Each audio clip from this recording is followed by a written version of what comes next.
All rise. Dishonorable Twain, presiding over stream.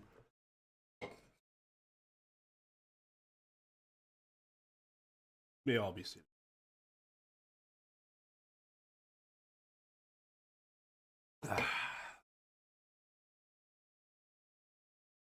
Whew. Back to the serious stuff. You know what's not great? When people are like, oh, classic, vintage. It's about something negative, like, then turn a stream on, fucking loser. As opposed to like, wow, that was a really funny 10-minute rant you went on, classic Twain. Nope. Nope.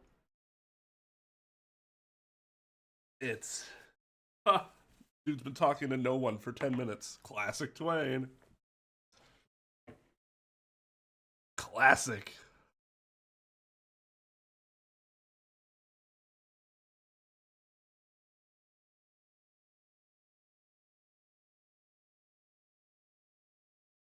Yeah, I know. No, I know. It sucks for you, CJ, as it sucks for me. It's not great for either of us.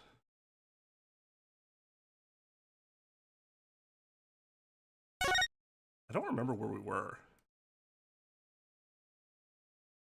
We talked to Edgeworth.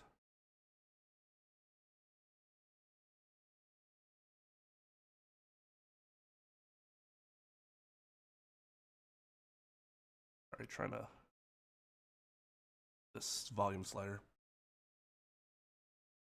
Oh, I wonder if it's gonna be a to be continued, like right after he's done talking.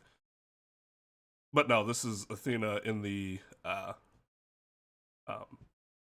detention center. She was right by my side only a few short hours ago, but I feel like I haven't seen her in ages. Oh, Mr. Wright! Oh god, I haven't done that voice in a while. I haven't done any high-pitched voice in a while. Whew, just gonna...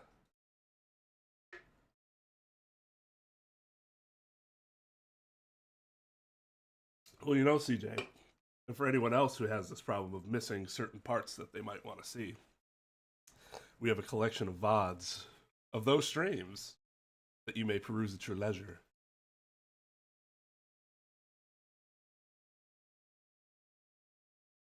And Pearly, too.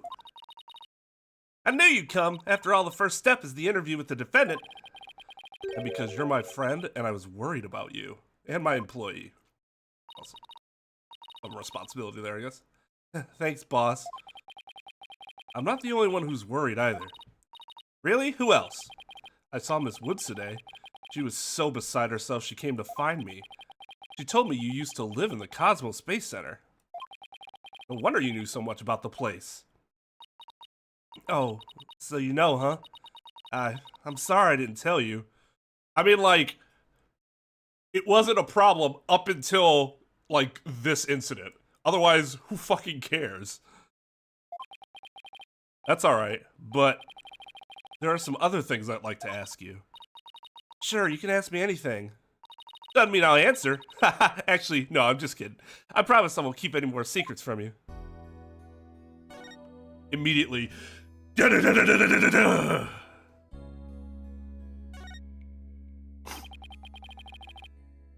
me about the day Clay was murdered. I was actually at the Space Center that day. In the Space Museum. Right where the culprit fled to? That's not good.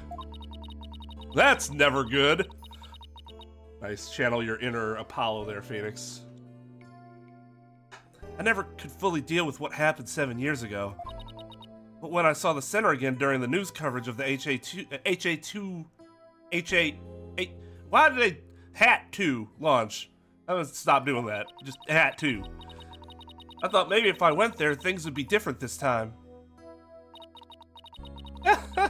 What a fool you were! That'll never happen. That must have taken a lot of courage to face your past like that.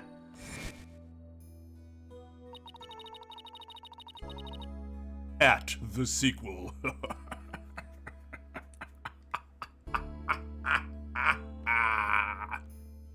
So I went to the Space Museum the evening before the explosions.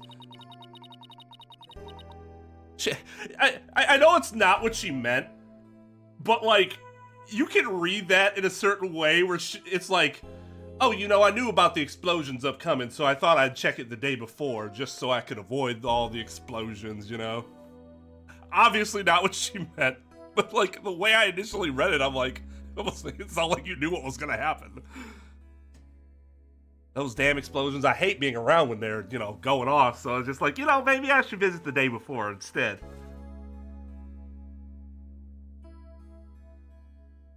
This is before the launch pads had been switched. There was a sign that said closed for repairs and they weren't letting anybody in. Yeah, the director couldn't very well switch the pads if there were people in there. But I snuck in anyway, because, you know, I'm a badass. Did you want to see that Hat 1 group photo? The one with your mother in it? Why don't you just get a copy of it at some point in your life? I did, but what I really wanted to see was her jacket. A jacket on display. That was Dr. Sykes's?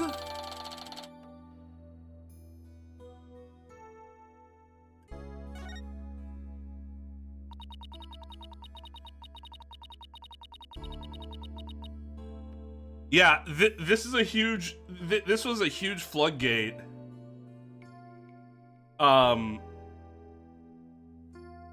Where like the only excuse for not channeling the victims and simply getting the answers is, well, something happened before, it might happen again. There's no certainty that it will. We have no idea what even type of chance that would be. The last time we saw that happen, because they fucking channeled a murderer or whatever, or trying to channel a murderer. That's a little different.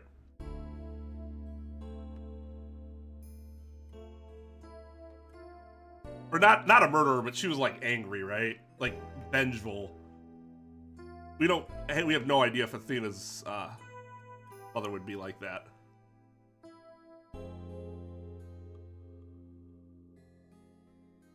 But yeah, that's kind of a corner that you write yourself into when you make it known that that's something that can happen in this universe, and then you just kind of have to hope people go along with your. It could be bad, so let's not.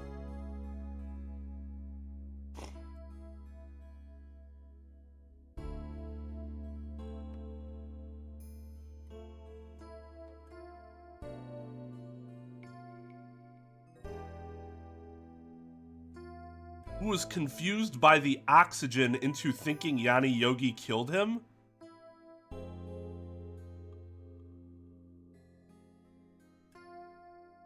Confused by the... did I read that right?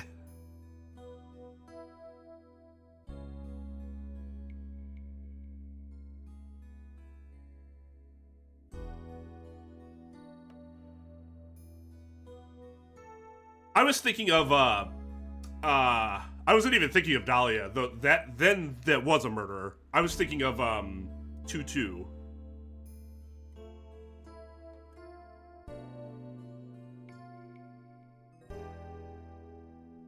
Okay, so the oxygen deprivation. I still feel like I'm reading that sentence wrong, and I'm not sure.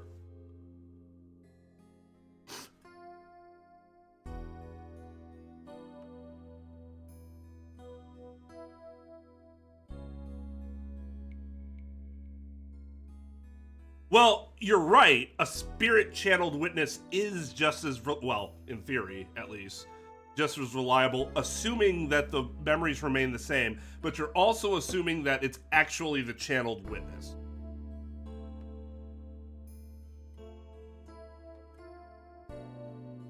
Which is for a lot of people, even in this universe, I think that would be a pretty big leap to make.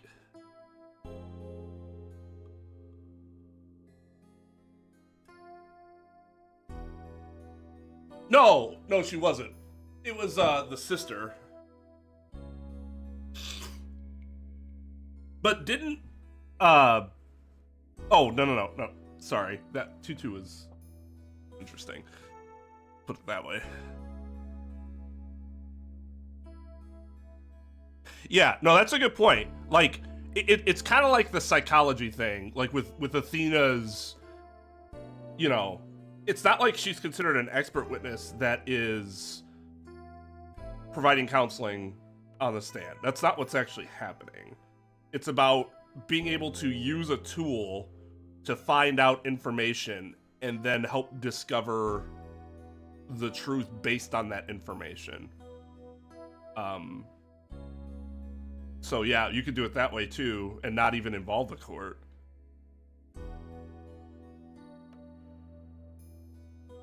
It'd be different if they were like Pearl's.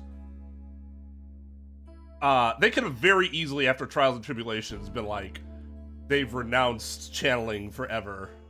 But they didn't. And now you're like, hey, Pearls. Can ya?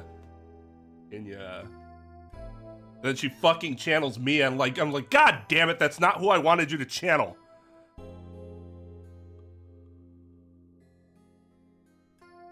But I should have known it wouldn't be easy to get over such a traumatic experience.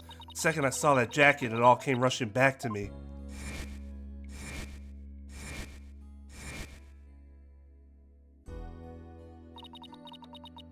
Everything around me went hazy and I couldn't see. Tried to get out of there somehow. But I guess I passed out. There wouldn't be a game if what, they denounce channeling? That would help the writing greatly, because at least you're like, well, they just won't do it. And it doesn't matter, like, what the reason is, like, what the situation is. They've renounced it forever, so they're not going to do it.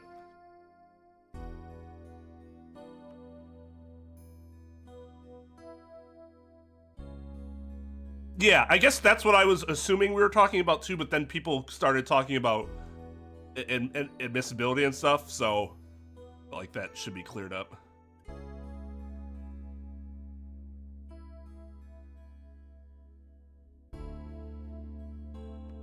Well, yeah, of course there wouldn't be a game if they used channeling, but then that's kind of the problem that I'm getting at.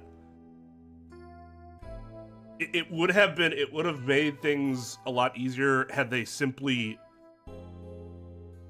taken Maya and Pearl and kind of pushed them away from the channeling thing, but they didn't.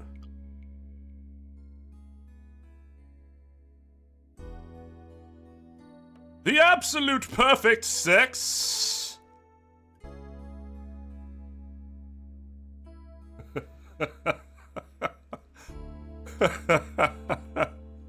Oh God, I love that case so much. Yeah, somebody else, like Pearl tries to channel, he's like, huh! Nonsense, you're not the perfect medium. In your dreams. Maybe your aunt. Great aunt? No, aunt. Yeah. Misty.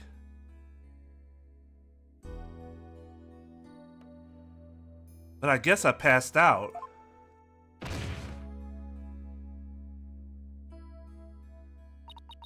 When I came to, I was in the passage behind the rocket. I was in the shadows where people couldn't really see me. Maybe you got confused and went the wrong way when you were trying to leave? How long do you think you were unconscious, Athena? I was out until about noon of the next day. Wow, holy shit. I didn't even know about the explosions. God damn. Somebody fucking chloroform you? When I woke up, nobody was around, so I just went out in the boarding lounge too. My mind must have still been fuzzy because my memory is vague after that. Not ambiguous, mind you. I don't remember how I got home. No memory, huh? This is gonna be tough. Phoenix, you managed to successfully defend someone with no memory before, so let's calm down with the pessimism. Which means, what if I'm the only one who? What if I am the one that killed Clay? I think that's enough of that, Athena. Let's talk about something else. During the entire incident, she was unconscious in the Space Museum. Of course, I believe her, but will anybody else? What kind of research was Dr. Okay, hold on. Before I continue, this is infuriating me. Does Phoenix know about what happened 7 years ago? Are we supposed to be assuming that she told Phoenix about this before? Which, I'm guessing no, considering he didn't know she lived there. Unless she told him very broad strokes like, my mom died. Like, I think one of the first things Phoenix should do here is, like, your memory might suck with that, but I want to hear your memory about what happened before. Like 7 years ago. I want you to give me your account as someone who was at the scene 7 years ago.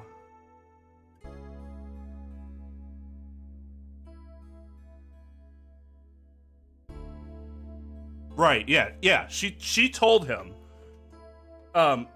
She told him something, right? But she didn't tell him. He knows, like, something like that happened. And so at this point, especially since, like, part of this is that, isn't this like a trial where the sister we're like basically going back and looking at that trial too? So, like, if I'm Phoenix, that's one of the first things I'd ask about. And then I'd go into stuff like this. That's just, I mean, I'm assuming he'll ask, but this is just kind of a practice preference again, I guess, in terms of, like, how I would prefer to build the narrative in my mind when I'm putting together a case.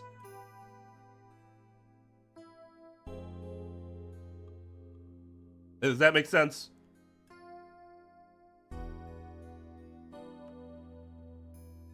So I'm not criticizing the writing or anything like that. I just want to make that clear. This is purely like a personal practice approach sort of thing, where, like, he's infuriating me.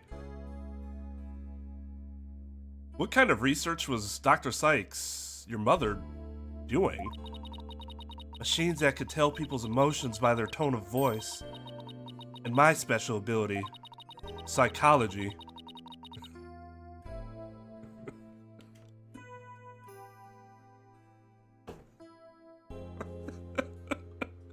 No, I know it's supposed to be like something a little more than that. Someday when people travel to distant planets, their companions will be robots. So she said they had to be able to understand how their human companions felt.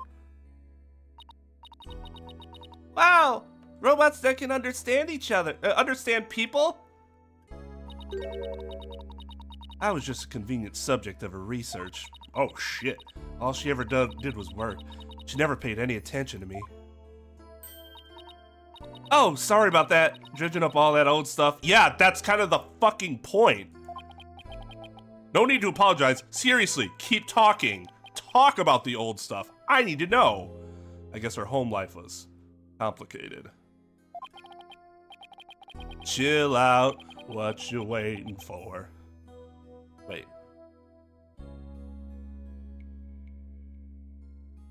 I don't remember the lyrics of that song anymore. That's disappointing. I need to go listen to that song just so that I can reintroduce myself to the lyrics, even though I don't, like, want to know it. Or I don't want to listen to it, but I want to know it. That makes sense? Oh, by the way, Miss Wood said something about you always wearing headphones?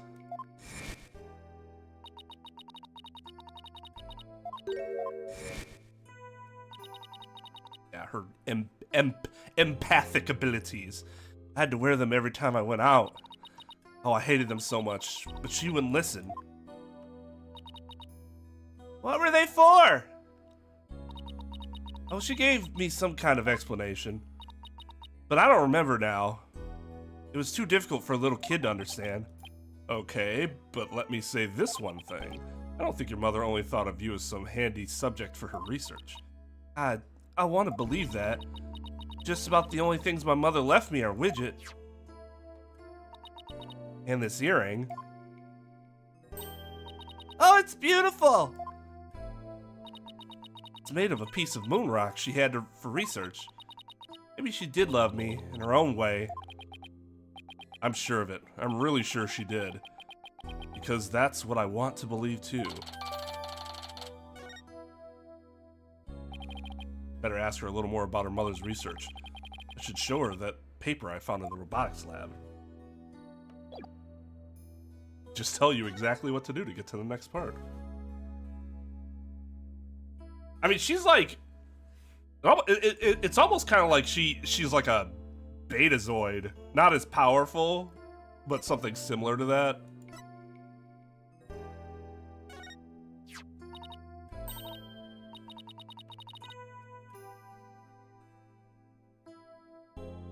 Kids Bop.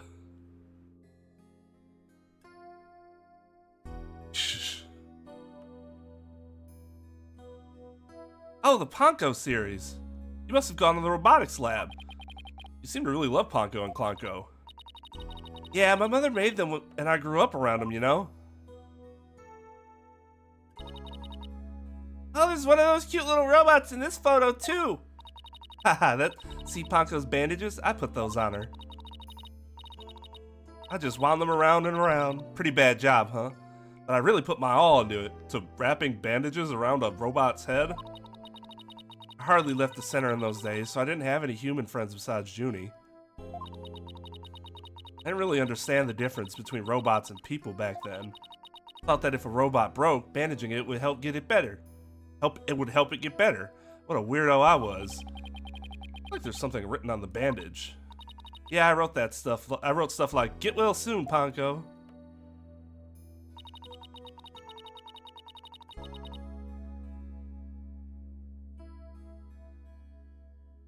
Noon rocks. No,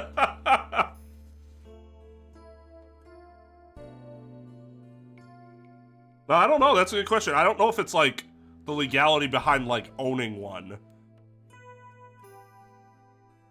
Because there are some things where it's like, it's not technically illegal to own them, but it's illegal to purchase them and exchange them and move them. But somehow if you get it in your possession, it's fine.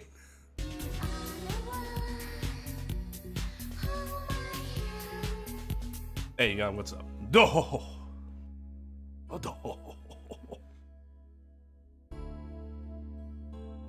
Yeah, because, like, she also could have went the other way with it, where, like, she believed people were like robots, and that could have had her, like, led her to having a more, like a colder approach. Instead, she has the opposite warm approach. That's, you gotta give some of that to parenting. But in the end, my mom just put her on the operating table and fixed her in a flash. Oh, that must be the thing I made move in the robotics lab. I was so impressed by what my mom did. I even asked her if she'd put me on the table and fix me if I ever got hurt. This looked like magic to me, what she could do. Little girl grew up around robots. She seemed to have good memories. Some good memories of it. Some good memories.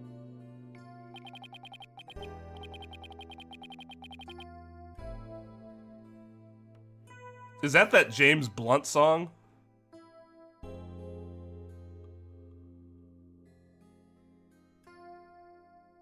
Yeah, I just found it in the backyard. There's no transporting it, it's just there. Nothing illegal about that. On a different subject, Did you hear about the person holding up the Space Center? Yes, a little. This person is even taking hostages? I guess I'd better spare her the news about Trucy.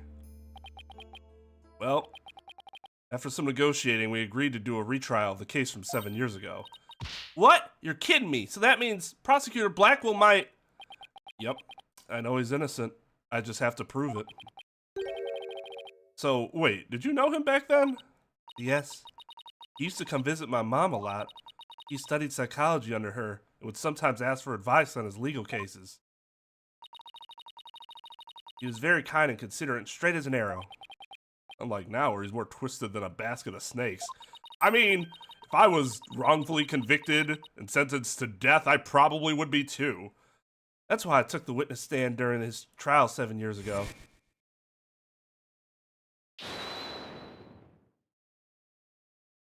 Please, you have to listen to me. You have to listen to me. He didn't kill her. His heart is screaming that he didn't kill her. Well, unfortunately, miss, that bullshit's not admissible in court. I was a fool. How could anyone else know what I was talking about? She heard the voice of his heart.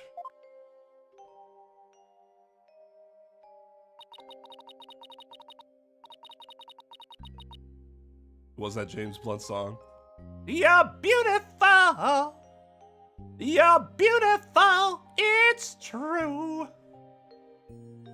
It's the guy's voice. A crowded place. I have nothing but respect for anyone that's able to sell, like, music when they have a voice that, like, should not be one that sells music.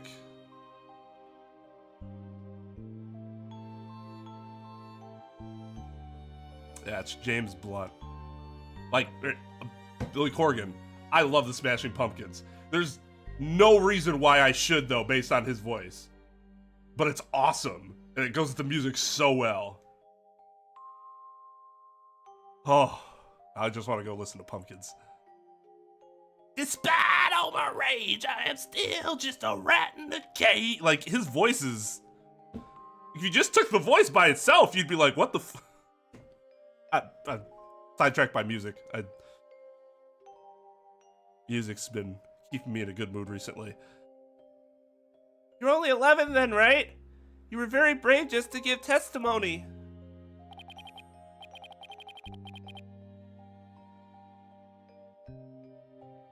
I mean, this track is pretty quiet in particular.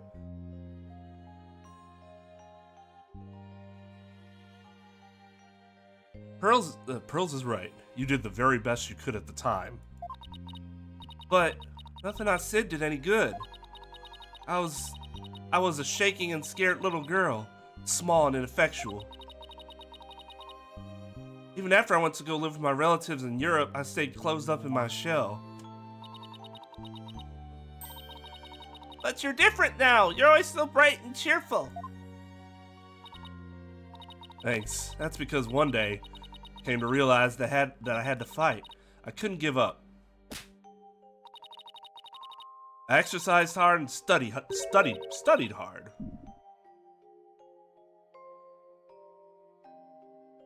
I wanted to become the strongest lawyer I can be.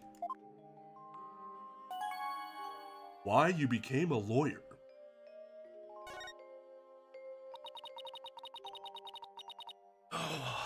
I wanted to save Simon, but I had no idea how.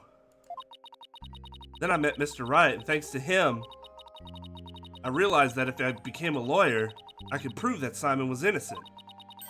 I also realized that psychology could help me do this. I mean, psychology was my mother's specialty.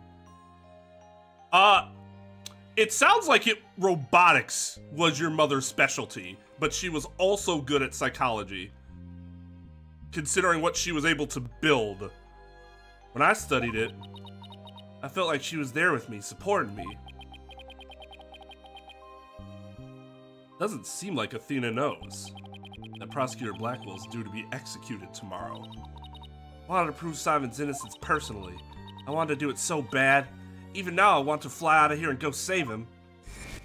And this was never something you thought to bring up before? Like, ever? Just even in passing?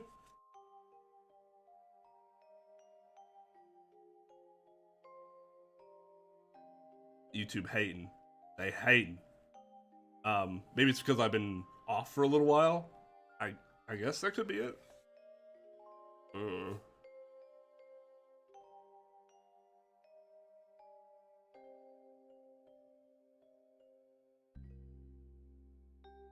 Okay, so it was Robotics was Aura's specialty. She worked on the AI. Did she program the AI? Because if she did, I can guarantee you her specialty in artificial intelligence outweighed her specialty in psychology.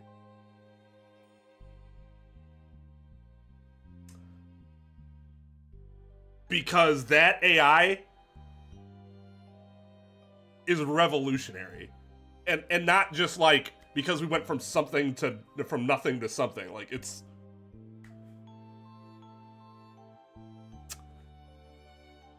who is my favorite scientist and why? Well, that's a good question.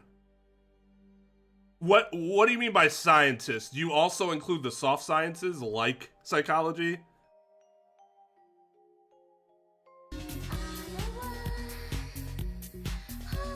Also, thank you again for another $2 Aussie.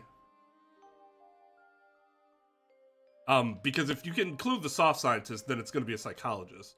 The one I love the most and the one I hate the most. But if you're talking about, like, hard scientists, then I'd have to, like... I mean, I guess if it's hard science, it would be...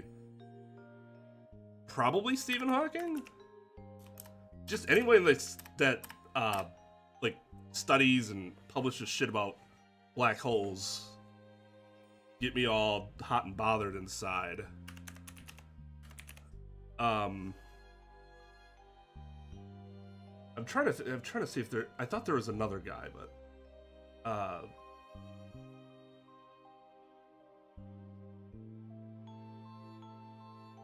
but yeah. If we're talking about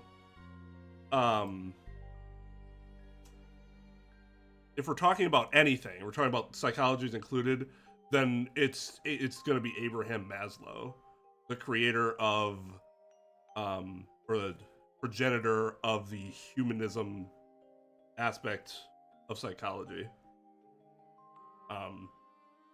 He's the one who looked at B.F. Skinner, who's by far my least favorite scientist, and Freud, and said, well, there's got to be something in between these two extreme views.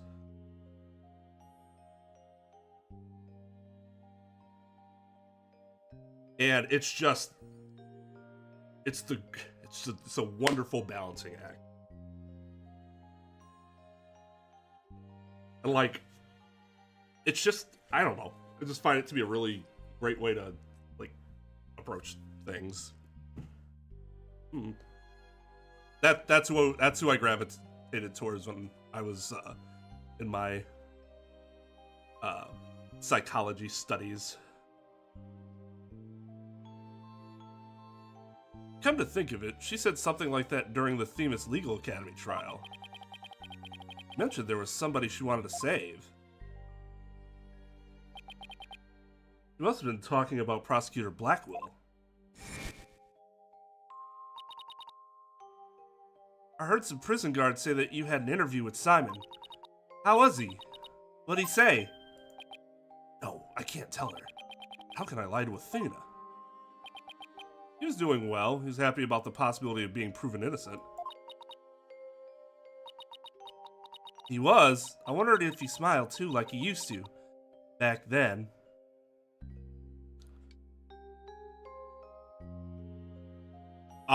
It would be pretty fucking crazy, that's for sure.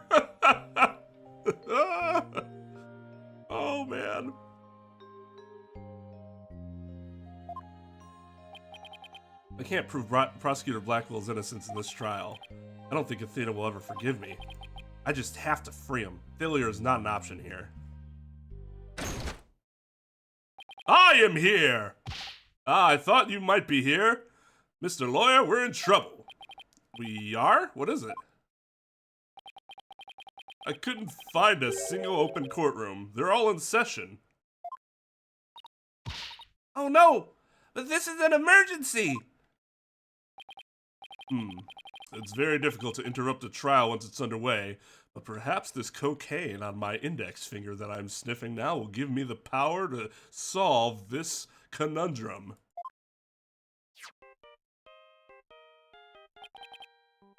My phone! It's from Trucy. God damn it!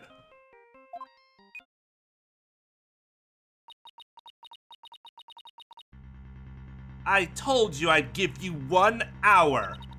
I guess it's time to pick one of those hostages. No, wait, we still have a little more time.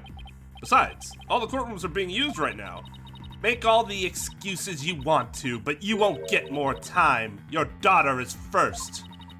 The poor thing. She's a little too young to die, don't you think? No, don't you dare hurt her. Has to be something I can do. Ugh. The ghoulish injustice is about to befall us. Oh, this can't be happening. Mystic Maya, help us. Wait a minute, Maya?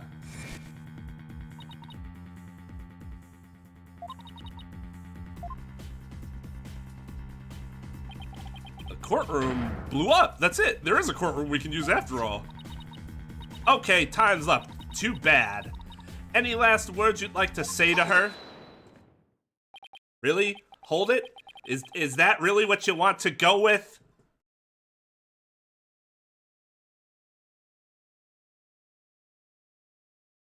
Aura, please don't add to the crimes you've already committed. You know who I am, do you? It wasn't like I was trying to keep it a secret anyway. Ready to start the trial.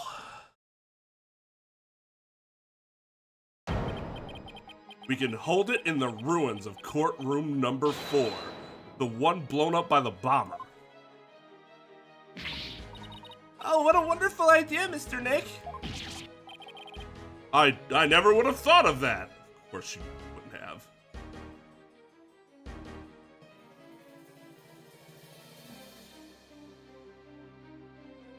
I mean, yeah, if everybody else is having no problems, then it's gotta be a you problem.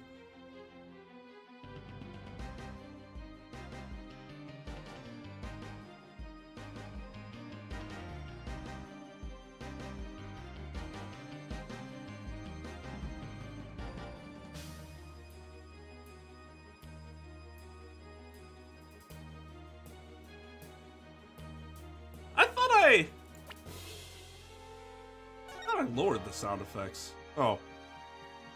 That's weird.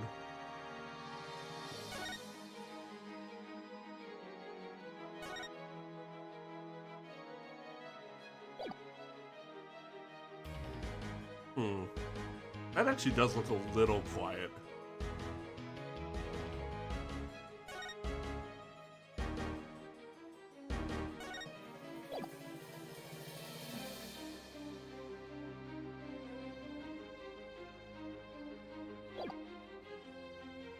Yeah, I don't want to go too high, because it seems like most everybody's fine with the level. But I do see it a little lower than what I generally like to have it. But it's not it's not anything that would need to be...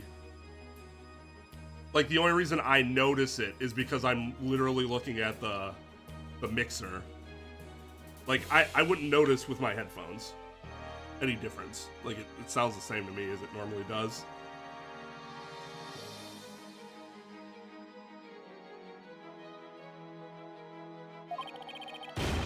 An astonishing trial in an astonishing location. I guess it's only befitting. I'll go get the place ready right away. I didn't exactly pick the place for its astonishing factor. I picked the place for its availability factor.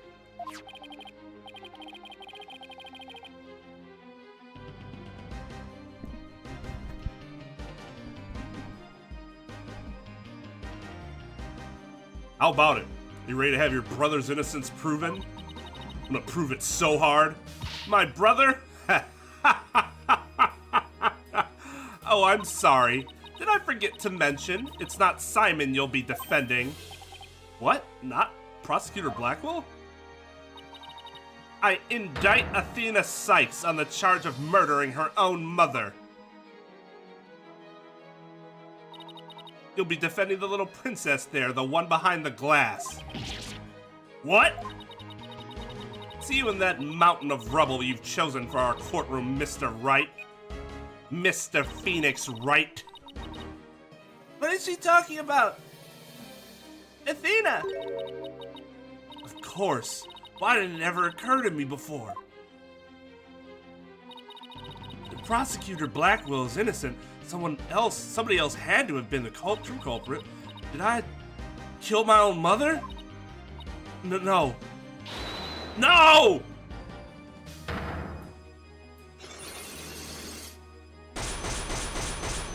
The Black Locks of Death. No way. It can't be true. Mr. Nick, what's the matter? I see 5 black cyclocks. I've seen these kinds of locks before. Dark, black locks protecting a secret hidden deep inside a person's heart. There's no way to remove them.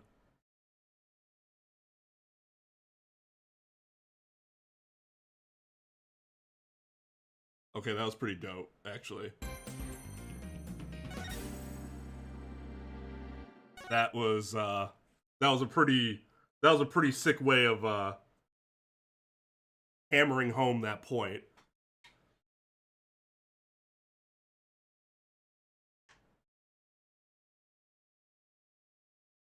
Because I think it's borderline genius for them to not have actually allowed you to ever get past Gavin's Black Locks.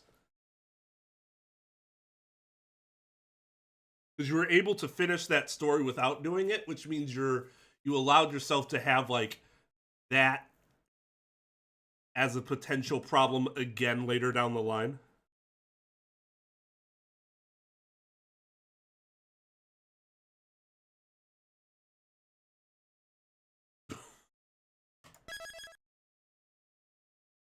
God.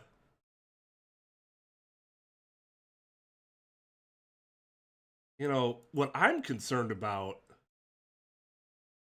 feel like my microphone is still...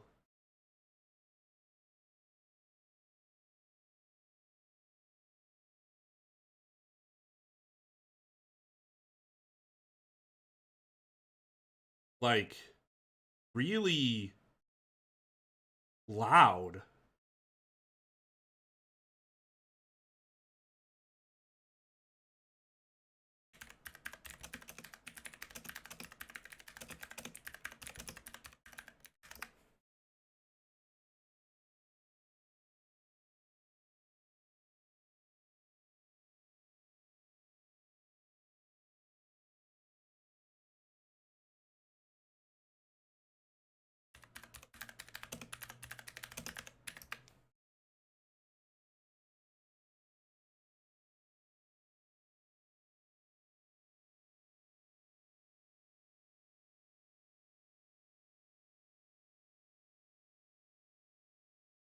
Oh, that's interesting.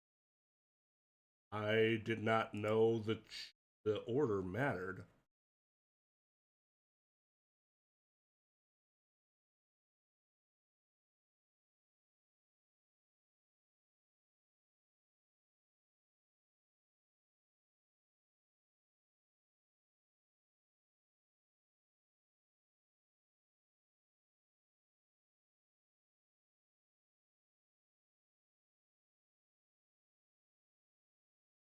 I don't know. What do you guys think of my... I've heard your input for the music. What do you guys think of my my audio so far? Too low, too high? I'm always paranoid about it. Not problems. Trep thought the music was a little low.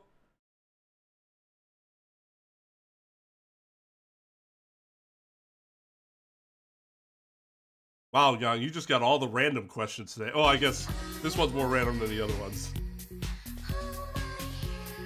Thank you for another $2 Australian. Favorite heavyweight boxer? Oof. It's actually kind of tough. Because, like, Mike Tyson is an entertaining individual. He's also, like, well, in his past, he was a gigantic piece of shit. Sounds like, from all accounts, he's a wonderfully pleasant individual to be around now. But before, you can't really just let that go, right?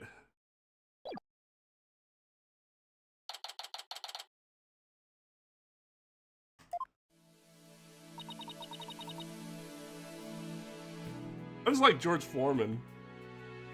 I feel like I'm forgetting somebody, though. No, not Lennox Lewis.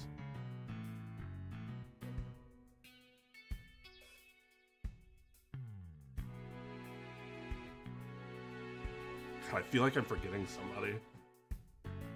That was like, whenever I played like Knockout Kings or something like that, that's who I'd always pick.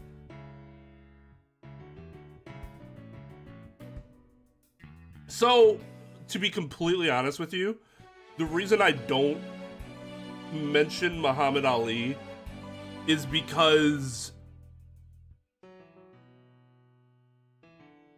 it's almost too obvious.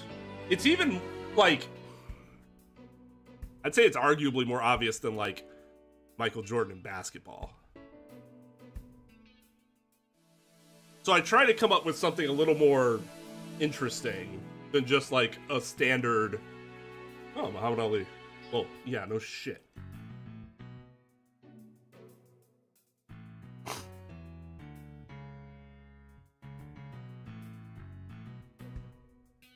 I did a little research. I looked into those special cyclocks you mentioned, Mr. Nick. You did? That's great. I really appreciate it. Now give me the devastating news. A red cyclock protects a secret a person is consciously trying to hide. If the person folds under questioning, the lock breaks and the truth comes out. Yep, that's exactly how I got the truth out of Detective Fulbright and Director Cosmos and all those other people I've ever done that to. But a black cyclock protects a secret from the deepest place in a person's heart. A secret that that person isn't even consciously aware of. So even they don't know it's there. Athena isn't trying to keep anything from you on purpose. For some reason, part of her heart and her memories are sealed off even from herself. Okay, we just gotta widget her then? Okay, so all I have to do is break the cyclocks. According to my research, a black cyclock is like a heavy chain wrapped directly around one's heart. If they are ripped off by force, it could cause permanent damage to a person's soul. I think it's more so the trauma that could come to their brain by a sudden rush of sealed information that's, like, terrifying, as opposed to the soul being damaged. In other words, if I'm not careful, I could traumatize Athena for good. Pearls, could you stay by Athena's side? She must be suffering under the weight of such a heavy burden. Alright, but will you be alright by yourself, Mr. Nick? I'm up against Edgeworth. I have to be able to give this trial all of my focus and strength. And you can't do that if I'm there. I'll just hold you back. God damn it, Pearl. Stop. Stop. Stop that.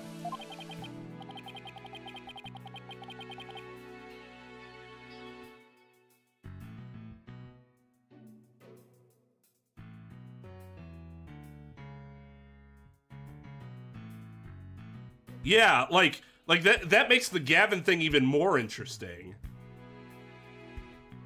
Good night, VJ. All right, have a good one, CJ.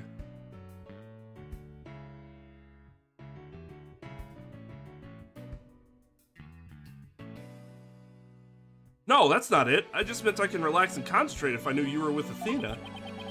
You're the only one who can do it, Pearls. All right, I'll do it then. Good luck, Mr. Nick.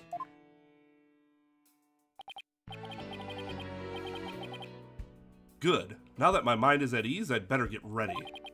I'll just tidy up the evidence and take out what I don't need. Time to end this nightmare that started 7 years ago.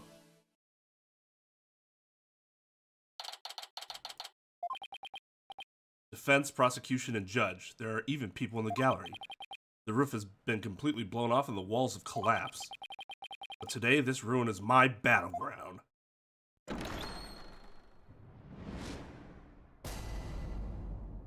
I'm too old for this shit. Seriously, court or some facsimile thereof is now in session for the trial of Athena Sykes. Not a facsimile, old man. This is a proper official trial. Take this more seriously, or I'll start hearing the bones of the you'll start hearing the bones of the hostages snap. Please try not to upset Miss Blackwell. I'm begging you. The court is now in session for the very serious and very proper trial of Athena Sykes.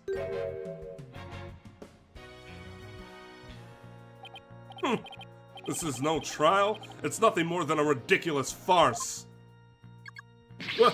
What did you say? Edgeworth, did you not hear what I just said to His Honor? However, this ridiculous farce has a very important meaning for our legal system. Recall the case of the UR1 incident, in which a prosecutor was found guilty of murder. That case ushered in the odious dark age of the law. I see what you're after. If we can find the real truth behind that case today. Precisely. The darkness will be dispelled and glory shall be restored to the court system.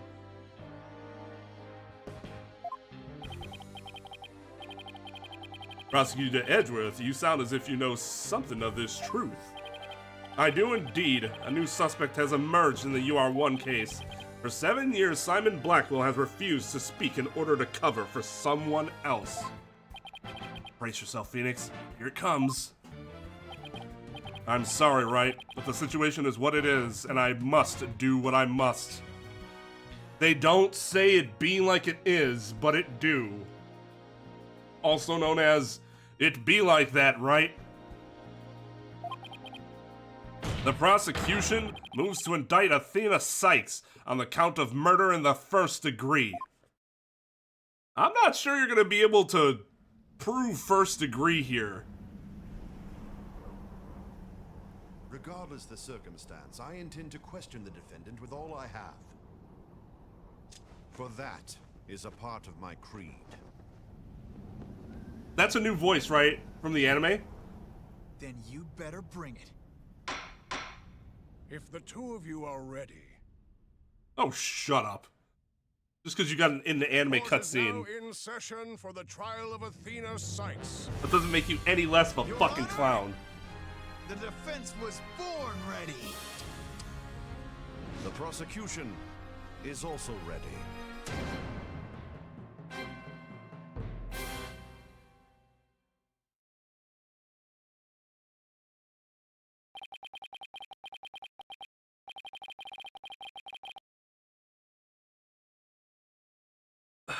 This immense tension between us. It's like we're picking up right where we left off. It's my duty to clear Prosecutor Blackwell of false accusations and end this insanity. Oh, why'd he take off his glasses? Now I can't see shit, but you know. We do it for the appearances. But I have no intention of losing Miss Sykes either. She's a very promising young lawyer. I know without a doubt that Athena is innocent. But I don't think Prosecutor Blackwell did it either. So, you have... Oh. Okay, Gendo, relax. The true culprit is a spy. That's going to be hard to convince anyone of that when I barely believe it myself. But I don't have a choice if I want to save Athena and Blackwell and expose the spy. Now then, Chief Prosecutor Edgeworth. Humph! No need for the Chief Prosecutor bit, Your Honor. I'm here as a simple prosecutor. Very well, your opening statement, please, Prosecutor Edgeworth. Although I've been known of late to give an impressive opening statement myself. Shut up with your nonsense. In all the trials I've ever seen, only the prosecution gives an opening statement. Of course, you're right. I was just joking. Just having a little fun. But he wasn't doing them just out of fear. Interesting. Let's start with a brief overview of the UR1 incident.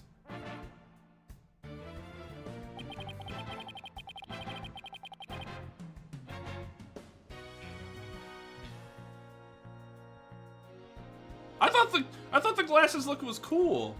Like it was a nice, like, oh, just like Phoenix added his vest, like Edgeworth has glasses. It's not a huge change, but it's nice because it's like things change over time, you know.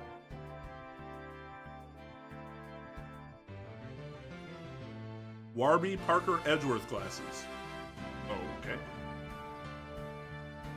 He does a dramatic glasses removal. He's blurry. Oh, that'd be pretty fucking funny. And he starts squinting and it like ruins the moment. The incident occurred at the Cosmos Space Center 7 years ago on October 7th. The victim, psychologist Metis Sykes, was killed in the robotics lab on the 4th floor. Athena's mother. Simon Blackwell, a young prosecutor at the time, was found guilty of the crime. There were two deciding factors that led to his guilty verdict. 1. Blackwell was the only person in the corridor to the lab at the time of the murder. And 2. This photo, which captured the moment of the crime. Very incriminating evidence indeed.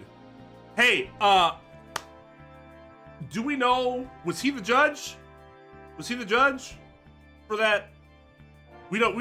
That's not ever confirmed or denied, right? I'd love if they were like, oh yeah, I remember this trial, and I'd be like, oh yeah, I remember when everybody told me you never get anything wrong, fucking liars.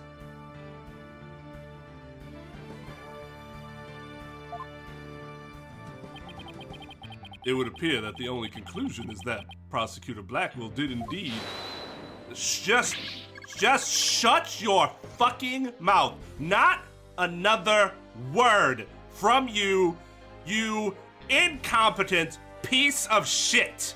Are you kidding me? I'm not accepting any conclusion of the kind. At least have the goddamn trial. This opening statement is over. Now, hurry up and call the witness. I think it was a different one. That could be. That could be. I just like shitting on him in any way possible. So if that was a possibility, I was ready to fucking hammer him with it. Excuse me, Miss Blackwell, but we must follow proper procedures for these things, you know. Or perhaps we should heed her wishes, Your Honor. She is the trial's sponsor, after all. Besides, the courtroom is chilly and sitting for too long can't be good for your back. Oh, you are very kind to show such concern for the welfare of the elderly. As skilled as ever at playing the court puppeteer, I see. It is very nice to have a proper prosecutor back. It's not just that Edgeworth is obviously going to be better than Blackwell was. It's also in the way that he simply presents as a lawyer, as a prosecutor, whereas Blackwell never really, it was always a big fucking joke. Looney Tunes. Imagination Land. Like, you never bought him as a real prosecutor. The prosecution calls its first witness. A witness who decided to bring forth new testimony after 7 long years. New testimony? Just who is this witness anyways?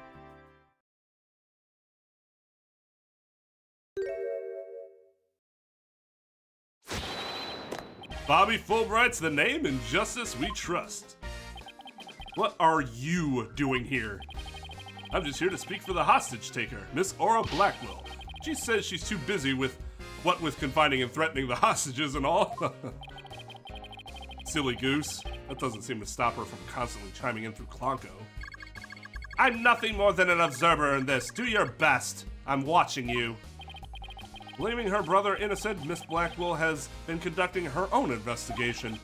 And though her current actions are hardly lawful, I think we can at least hear her theory.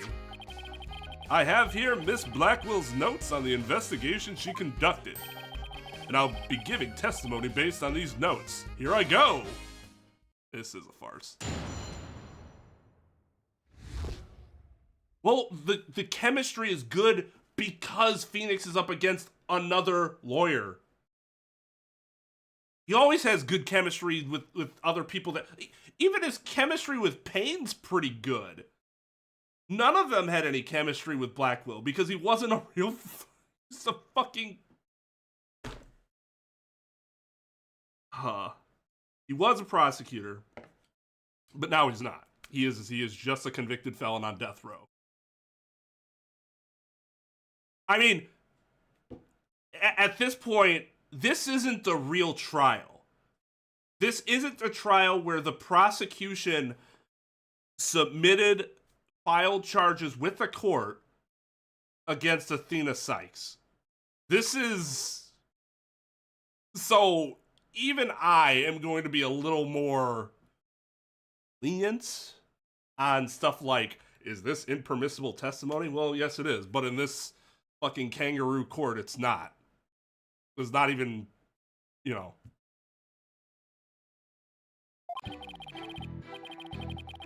Simon isn't the murderer. He was trying to cover for someone.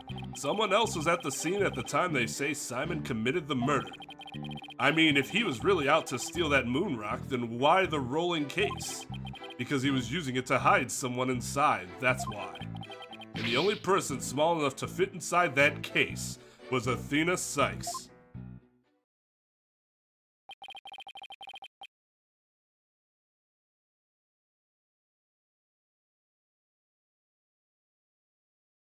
And that's Miss Blackwell's theory. It totally goes in the face of the official ruling, huh? About the case she mentions, there were other rolling cases like that one in the lab, but they're not for traveling. They're apparently for moving parts and equipment. I would call that traveling.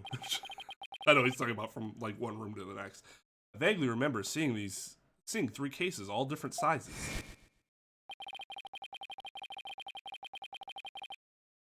At the last trial, they thought that Prosecutor Blackwell used the case to steal the rock. Do they have full chemistry, though? Like, they have kind of behind-the-scenes chemistry, but, like, a lot of it we don't even see, unfortunately. Like, we saw more of Edgeworth interacting directly with Gumshoe, for example. Blackwell hasn't interacted that often with Fulbright, unless I'm not remembering something. A lot of it was the, you know, bzzz.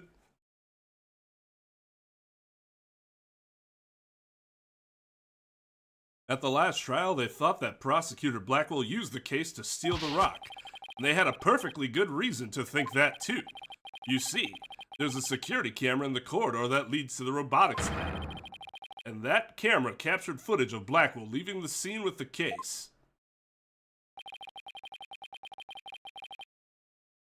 Yeah, they have some slapstick chemistry. Yeah, because that's mostly the interactions that you see with them, right?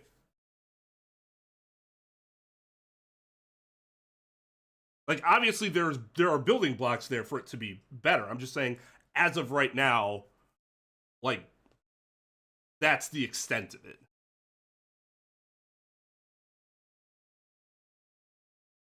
I can see why that footage helped to bring his trial to a quick end. It's very convincing, that's for sure.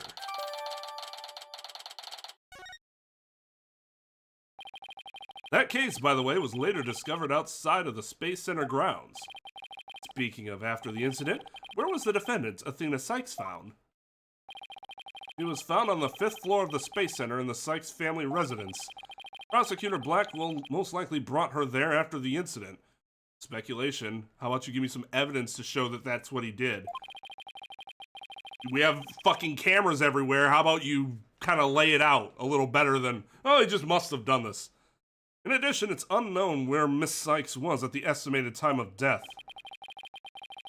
Well, if you're claiming she murdered her mother, unless she did it through, like, poison or some shit, I would think she would have to be at the place where the person was murdered. Or that there was like a... But we know she wasn't poisoned. She was stabbed. So... Miss Sykes was too confused by the shock of her mother's death to give proper testimony. And there was no witness or evidence to tell us where she might have been. So what you're saying is Miss Sykes didn't have an alibi. That is what the evidence is saying, yes? I understand the reasoning behind the theory, but I'm far from convinced. Wow, holy fucking shit. I can't believe he actually said that. Good for you. The victim is the accused's mother. Are you actually claiming an 11-year-old girl? Of course, the girl had a very strong motive. She just hated her mom. Dr. Sykes is a psychologist who wrote many papers about speech and emotions. You're aware of Athena Sykes' special ability, aren't you, Your Honor? Are you referring to that therapy thing? Yeah, she's done it quite a few times in court. The ability to read emotions from speech and the subject of her mother's research. Well, as long as it benefits society, I don't see any particular problem researching it. I don't like where this is heading, not one bit. Dr. Sykes was so intent on her research, she forced her daughter to undergo experiments. Prosecutor Edgeworth, are you seriously suggesting? I've done my best to be delicate, but even you can't deny it to be true, Mr. Wright. No longer able to withstand the anguish of the experiments. Objection! Where's the evidence of these experiments? Like, first of all, I can deny whatever I want if you can't even prove that these experiments existed in the first place. Miss Sykes felt her only choice was to kill her own mother. Of course, Phoenix doesn't object properly. Why would he? Order in the court. What a tragic story. I hardly want to believe it myself. But we must proceed. Mr. Wright, if you could. Detective Fulbright, please refer to the notes.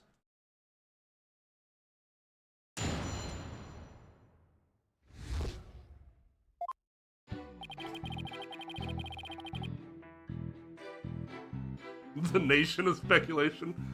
We are the nation of speculation.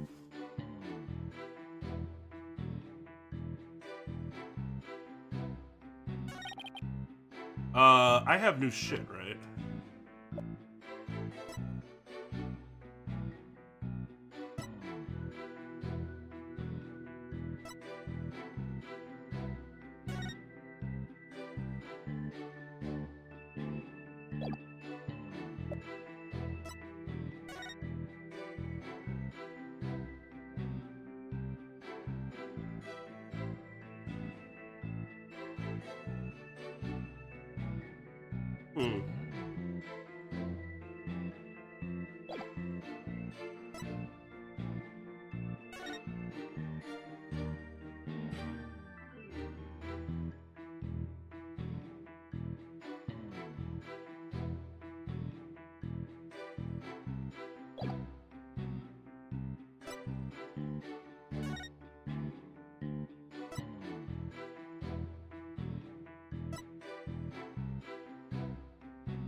Oh, that's interesting. So slash here.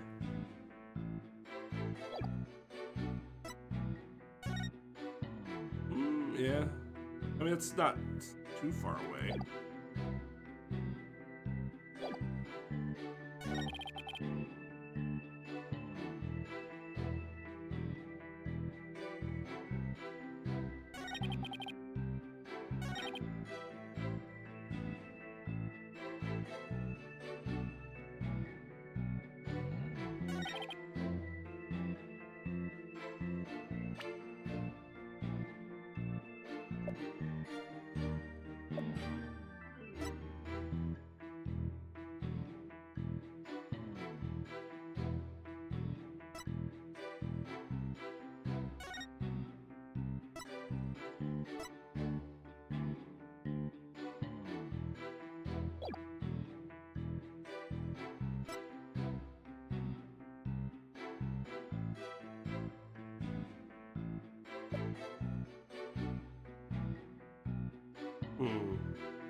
Hold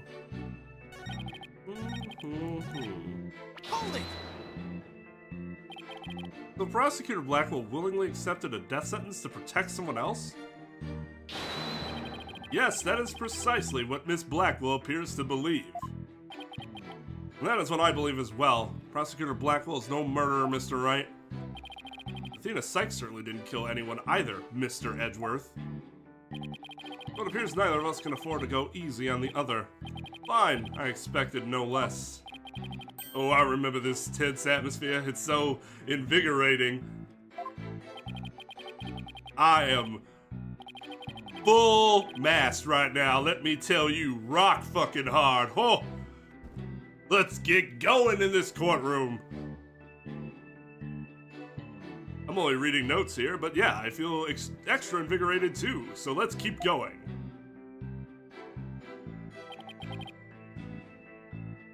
Hold it!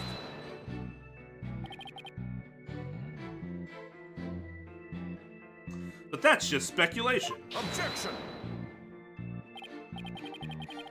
No, Miss Blackwell has proper grounds for her claims. Objection! And? Exactly. Then why didn't you say so in the first place? Objection!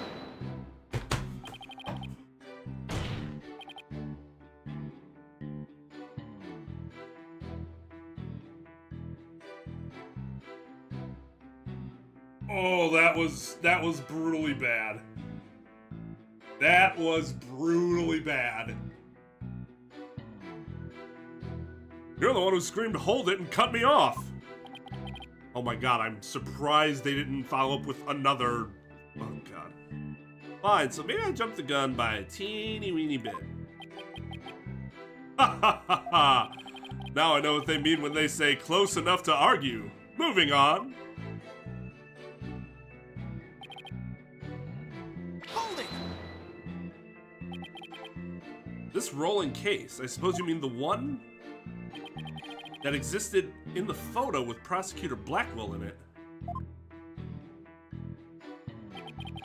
Was absent when the crime scene photos were taken? Yes, that's the one. And Miss Blackwell has drawn a conclusion from these two photos. She has? And what is that conclusion? You're the one with her notes. Oh, right, of course. Reading them now. So why the rolling case? Hold it! And how do you propose he hit a person inside of one of those cases? Oof, have you forgotten that we just saw such a thing only the other day? At your own daughter's magic show, she fit a grown person into a small box. Oh, yeah, way to ruin the memory of a good day. A magic show? I wish you would have thought to invite me. Holy shit, no, Your Honor, I would never invite you anywhere. Look at my shocked face at the idea of us hanging out outside the courtroom. It actually repulses me. Actually, I would have liked to go too. My apologies. I'll invite you both next time. I promise. Oh, wait a minute. What were we talking about again? Prosecutor Blackwell was using the case to hide someone.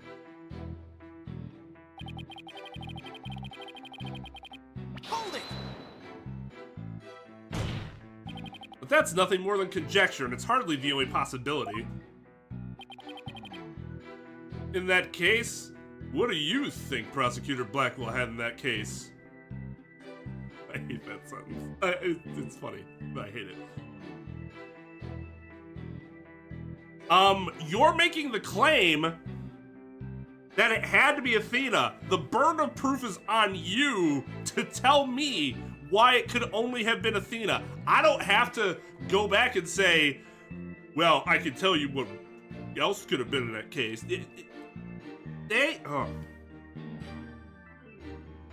No, you. That's what this argument is.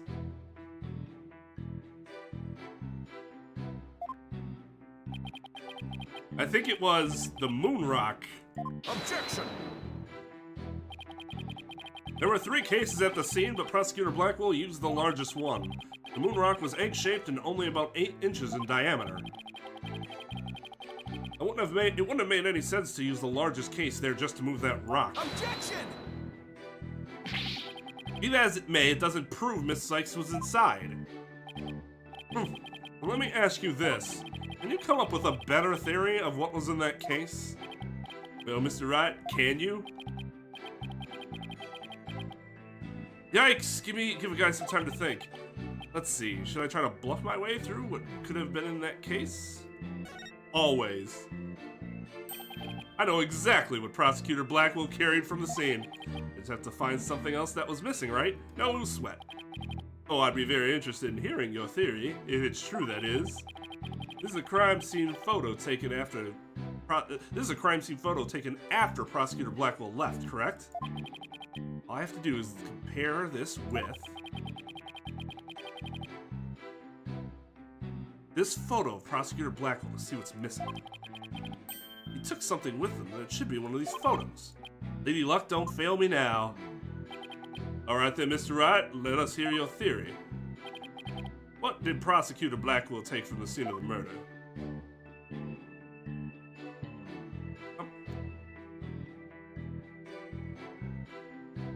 Take that! Please notice that there is a robot part on the top of the cart in this photo. However, this photo taken after the crime, the robot part is gone. It also had blood on it. In other words, this part is something that was taken from the scene of the crime.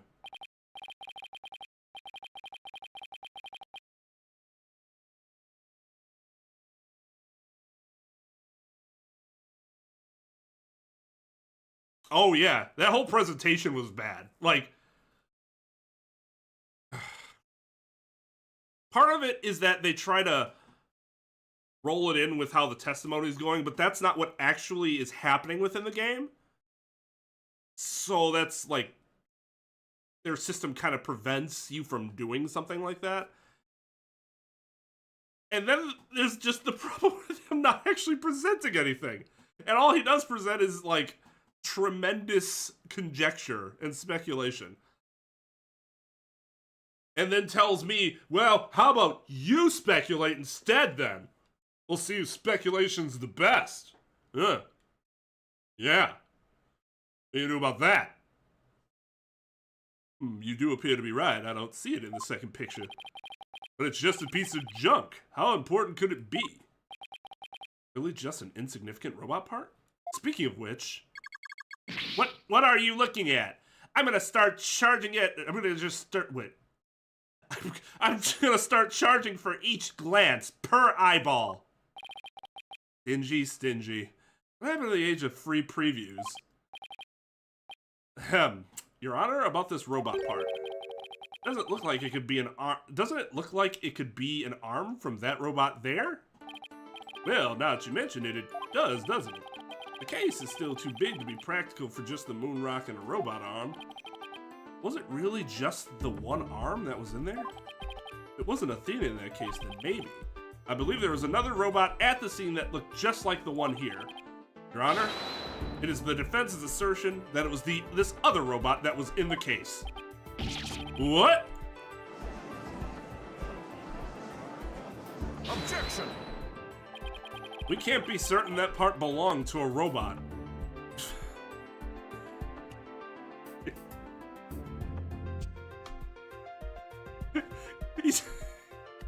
He's not wrong. He's not wrong. But this just flies in the face of the other arguments he made earlier, where we couldn't be sure, and he's still just like, but it is. Yes, it looks like the arm of the one before us, but it could be something else entirely. That's true, but that still doesn't explain the fact that it's gone. Besides, it's wrapped entirely in bandaging, making it different to verify what it is. Objection! You can see the hand, can't you? I know for a fact that this is a robot, that it is a robot arm. I can even tell which robot it belonged to just by looking at it, because I have eyes and a brain.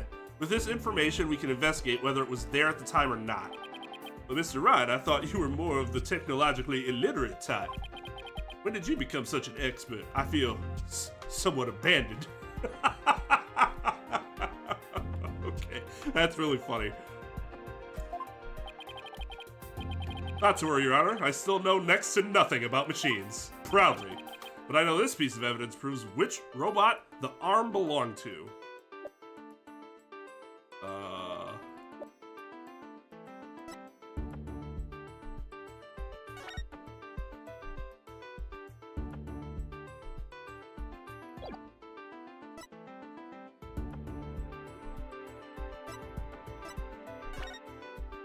Yeah, you see the hand or whatever.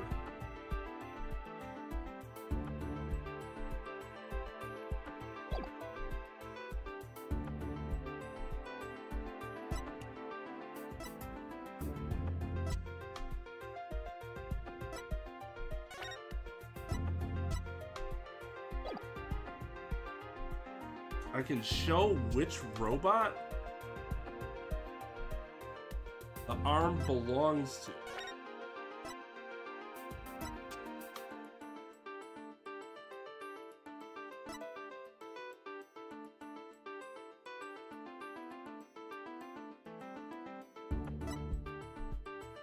A robot charging.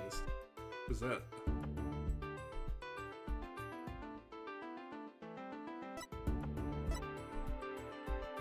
Oh, right, okay. Can I? No.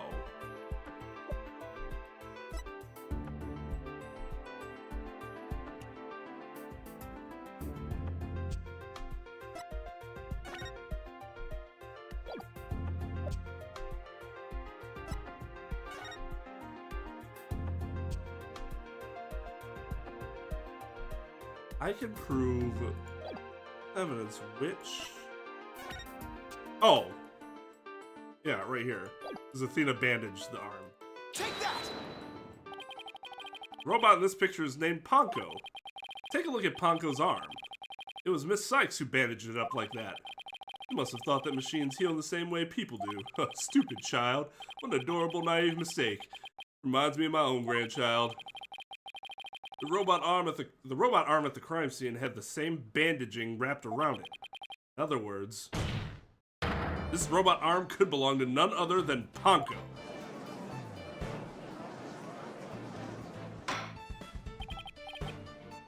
Yo, what's up, Light? Order in the court. Order, I say.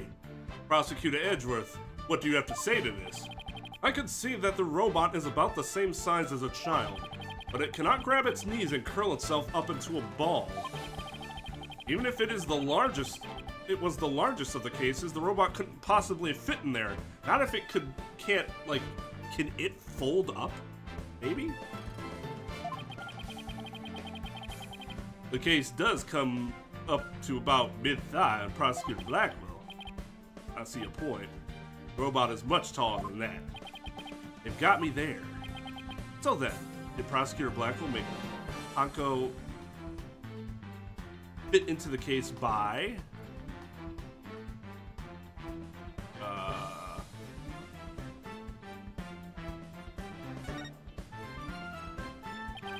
Of course Ponco would fit. All Prosecutor Blackwell had to do was dismantle it. Once taken apart, the robot could easily fit inside that rolling case.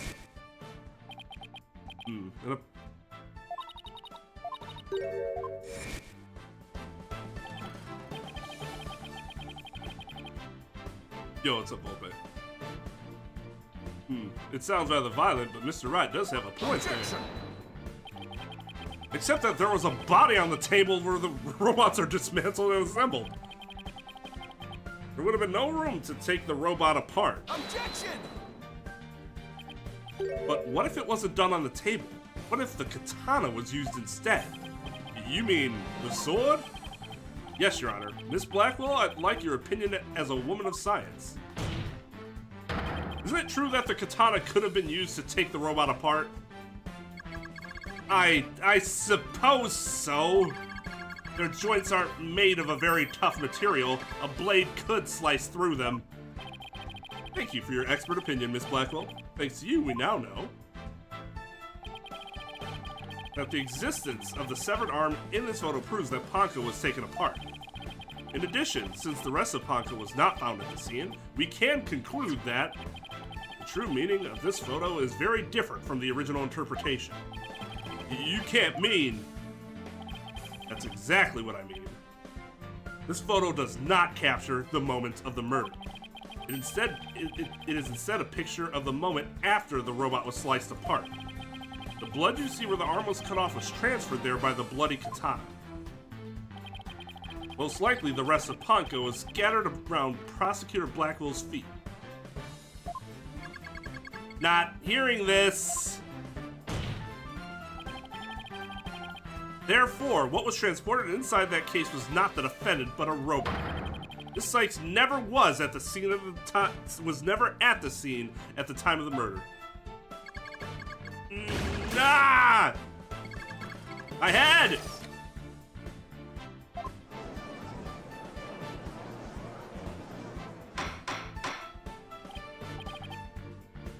Order in the court. It's true that Ponco was found in pieces after the murder. And I'll admit I repaired her myself afterwards.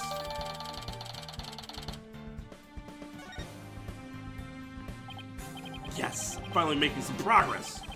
Hopefully I've gotten at least one step closer to the edge, and they're about to break.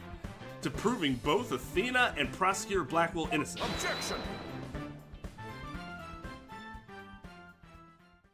Oh, I missed that.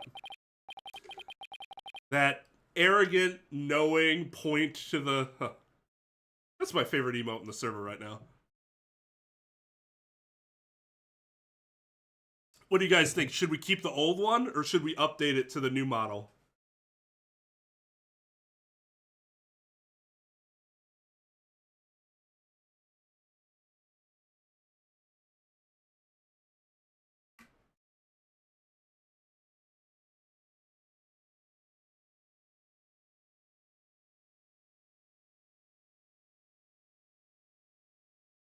Well played, Mr. Wright. You've made your point abundantly clear. I concede that it wasn't the defendant inside the rolling case, but the robot. Alright, what's going on here? It's never good when he plays things this straight. Does the prosecution withdraw its claim that the defendant was carried from the scene? No, Your Honor. My claim hasn't changed. Objection!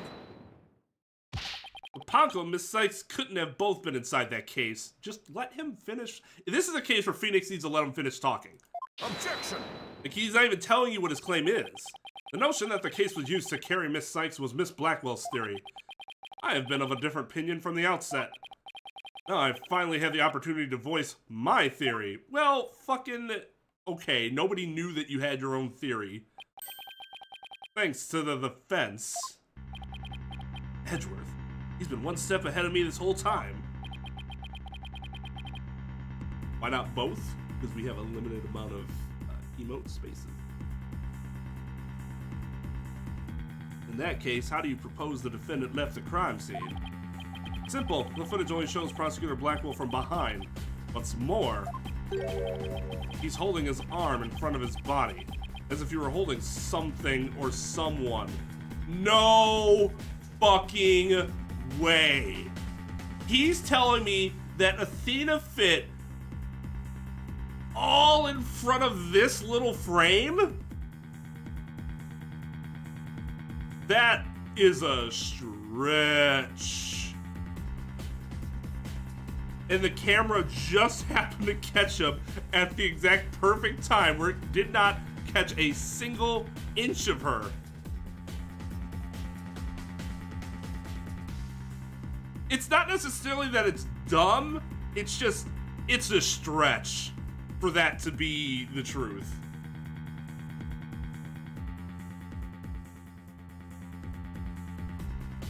Like, it's not that it's impossible, it's just, we really have to be like, this universe allows cartoon characters to run behind the tree and somehow fit themselves entirely behind it because they wanted to hide.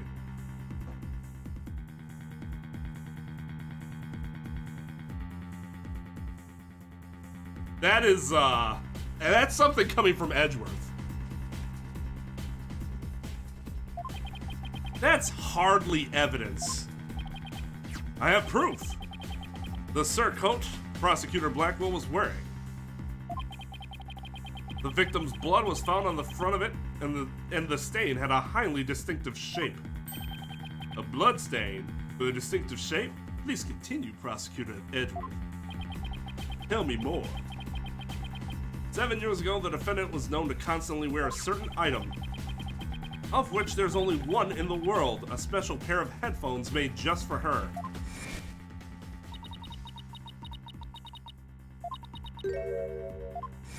Okay, couldn't he have just had the headphones and not her? That still makes way more sense. Analysis showed the bloodstain to be in the exact same shape as these headphones. In other words, there was no mere blood. This was no mere blood splatter. The blood went from the victim's body to the headphones and then was imprinted onto Prosecutor Blackwell's coat like a stamp. Most gruesome stamp indeed. Blackwell carried Miss Sykes, who had been hit by splatter, away from the crime scene. This proves that Athena Sykes was, without question, present at the crime scene. And that concludes the prosecution's argument. Ah!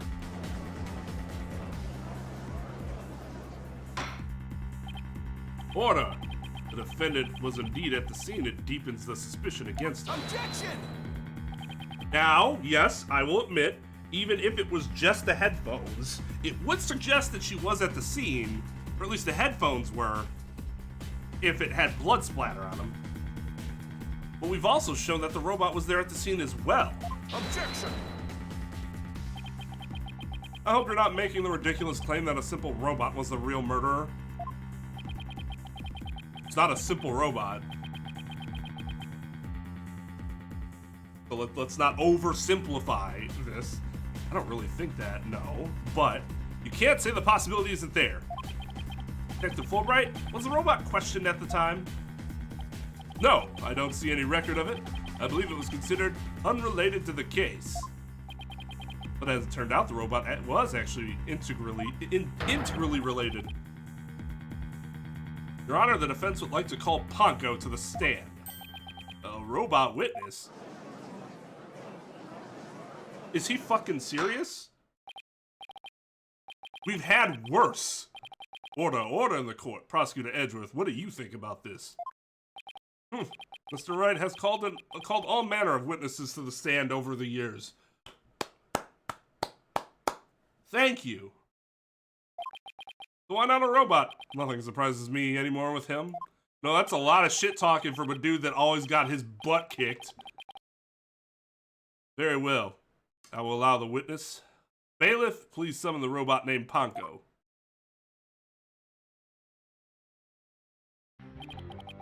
Witness, please state your name and occupation. My name is... Fuck, I forgot what... My name is not Witness. My name is Ponco. Yes, I realize that, but when you are at the witness stand, you are the witness. No, I'm not. I'm Ponco. Say it with me. Ponco. What an utterly inflexible little shit you are. You're the last person who should be calling anyone inflexible. Haha, you remind me of my grandchild who just learned his own name. Oh, how precious. Alright, Ponco, I'm gonna ask you some questions.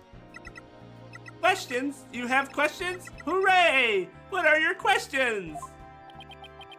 I want to know if you were there at the scene of the murder of Miss Sykes.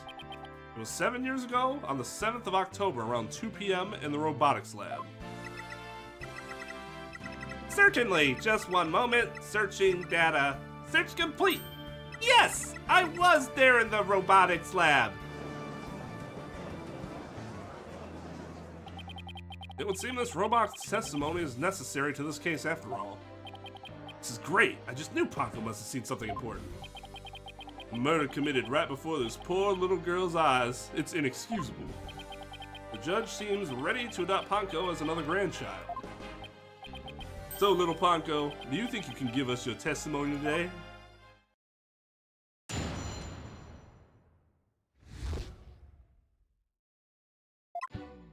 I went to the robotics lab at about 2 p.m. for my regular recharge. Just as I was about to charge up, Athena came in and hugged Mommy Metis. And then Mommy Metis fell down. After that... Oh. Shit.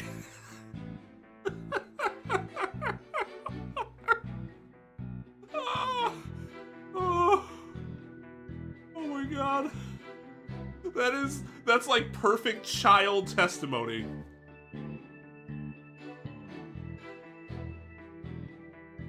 They hugged, and one of them fell down and did not move anymore. After that, I was recharging, so I don't know anything. After I charged up, I was cleaning the room and Mr. Simon came in, and then an error occurred. There is no data after that point. Well, it sounds like the defendant was without question at the scene. However, it doesn't appear that the witness saw the actual moment of the murder. I disagree. The testimony shows that the defendant did indeed commit the crime. Yeah, how does the judge not see, like, how horrendous that is to our case? What? Phoenix, of course not. At the end of the day, we mustn't forget that this witness is still a machine. Being a robot, its understanding and capacity to express itself are limited. So what are you suggesting? This witness's statements need to be interpreted. For example, the terms hugged and then later fell down. Adults don't usually fall down after being hugged by a child. Yes. Yes. That's a good point. They don't, but... Yes. Yes. What this witness's statements are telling us is... that the defendant stabbed the victim with the murder weapon during this moment. What?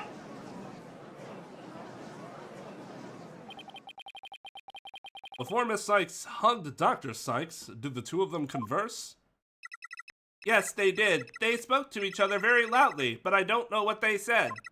Athena is usually so quiet, so I was surprised. Spoke very loudly. We can interpret this to mean they argued. Okay, no. That's... I actually think this is more of a leap than the other thing. You can speak loudly and not argue.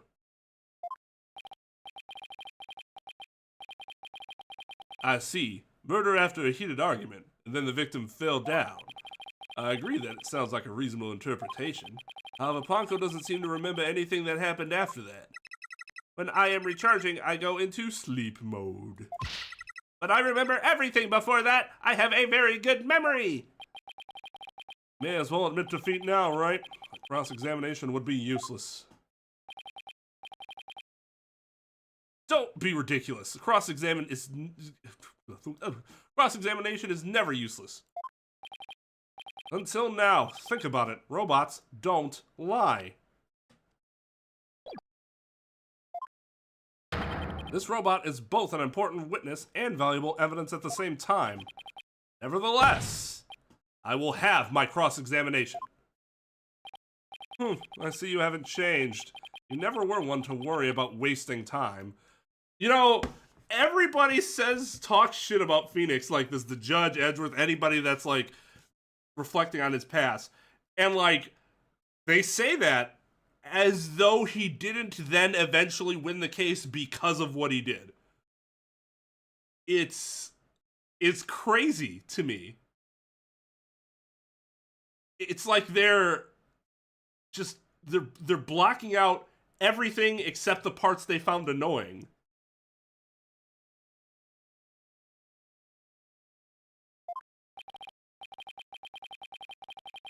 Very well. Even if it may be a waste of time, you may proceed, Mr. Wright. I'll show you both just how fruitful any cross-examination can be.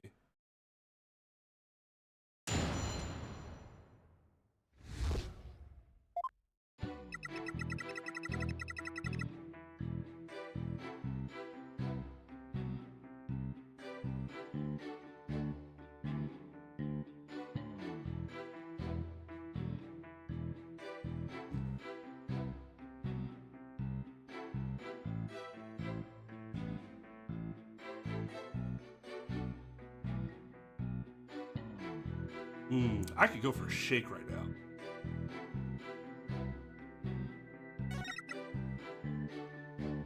Hold it! Hugged her, huh? Which Edgeworth took to mean stabbed her with a weapon. So the two of them were talking before Miss Sykes hugged her mother, is that right? Yes, they were talking very loudly, but I couldn't tell what they were saying. Couldn't tell? Even though they were speaking loudly. I'm only allowed to listen to voices that are directed at me. Don't listen to every voice, it would be a little better than a mobile eavesdropper. Mobile eavesdropper. Sorry, that's how I would have said it, obviously. Well, that explains why some of Ponco's testimony is so vague. It's a shame that our little friend wasn't listening in, however. We could have learned what they were talking about just before Dr. Sykes was killed. Now then, what happened after that?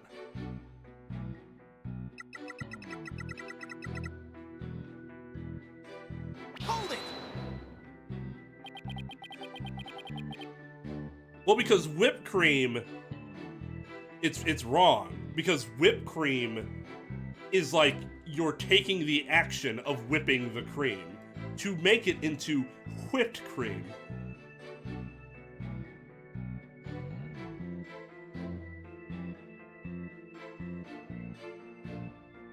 Oh, cherry. I'm a big fan of what are they called? Maraschino? Maraschino?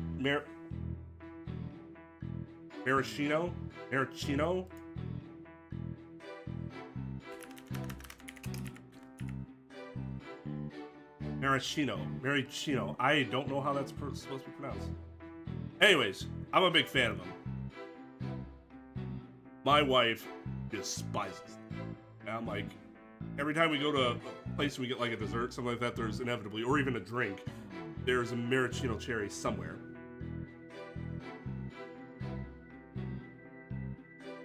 Maraschino?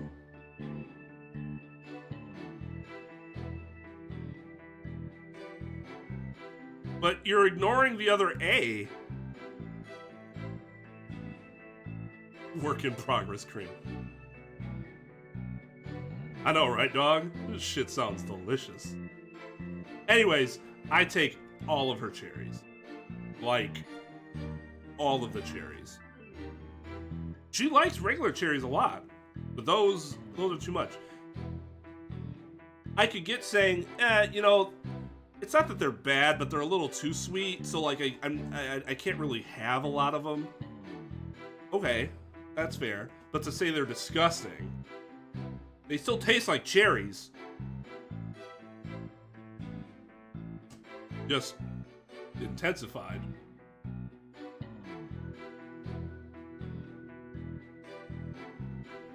That's because cherry medicine doesn't ever taste like cherry. And I never fucking believed it. They'd be like, oh, this is cherry. I'm like, no, it's not. And so just that one, like, affirmation to myself that cherries were better than that allowed me to keep my love for cherries. Difference between the two, mobile and mobile, I think it's just a way of pronouncing it. I don't think there's a difference in, like, the word, the meaning of the word, at least.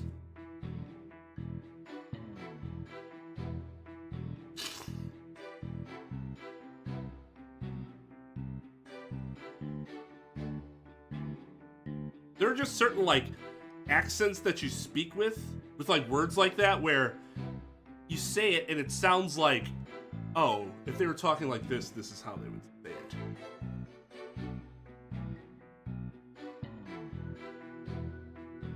I don't want to delve too deeply here, but could you tell us how the victim appeared and acted at this moment?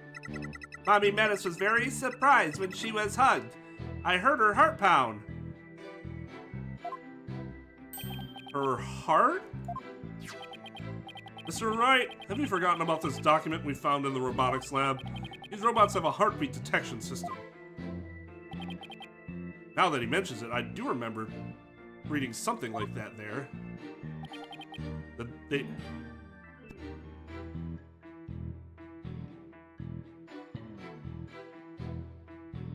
They detect the presence of people by the sound of their heartbeats. Wait a minute, that means Dr. Sykes really did die at this moment. Ponco, how was Dr. Sights after she fell down? You still hear the sound of her heartbeat? Let's see. The moment she fell, her heart was pounding. After that, I don't know. I started recharging just then. All the unlucky timing. If you had heard anything after that, could have been possible. It could have possibly proved that the hug wasn't actually the moment of the murder. I'm very sorry. I'm afraid I don't know. I'm very sorry. The robot is designed to go into sleep mode automatically, so it can't be helped. But it does appear it detected an increased heart rate at the moment of the stabbing. Ugh. After Mommy Menace's heart started pounding in surprise, she fell by the window. It was the round window on the workbench side of the room. Workbench, huh? Uncle must be talking about that table to the right of where that giant robot is now. There's something critical in Ponco's statement just now.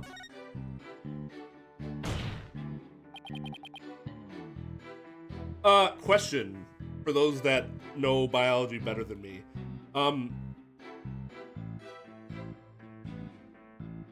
If death is instantaneous, if death is considered to be instantaneous, can your heart still be pounding even after instantaneous death?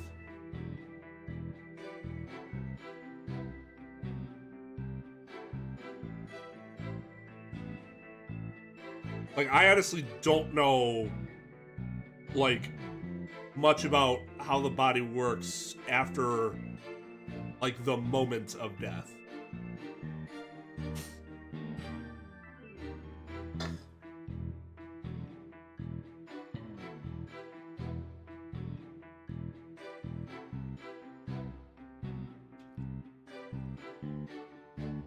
Your Honor, I believe this statement is critical. I'd like it added to her testimony.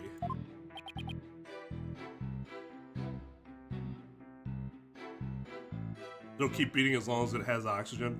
Okay, because my first thought was, well, if she got stabbed and died instantaneously, why would her heart still be pounding like that? But I guess it depends on where she was stabbed. And then again, the second part of it was, could your heart still be beating after instantaneous death? Which apparently it could. It just depends on, you know, its state and whether there's oxygen. Very well. Uncle, could you please add that statement to your testimony? That's a good little girl.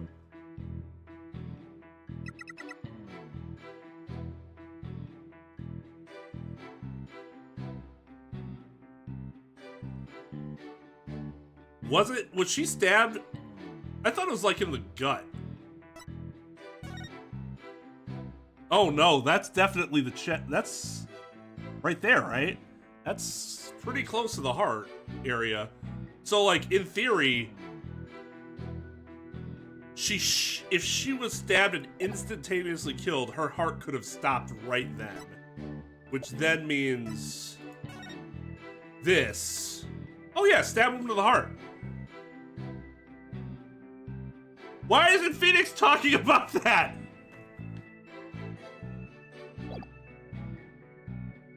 She was still alive when she fell to the floor. At least the heart was still pounding.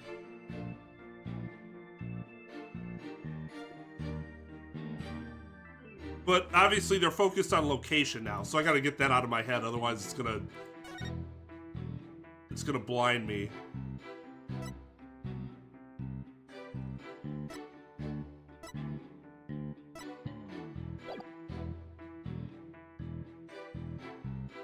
Like, we're talking about location, right? Objection! Ponco, your statement may have just inspired a breakthrough. I was helpful? Hooray! I'm so happy! Just to be sure, let's go over it again, okay? Victim fell near the window on the workbench side of the room. However,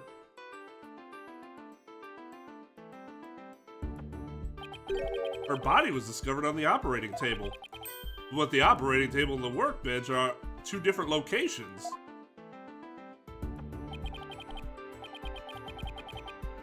Exactly, Your Honor. We've just learned a new crucial fact. What could explain the two very different locations of the body? I'll tell you what. 11-year-old girl couldn't have moved the heavy body of an adult. The only explanation is that the victim walked to the operating table herself. In other words, what Ponco observed near the workbench couldn't possibly have been the moment of the murder.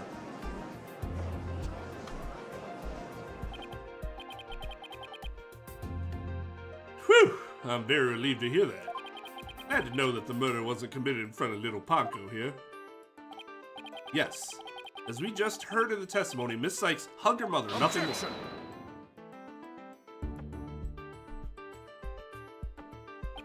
Right. It's been 8 years, which are still just as green as ever. Green? But I can't recall ever seeing Mr. Wright in anything but a blue suit. Hey, blue's my favorite color. What can I say? And most lawyers wear blue suits. That's like the most common color. If the defendant couldn't move the body herself, she could have had it moved for her. Moved for her? But Miss Sykes and Dr. Sykes were the only ones there. I agree. Since the robot is equipped with a heartbeat detection system, it would have been aware of another person's presence if someone else had been there. We can therefore conclude that the defendant and the victim were the only ones present. Then what do you suggest? Who do you suggest move the body? Don't you know it's in the nature of a robot to help people do things? Miss Ponco, allow me to ask you a question. How do you say it like that?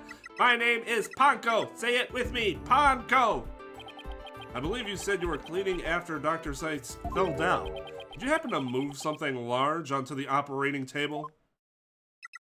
Yes, I did. Athena asked me to. God. Jesus Christ.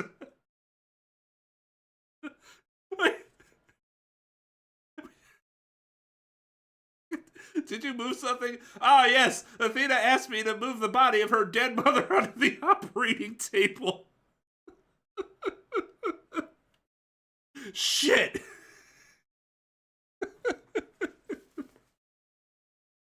Oh my God.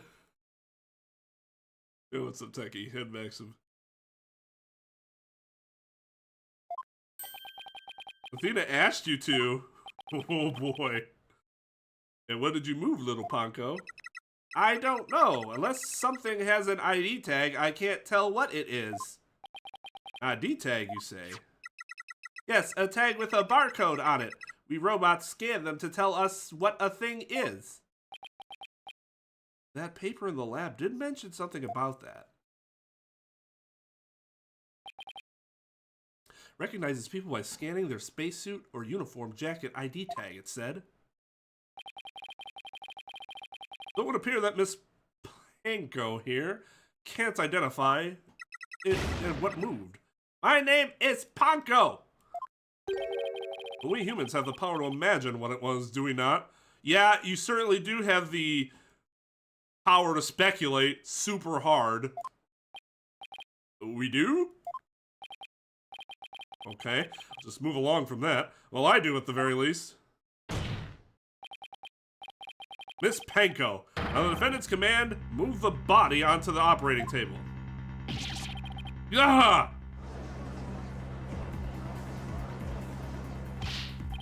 Ponco, did you really move Dr. Sykes' body? She's not gonna be able to answer it.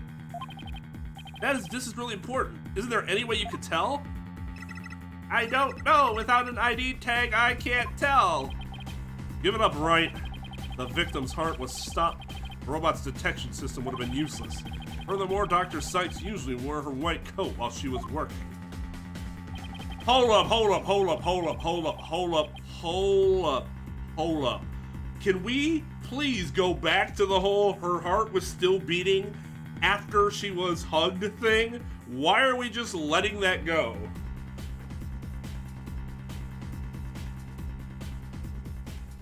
It's about how you would expect from a case that's taking place in a bombed courtroom. She kept the jacket with her ID tag on it draped over a chair in the robotics lab, and only wore it for special occasions. In other words, the victim wasn't wearing her ID tag at the time. From the robot's point of view, her body was simply another object. Objection! Ponco was equipped with a facial recognition system. If he really did move the victim, she would have recognized the body as Dr. Sykes. God damn it.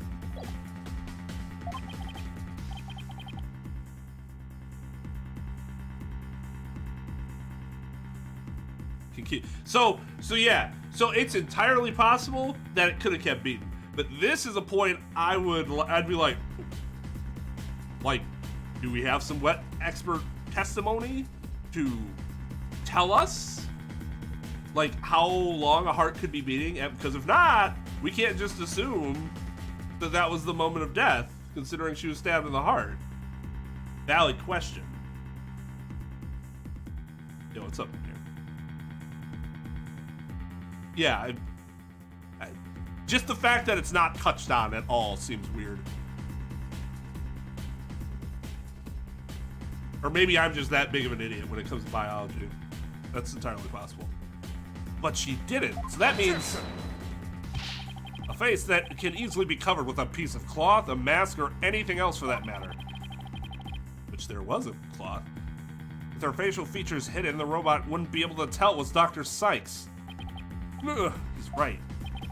To summarize, Miss Sykes stabbed her mother near the workbench. Then, using the robot, I would object to that for being speculation. And then if I'm Edgeworth, I counter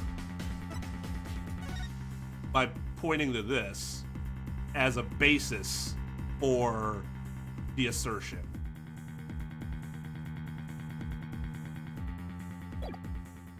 Like, it's a good counter, and it's not it's not a foregone conclusion that Phoenix would win that. He probably wouldn't, but like, you still need to do it. To summarize, Miss Sykes stabbed her mother near the workbench, then using the robot, she moved the body to the table where she removed the sword and was stained in blood.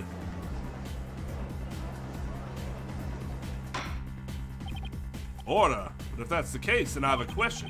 Why did the defendant move the body to the operating table in the first place? Want a reason? Very well.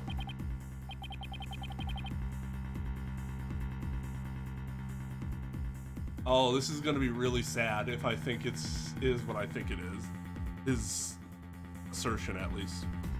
What? You can't possibly have an explanation. Your emotions blind you to the truth. You can learn a lot from our robot friends. Calm and rational thought will open your eyes to the truth in front of you, Mr. Wright.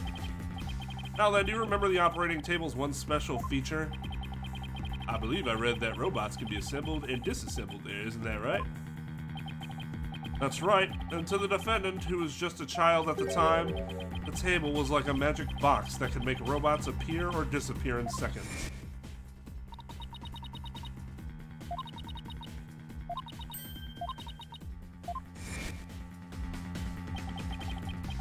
You can't possibly be suggesting this young, sheltered girl had a difficult time distinguishing robots from people.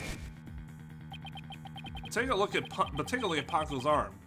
It was Miss Sykes who bandaged it up like that. Oh. No way. I refuse to believe it. If only that was an actual argument. Miss Sykes made a childish, naive, and cruel mistake. She thought that if a robot could be dismantled and vanish without a trace... That's not what I thought he was gonna say, by the way.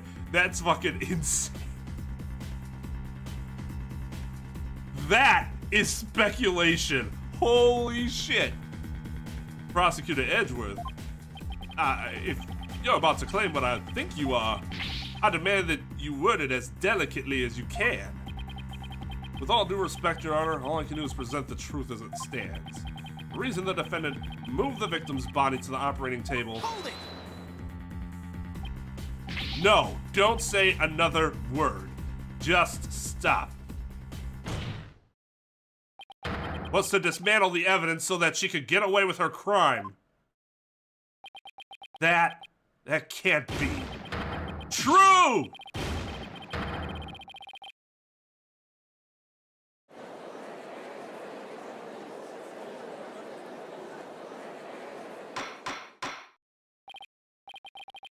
Order in the court. Order in the court, I say.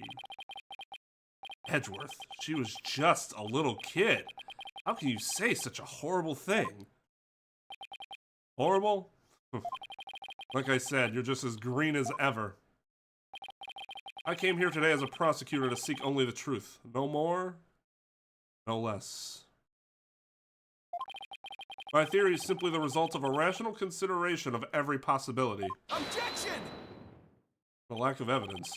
But dismantling isn't the table's only function. It can make repairs as well.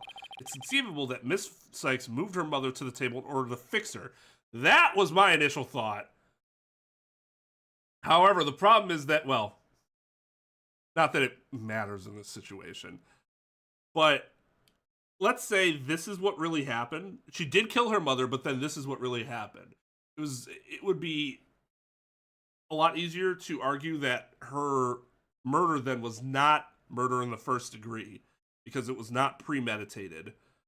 And it might have been something done at the spur of the moment. So you would fail on first degree murder charges. But you could then find that it was second degree or whatever.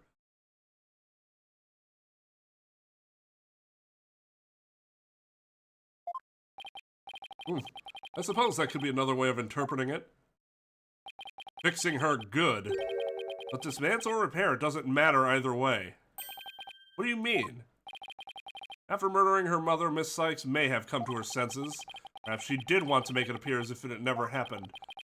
That's why she tried to repair her mother. Yes, that's one possible explanation. But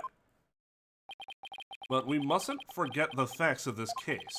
The victim was observed to fall down after being hugged by the defendant. And the body was moved per the defendant's command. These two facts that indicate the defendant's guilt, remain unchanged. It just can't be true. Mr. Wright, do you have any evidence to refute the prosecution's claim? I'm begging you. Evidence, right, let's see, I can't think of any. I'm afraid I don't have any evidence. Becoming chief prosecutor, I've learned that the truth isn't always pretty. Now accept the truth, Mr. Wright. Your subordinate murdered her own mother. Your Honor, the prosecution demands a verdict. The hostages have suffered enough. What a terrible and tragic conclusion. The defense has no counter-argument. I see no need to further prolong this trial. Arguments solid enough, but there's no way Athena could have ever done anything like that. What do I do? There has to be something. I can't think of a single thing.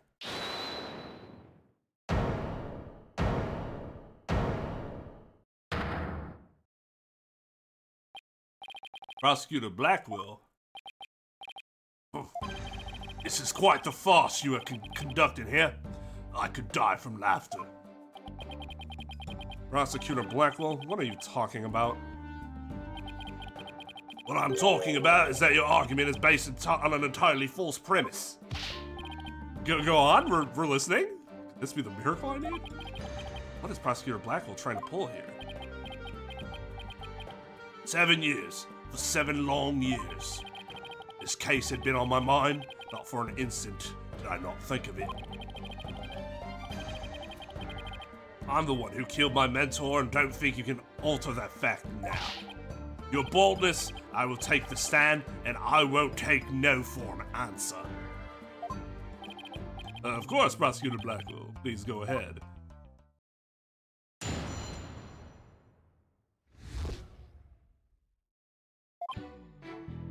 I went to the Cosmos Space Center with the intention of killing Dr. Sykes, but when I got to the robotics lab, I found... Oh, damn it, excuse me, gotta burp.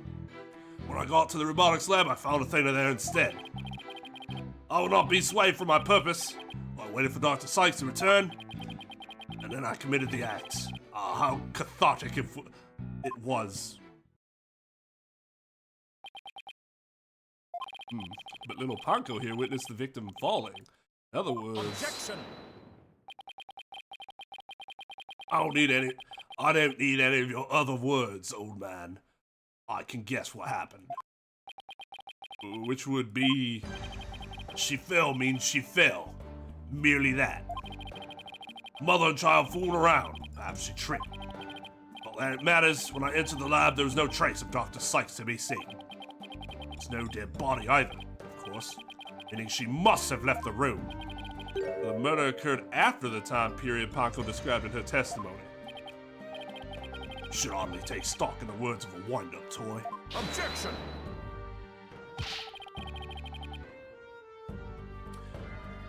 Then how do you explain the fact that the defendant had the robot move something?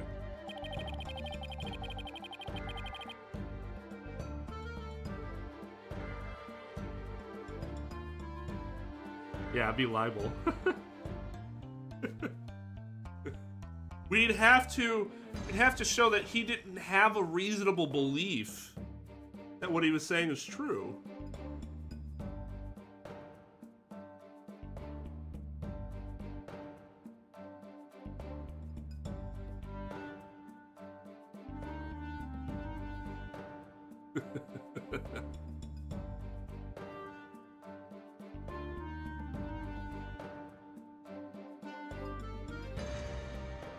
Athena was always tinkering around with robots on the operating table to amuse herself.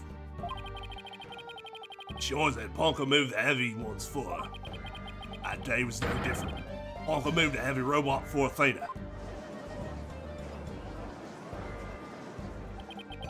This is awful. These saying seems to make sense, and yet... Objection!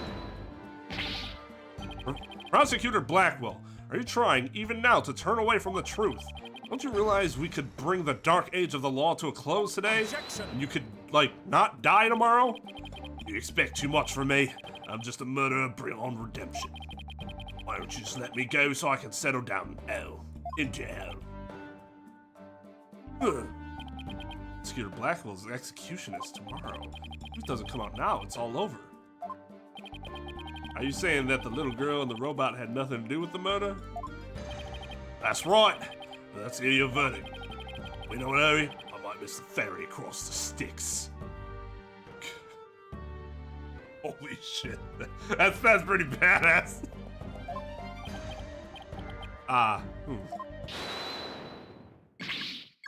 Don't you dare, Judge. Don't forget I have hostages over here. And Simon, how long are you going to cover for her? Miss Blackwell. Forgive me, Aura. I never wanted you to do anything like this for me. But you agreed to this trial. If you have a counter-argument, then present your evidence. That's the rule of the courtroom. Isn't that right, Chief Prosecutor? Well, yeah, Blackwell as a prosecutor. Say he wasn't a badass, as just a general being. Blackwell, you selfish. Well, to be frank, I don't like this, but it's my duty to make a decision. I will announce my verdict, if no one has a counter-argument. What's really happening? Is it really going to end just like it did 7 years ago?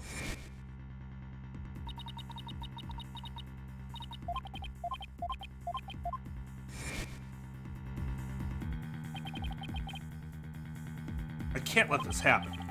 But I just don't have the evidence to counter Prosecutor Blackwell's testimony.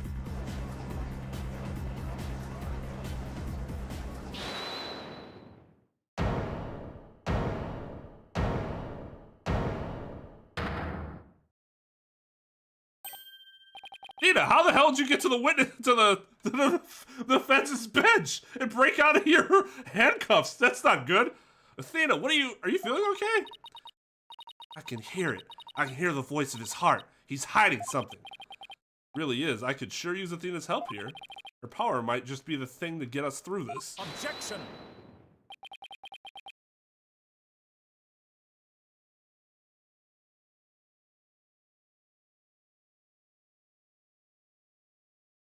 Sykes, don't it? No need for you to chime in here. Just accept that you're innocent. Objection!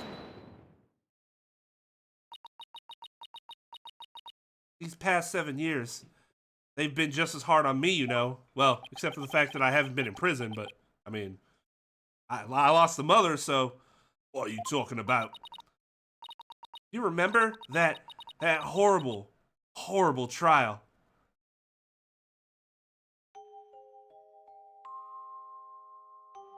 Please, you have to listen to me! He didn't kill her! His heart is screaming that he didn't kill her!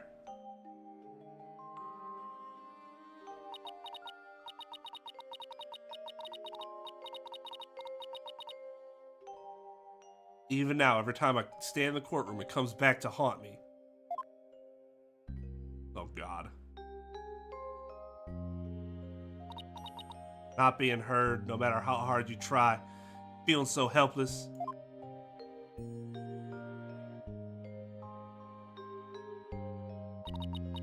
Caught in people's stares. So scared that it feels like your chest is in a vice. Vise?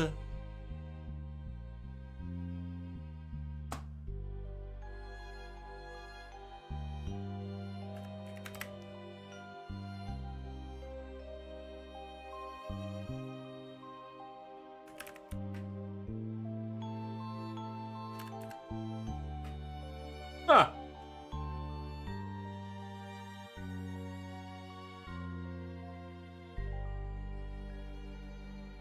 Interesting. I'm terrified of courtrooms. I want to run out of that door even now.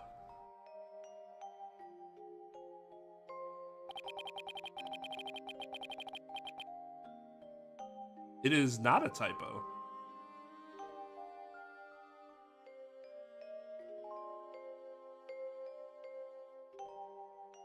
And yet you found a way to keep your fears at bay and became a lawyer.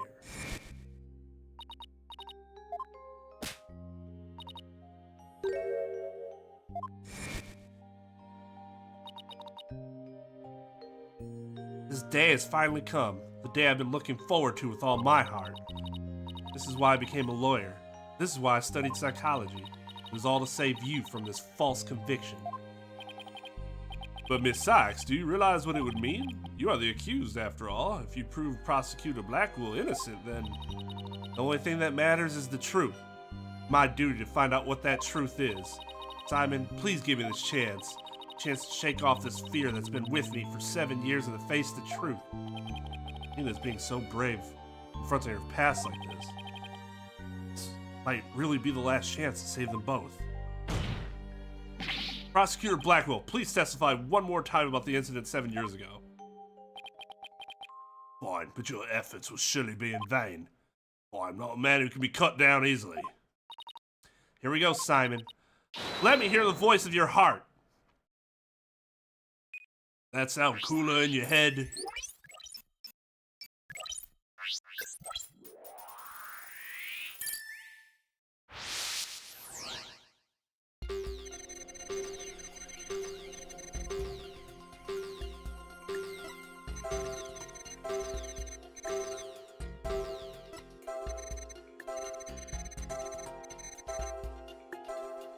I was super happy about that.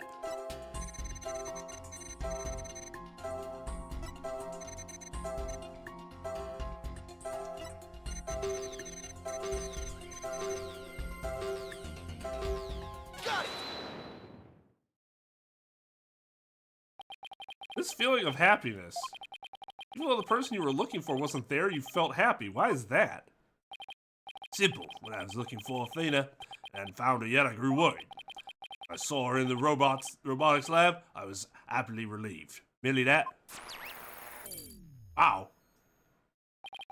Just now you said that you went to the Space Center to kill Dr. Sykes. The first thing you did was look for her daughter instead? I had no intention of harming Athena. I want to confirm that she was safe first. It was just a part of my plan. Nothing contradictory about that. Ugh. The second I find an inconsistency, he cuts it down. Simon knows the principles of analytical psychology. There's less noise now, but I don't see any instabilities that we can latch onto. I was afraid of that. We'll just have to keep chipping away at them then. Bit by bit. Did you update his testimony, Athena? You got it, boss.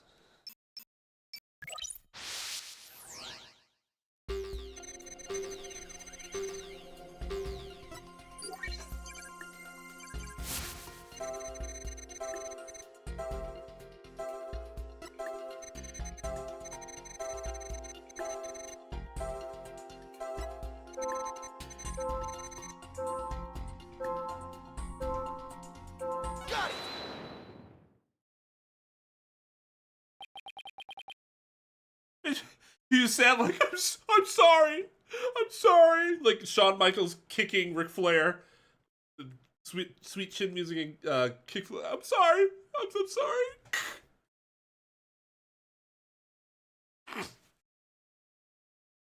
Not even you can falsify your emotions, Prosecutor Blackwell. What? When you said that you killed Dr. Sykes in your testimony, you felt sadness. Why would someone who had laid in wait to kill her be sad at her death? Such an obvious attack. Yes, I feel sadness, but it wasn't for her. Or sorrow for Athena. The circumstances. Can't be talking about that, can he?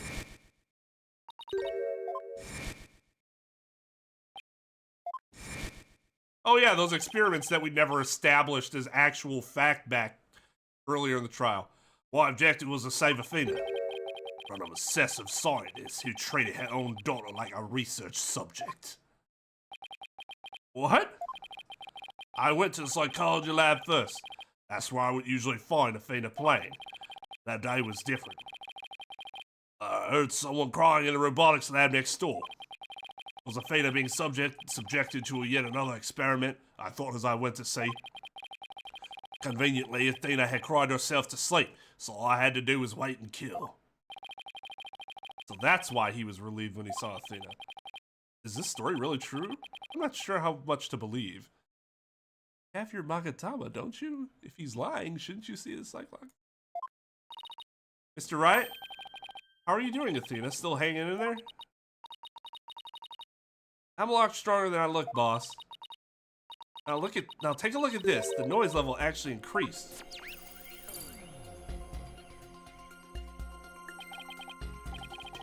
It went up? I've never seen it do that before. Prosecutor Blackwell's lying somewhere in his testimony. Matter of fact, he's piling lie on top of lie in an attempt to make his claim sound more believable. He's trying even harder to express his true feelings, and that's what's causing the noise. How in the world should I approach this?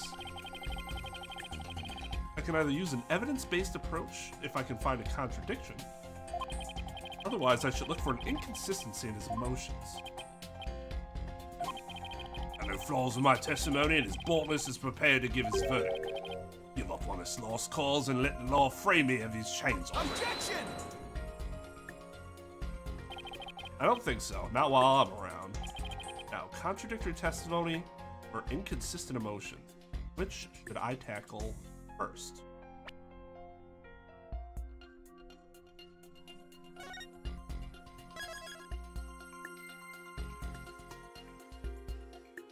Yeah, it is a portal dimension. Suddenly it's fucking worthless.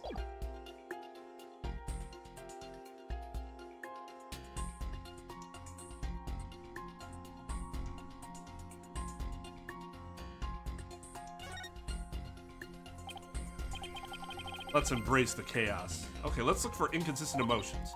Got it, boss. But if you want to try to look for a contradictory statement instead, just let me know. I can easily switch over.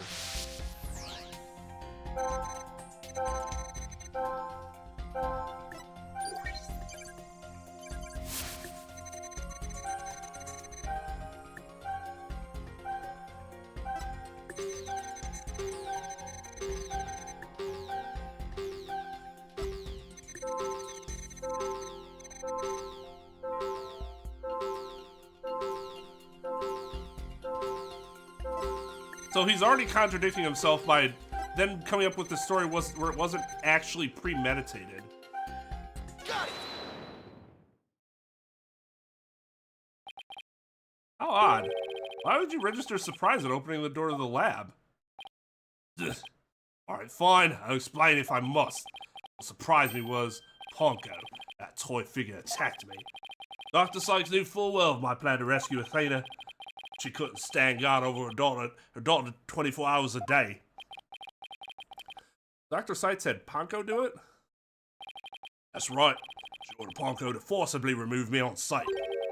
So I slashed Ponco up with the katana that was there in the lab. That rickety old puppet wasn't worthy of that fine blade.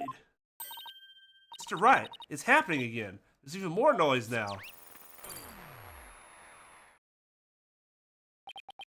at 100% now. What's going on here? Whenever we find an opening, he covers it up with lies. We'll never get rid of the noise at this rate. Pretty hard to keep telling coherent lies like that.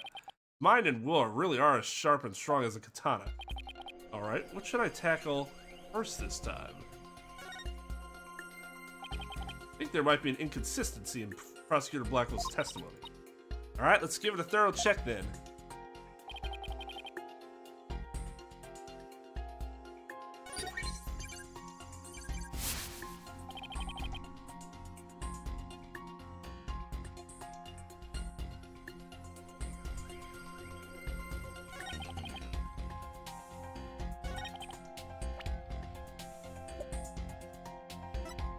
Objection!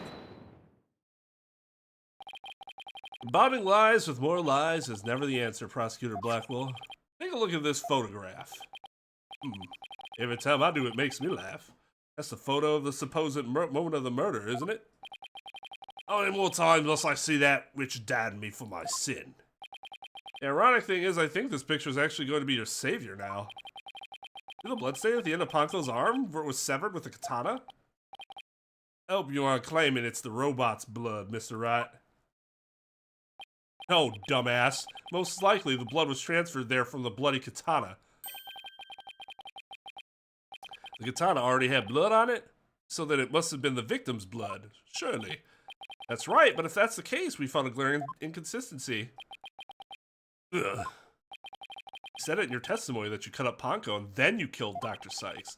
But in spite of that, the victim's blood is already on Ponco's arm in this picture. What? But that couldn't be. Exactly. In order for the blood to have transferred from the sword to Ponco's arm, the victim must have been stabbed first before the robot was slashed, or he just wiped some of the blood off on the nub for some reason.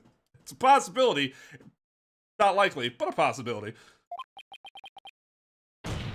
In other words, Prosecutor Blackwell, your entire testimony is nothing but one giant ball of lies.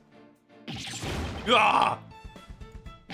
Tell the court the truth, Prosecutor Blackwell, now. You have no idea what you're doing. His voice, there's so much discord. I'm hearing not just one or two, but a bunch of rampaging emotions here. It's hard to describe. It's like a violent whirlpool or something. Phoenix, Wright, you will pay for this. Never have I been forced to reveal so much, but the rest I'll take to my grave. Prosecutor Blackwell, you are on the witness stand. You are obligated to tell the truth. He still doesn't have to. If he doesn't want to, he can just say no and get arrested. Unless you give him a truth serum, he literally does not actually. This is not a I had no choice situation.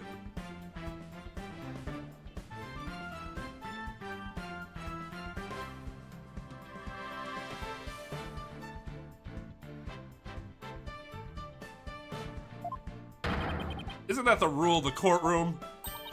All these complex emotions, they seem to be flowing from one source. I think whatever he really saw that day is what's causing these feelings. No shit, Athena.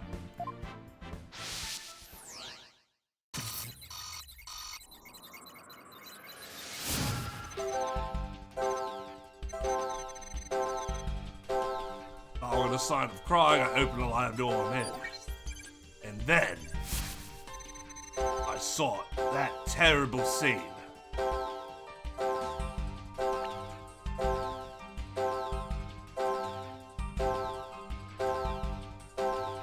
What am I supposed to probe here?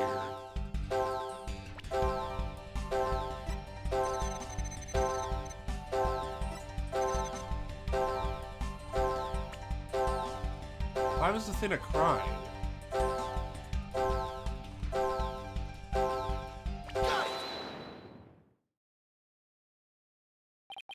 When you opened the door and saw Athena, you became overwhelmed by your emotions. Isn't that right, Prosecutor? You should know better. And though it's pathetic, I admit I'm terrified to speak of it. Prosecutor Blackwell, Miss Sykes is innocent. I will always believe that with all my heart. Why can't you find it within yourself to believe in me too? Athena is innocent, huh? Can you honestly say you believe that to be true, right, Dono? I give you my word. Now tell me what you really saw when you opened that door. Yeah, curse you, Phoenix, right!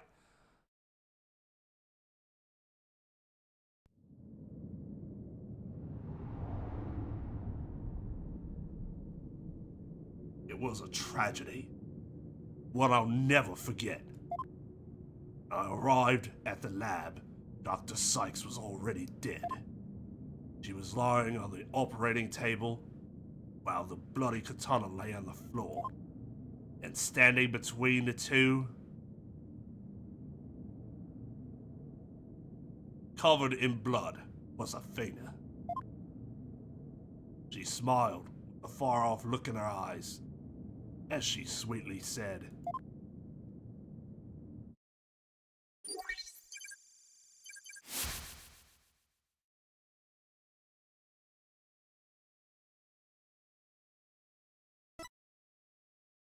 "Something's wrong with Mom, so I'm taking her apart to fix her."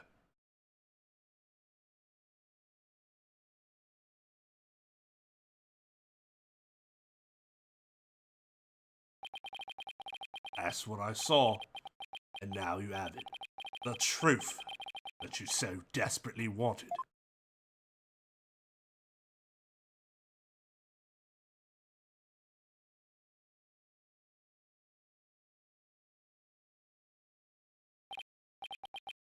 The truth got an M rating because of uh, because of her face? I mean, there was blood on it, but like, or is it because of the blood plus the, I want to take her apart and fix her? Because, yeah, I suppose that's pretty fucking brutal, even if that's not what she meant in the slightest. Like, from a, you know.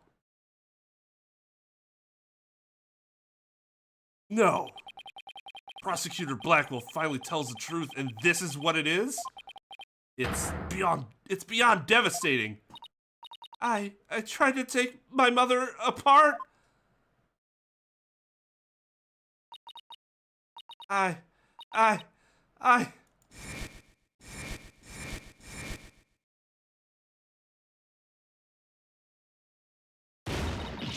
No!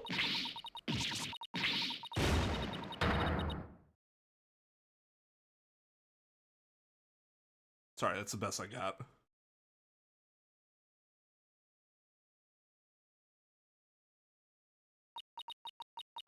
So it was me. I'm the one who killed my mother. Athena! As I said, Wright, the truth isn't always pretty. Murder, disassembly on an operating table, a scientist using her daughter as a guinea pig. Sadly, it appears that my theory was correct after all. Objection! It's true that Athena didn't like her mother's research, but you dare cast aspersions on my mentor by claiming Athena was used in such a manner. Dr. Sykes can be awkward with people, but she loved her daughter with all her heart. She loved me? Your mother hated to see you suffer because you could hear the voices of people's hearts. She wanted to set you free of your pain, so she worked tirelessly on her research. Had to make robots that didn't have emotion. You could still interact with things that had emotion. Like, I mean, like, that's been pretty obvious since we learned that she's basically an empath. You remember those headphones you hated so much?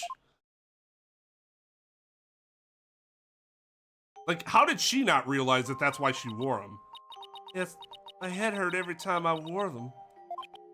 No, Athena, it's just the opposite. They emitted sound waves to nullify emotional input from the voices of people around you. Your power was much stronger than it is now. Those headphones were what enabled you to carry on with everyday life. Like, yeah, fucking duh. Like, this is one thing I don't understand.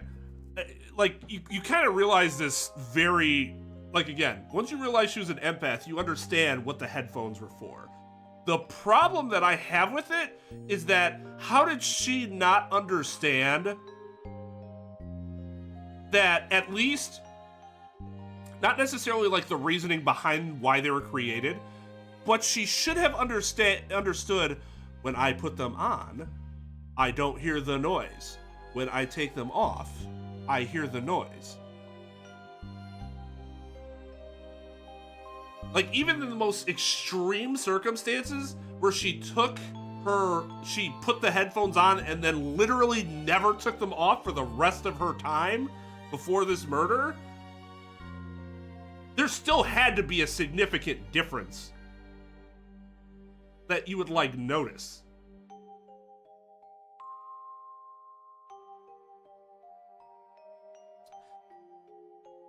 No, that can't be true. Then why? Why would I have done something like that to someone who loved me so much?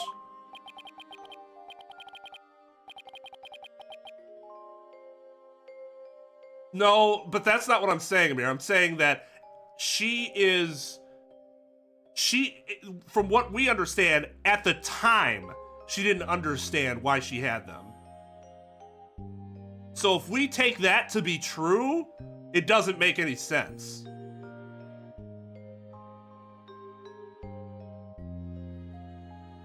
Because, yeah, I'm not talking about, like, well, in retrospect, she blocked that part of her memory out. That's not what I mean.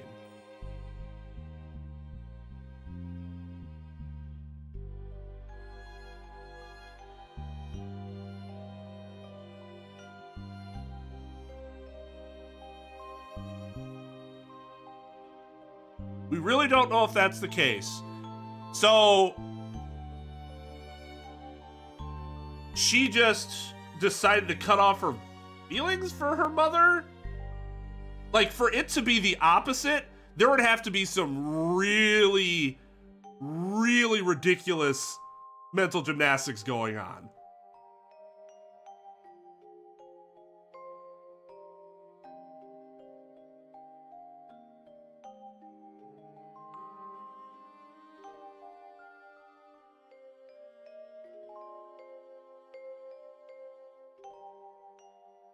She still had pain, but it wasn't going to be the same pain. She said her head hurt, but did it hurt the same way as hearing voices everywhere? Phantom Killer, don't argue with the mods. I don't care if you disagree with what they did. You don't argue with the mods. You don't tell them what they should not do.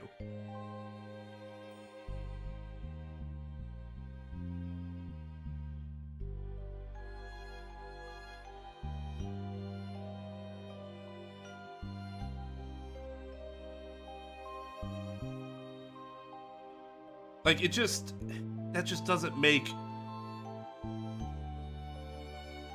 But yeah, I always tell people, if they have a problem with the mods, go on Discord, talk to them about it. Don't do it in the chat. That's... Like, we want a huge argument with moderators in the chat. Like, just think about why that's not a good idea.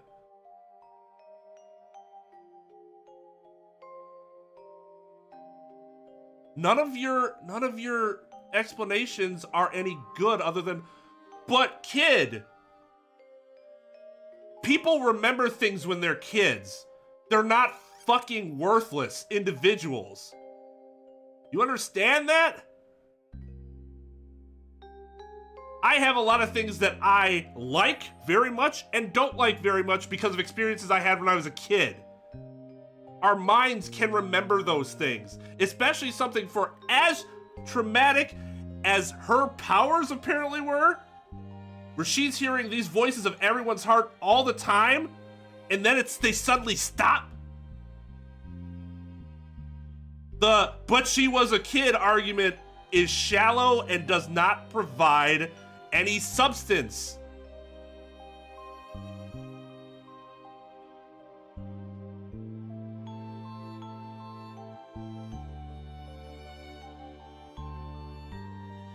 Like, you understand if something that tremendously traumatic is happening to you and then suddenly it's not anymore.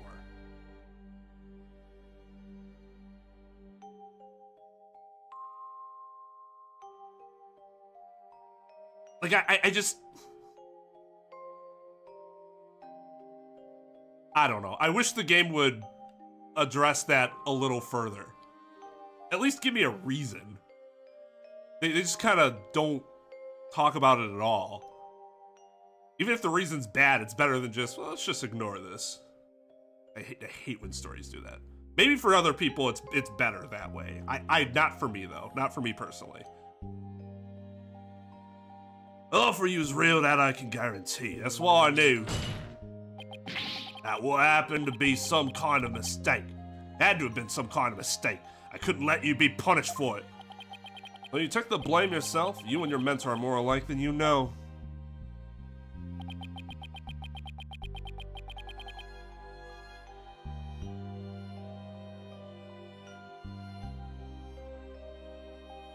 So, if there were the only way that would make any sense is if there were basically the same. Like in terms of pain or whatever, or intolerance, whatever you want to call it. But if that's the case, then what's the point? They had to have been doing that because one was worse than the other. And if one is worse than the other, you understand that. You as a human being would figure that out.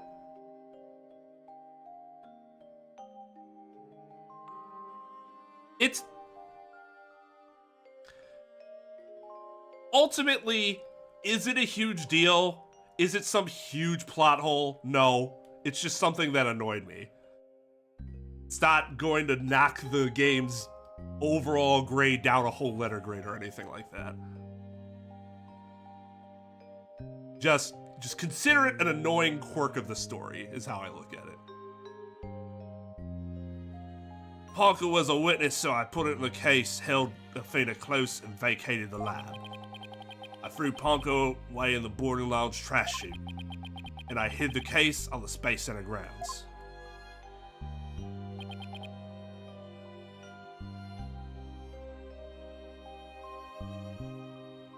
Okay, but that's because you had no knowledge behind what was going on. Didn't they know? Isn't the assumption is that they knew what was behind Athena's... Because her whole thing is, I made robots to make it so that you can't hear emotions. Your comparison is not analogous.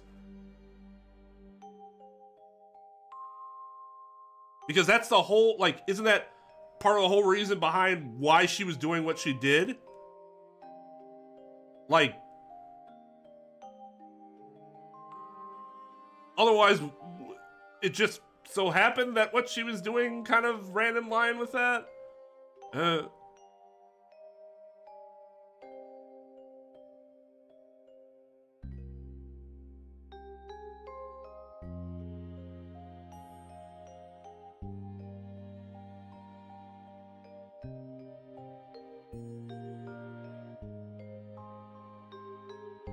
Again, Zeph, if that's the case, though, then the headphones, in general, she shouldn't have been wearing them. And she should have been taking them off then.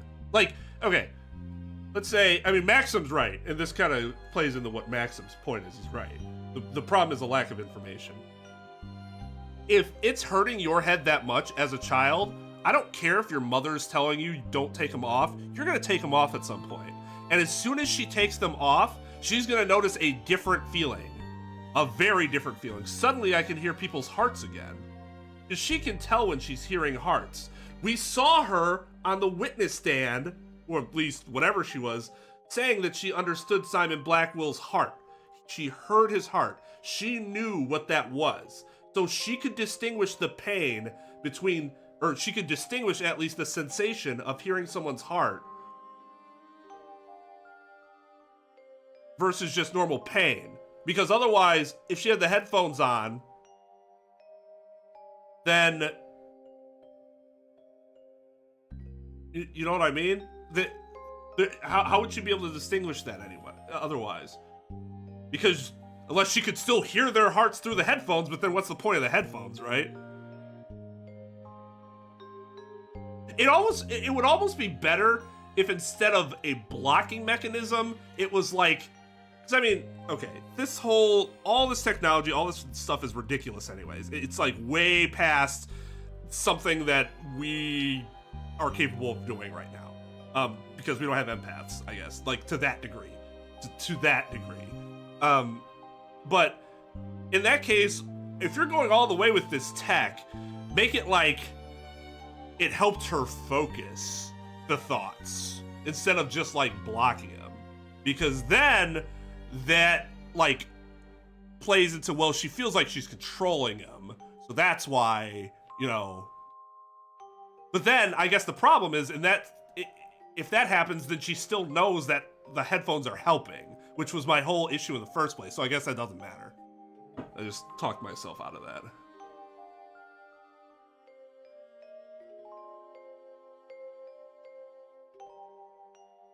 I also believe it is very difficult to believe she never took him off at least once. And that's why I tried to address that, because like that is one extreme end of the argument as well. What if she never took him off? I mean, it's possible. It's not likely.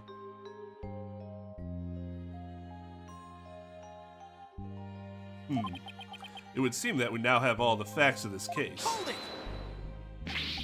No, not yet. It can't end like this. Objection! Do not disgrace yourself, Mr. Wright. The truth has been revealed. Are you the type of man to turn your back to things that disagree with you? I'm not, but this... I can't give up now. I have to say something. Anything, even if it's a bluff. I've always managed to pull through that way in the past. I have to make it work. The defense is prepared to present evidence. Mr. Wright. Yes, Athena? It's okay. You can stop now. I don't want you or anyone else to suffer any longer for my sake. Athena, what are you saying? I killed my mother. That's the truth. It's just like Prosecutor Edgeworth said. We have to face it, no matter how much it hurts.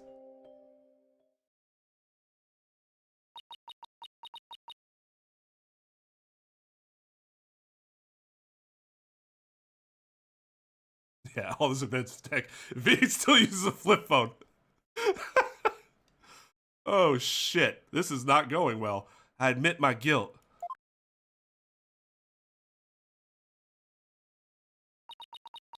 But could I please be granted just one chance to tell everyone what I recall? It appears Miss Sykes is much braver than you, Mr. Wright. Is now really the time, Edgeworth? Is now really the time? What say you, Your Honor? That's crass even for Edgeworth. In light of her courage, will the court give Miss Sykes the opportunity to confess? Very well. Then if you would, please take the stand, Miss Sykes.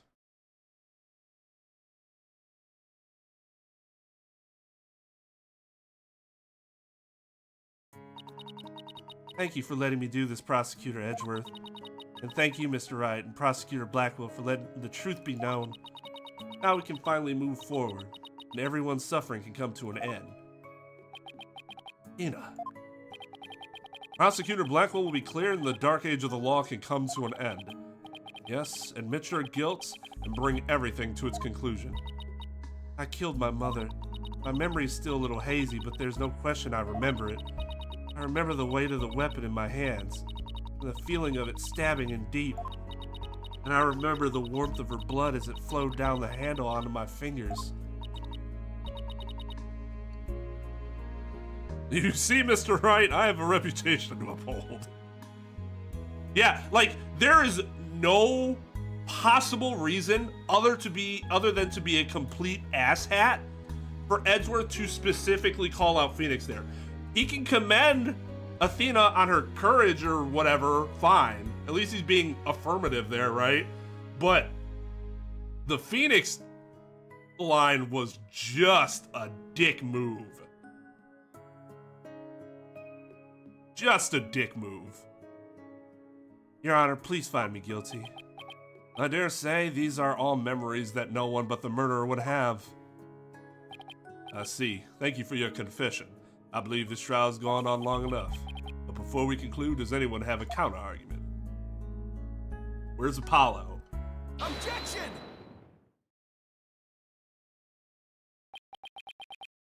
I do, Your Honor, or not. Mr. Wright. But, Mr. Wright, why? I killed her. I remember it now. Any counter-argument now is pointless. Objection! God damn, dude, relax. Don't tell me you've forgotten one of the basic tenets of lawyering. Always believe in the client to the bitter end. Athena, you are not the murderer. Objection! Oh, here we go. I said that you never changed, but could you have actually regressed in these 8 years? I won't stand for your childish emotionalism getting in the way of the truth. Sticks and stones, my friend. Your ad hominem is not welcome here. Emotionalism, don't lecture me on matters of the heart, Edgeworth. Because I can see straight into a person's soul.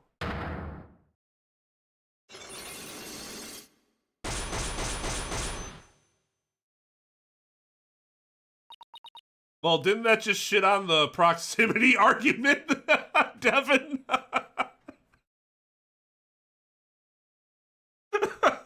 although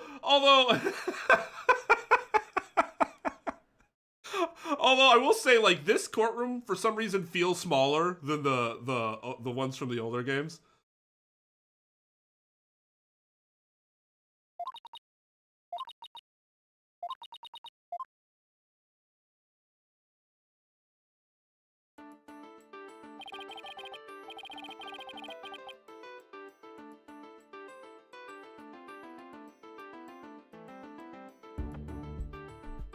Even with the like the normal courtrooms though, I felt that. I'm not sure. I can't put my finger on what it is exactly. Maybe it's because of the way you come in from the back and you go through, whereas in the old games it almost felt like that hall could be not endless because you see the door in back of them, but it seems like it could be a lot further away. Maybe it's 3D fucking with me too. There's still a chance, somewhere deep in Athena's heart, there might still be a memory that not even she knows about yet. It might be like looking for a grain of sand somewhere in the cosmos, but still, that memory might contain a new fact that could prove her innocence. I hope for everyone's sake that you are not just bluffing, Mr. Wright. Now then, is there or is there not a problem with Miss Sock's confession? I don't know, let me break through these black cyclocks first. There's definitely something wrong with her memory of the event, I can just tell. There's a problem with her confession. Please prove it to this court now. Why do we still have this?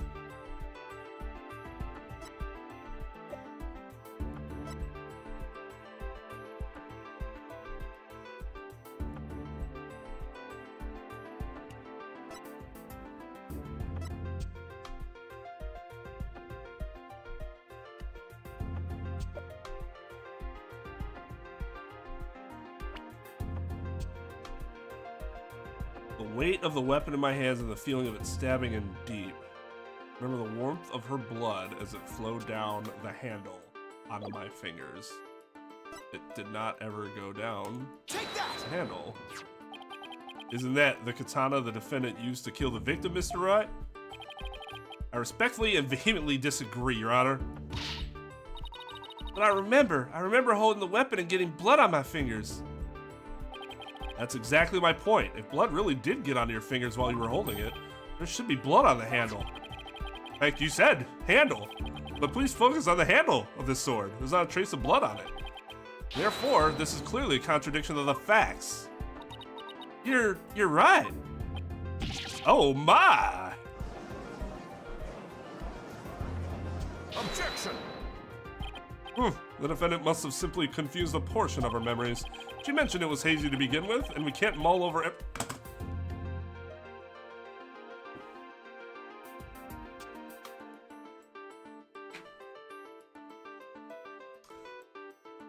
Classic Edgeworth. When I got him against the wall, he's just like, well, why are we looking at every minor detail?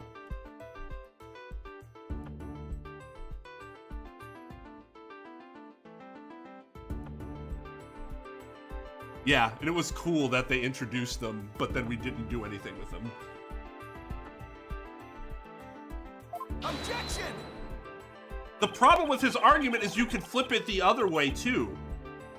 Well, her memory's hazy, so she could be misremembering all of it. Like, that's why that type of argument isn't good.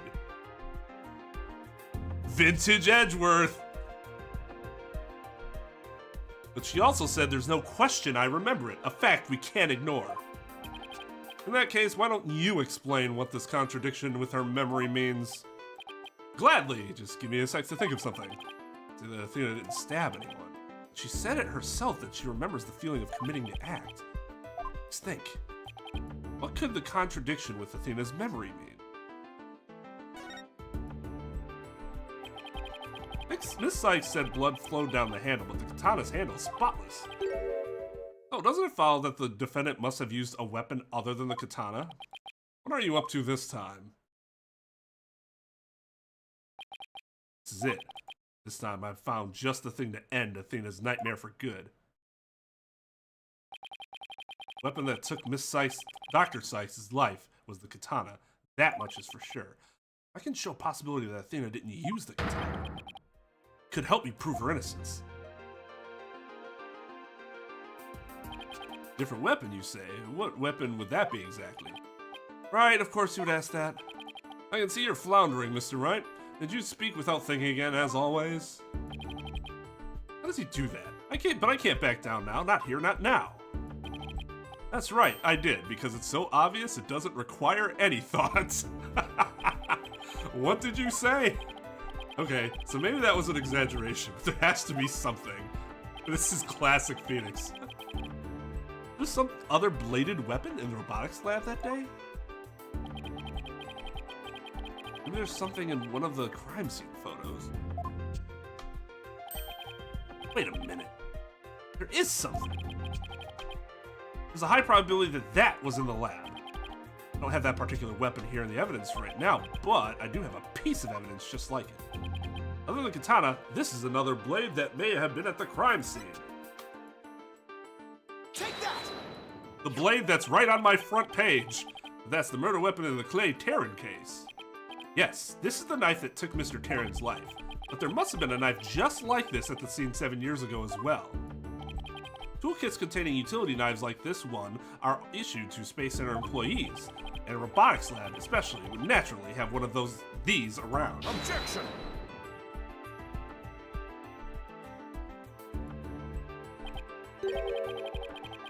But besides the katana, no other bladed weapon was found at the site.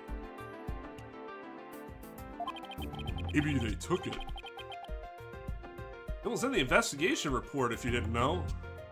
Objection! The absence of evidence is not the evidence of absence. Of course I knew that, what you told me just now. And here's something else you already knew. There was a toolkit at the scene that didn't contain any blades. Here's a photo of its contents. Oh, yeah! I wonder what this whole fucking missing thing could have been, Edgeworth.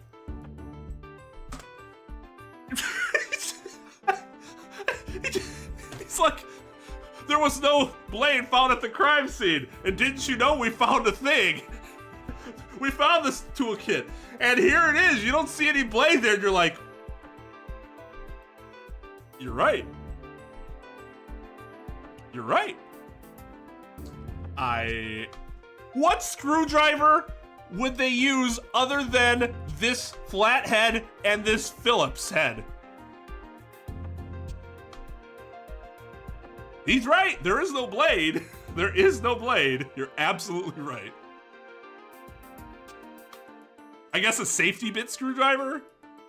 But you wouldn't normally have that in a set like this. It'd make more sense if this was like a small hammer, but the problem is that a hammer wouldn't fit here.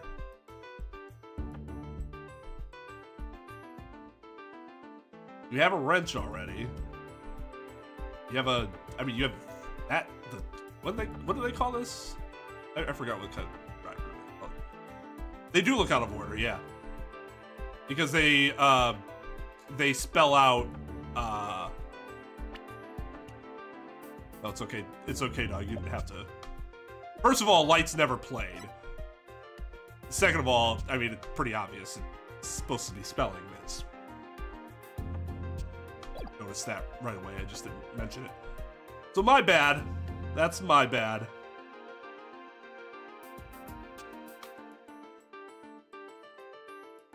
Allen Ridge.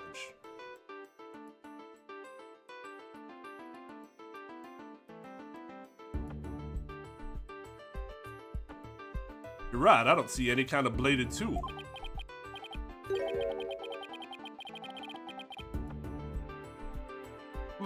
Fine, but isn't there something odd about the design on these handles? Therefore, there was no other bladed weapon in the room. Objection!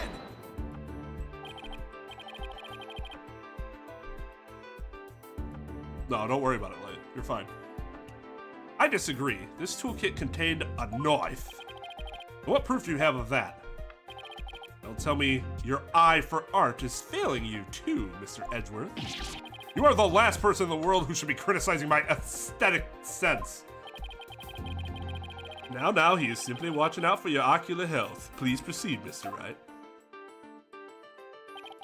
Notice that the handles of each of these tools have a sort of design on them.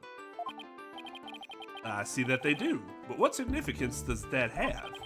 It's clear that one of the tools is missing from this kit.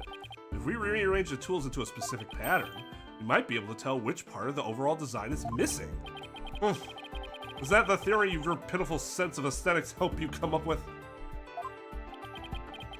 Like, he can't deny this at this point, unless his ocular health really... Well, he took his glasses off. You know what? The game explained this without intending to when he took his glasses off, and now he can't see shit. So now he's like, what about my aesthetic sense? What pattern are you talking about? Let me just get a closer look through it here.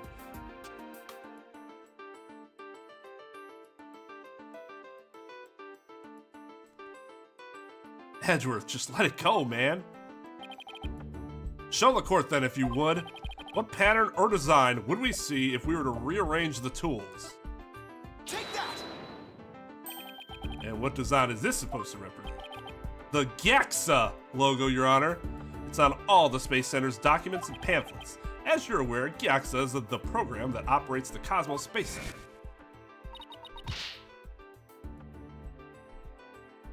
Look at how brightly the GDevan...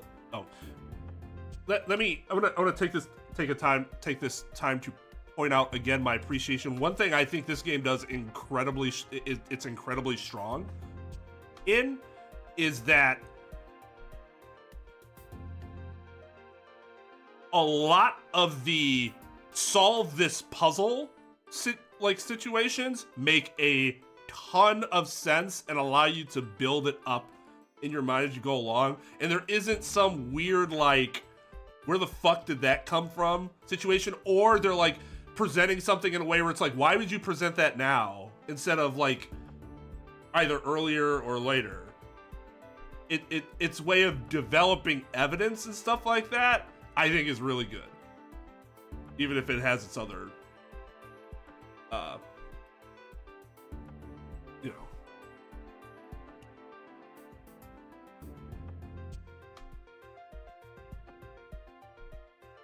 I forgot that I knew he went to college, but I completely forgot he majored in art. So yeah, good point. Good point.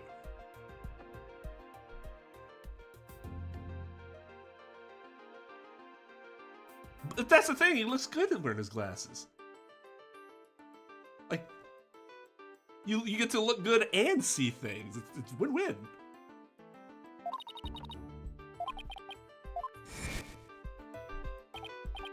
I think I see it now, but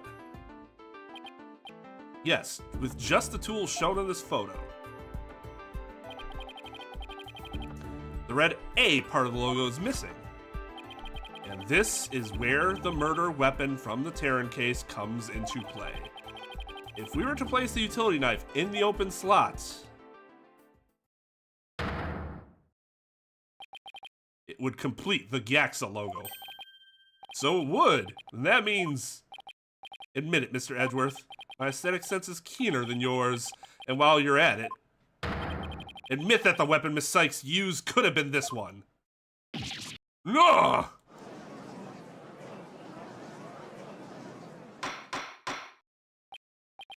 Order in the court. Miss Sykes confessed to having a memory of stabbing the victim. Admittedly, Miss Sykes most likely did stab someone, using the utility knife. However, the weapon used to kill Dr. Sykes was the katana. Therefore, the act of stabbing that Miss Sykes remembers couldn't be that of Dr. Sykes. Very well. Let's suppose for a minute that Miss Sykes did use the utility knife.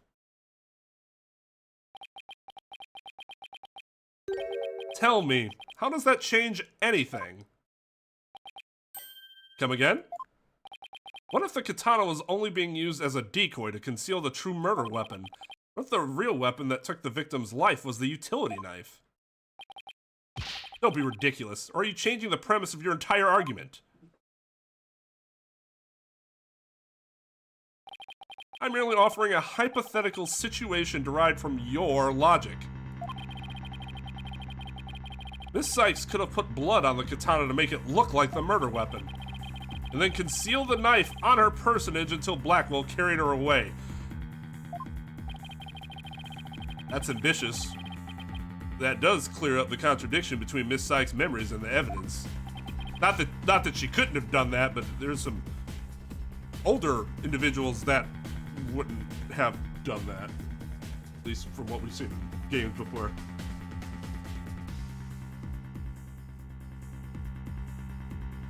If in fact the murder weapon is a utility knife, then fate has dealt you a cruel hand. And you have just proven the knife's existence to the rest of us with your own logic. Objection! The prosecution is attempting to lead the court. Objection! You're the one attempting to lead the court. You're the one attempting to lead the court, right? Not me.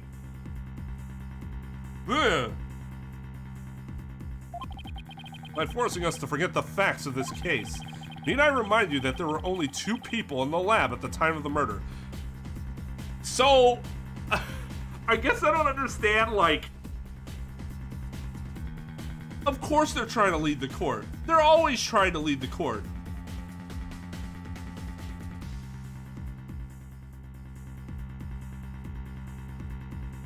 Mike, the problem is that this whole case is a hypothetical scenario. Like 90% of what we've gone through in this case and arguments have been hypothetical scenarios, because it's a murder that happened 7 years ago.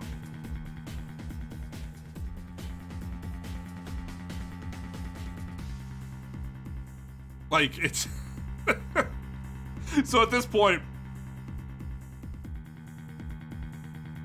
yeah. It's also a case that was only put together because somebody took hostages and demanded that this be retried. So it's not even really an official case. Yeah, even the trial itself it's not real. At least as far as like, this is an official court proceeding. Need I remind you that there was only 2 people in the lab at the time of the murder, and that the defendant herself recalls stabbing someone with her own hands. No. Matters not whether the murder weapon was a katana or a utility knife, as long as we know that the victim and the defendant were the only ones there.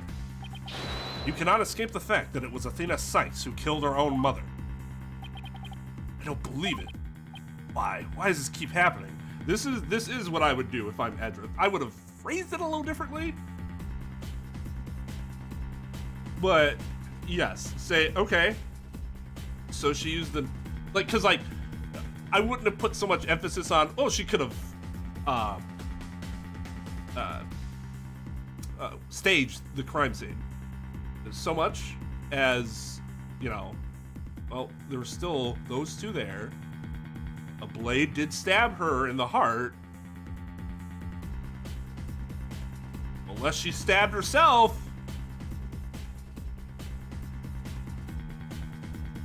Like, that's good.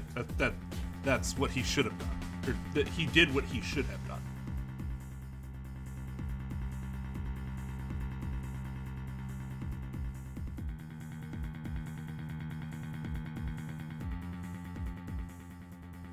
Why? Why does this keep happening? Every time I find a contradiction, it vanishes and the suspicion keeps coming back. It's almost as if. Now you're finally starting to get it. Your contradictions keep vanishing because the charge is true. And the suspicion keeps coming back to the defendant because that's where it belongs. Phoenix Wright, when will you open your eyes and accept the truth? Ugh.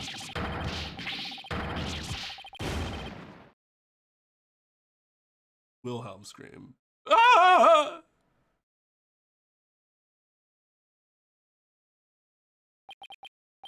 I don't want to believe it. It can't be true. But what if? Mr. Wright, you fought a good fight. I think you've done all you can do.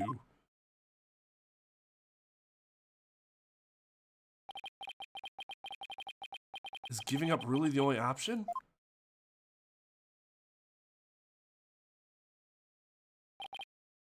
No, snap out of it, Phoenix. What's the matter with you giving it a doubt? Yeah, look back. Forward is the only way to go. No, Your Honor, not yet. It isn't over yet. Right. I can't lose sight of what's important. I believe in Athena, and I'll always believe in her to the very end. A defense lawyer never gives up on his client. I have to pick myself up and stand firm. Make that brain of yours work, Phoenix. If I don't see a way, I'll just have to go back and look for one. Time to rethink this case thoroughly. Here we go.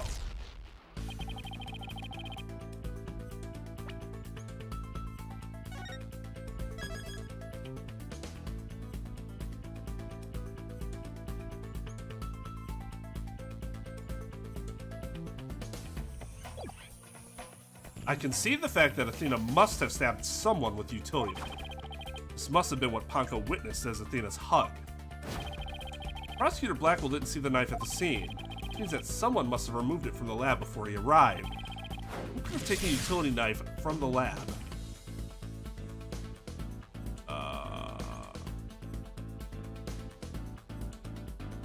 I don't fucking...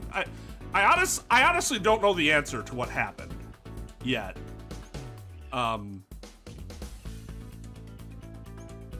If she took it away, there'd be like blood dripping everywhere, right? Or not necessarily everywhere, but you might find some stains. So then it has to be one of these two.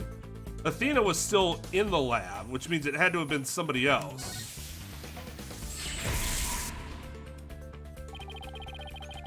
If I trust in Athena, then I have to conclude there was a third person at the scene. But according to Ponco's testimony, Athena and her mother were the only two there. So then, how did this third person manage to escape Ponco's detection? I know, this person must have fooled Ponco's facial recognition feature by covering...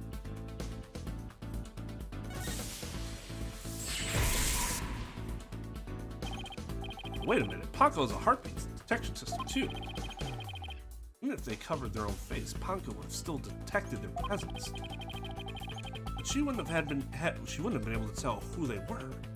That's it. The culprit could have covered their face and posed as which person to avoid detection.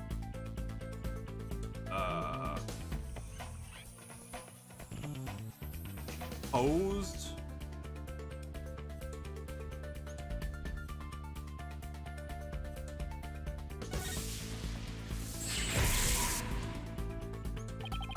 The culprit poses the victim. That would explain why Ponco thought only she and Athena were there.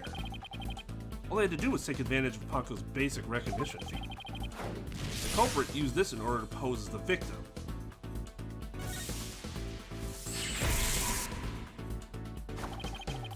The culprit could have posed as the victim by wearing her jacket with the ID tag on it.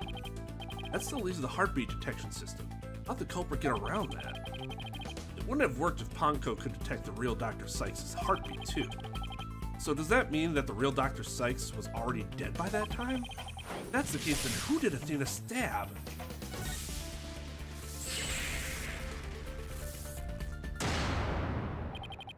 That's it. The person Athena stabbed wasn't Dr. Sykes. It was the person who murdered her and then pretended to be her. The real culprit.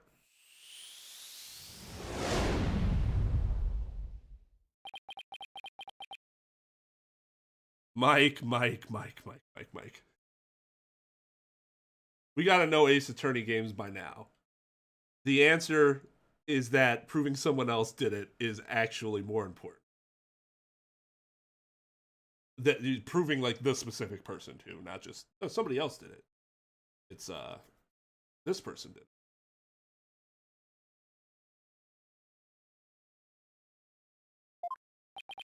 Now that Mr. Wright has finally finished thinking, let us bring this to a swift end. Please give us your verdict, Your Honor, so that we can move on to hostage negotiations. You're absolutely right, Prosecutor Edgeworth. I hereby...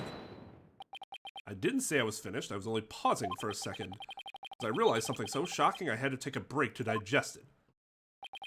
But now, I know for a fact, Miss Sykes is innocent. But Ponco saw me. She witnessed the moment of the crime. Yes, Ponco did witness something. She saw the hug. In other words, the moment you used the utility knife.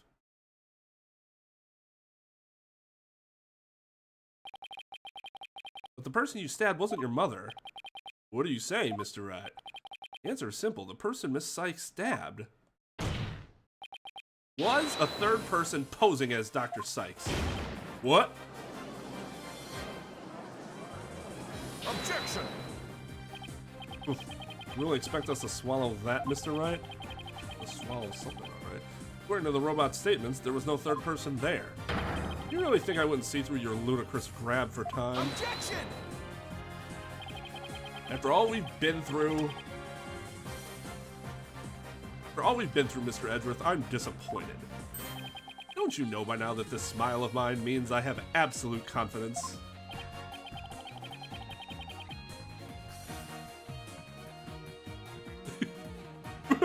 Mike!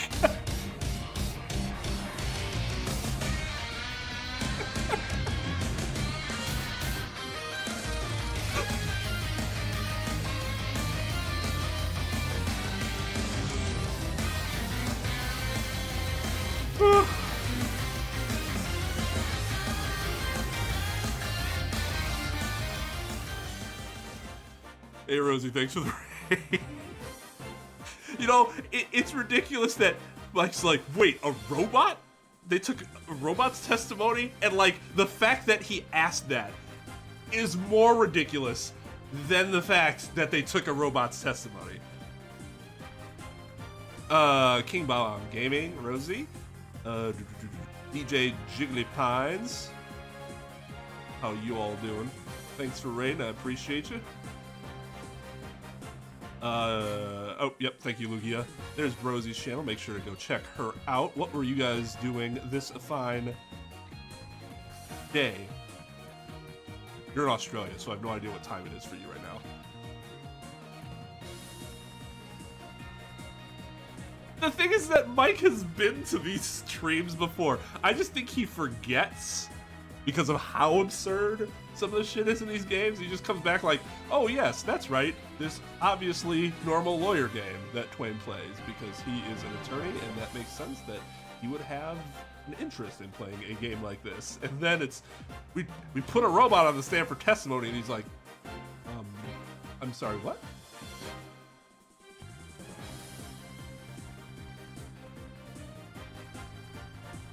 Well, hello, DJ Jiggle Pies, and thank you for stopping by. I'm good, King Bob. I'm good as well. So I haven't really talked about this. People in Discord know, but one of the reasons I hadn't been streaming for a couple of weeks is because I had I guess what you would classify as a cancer scare, and a biopsy done on this guy. To test for acral melanoma.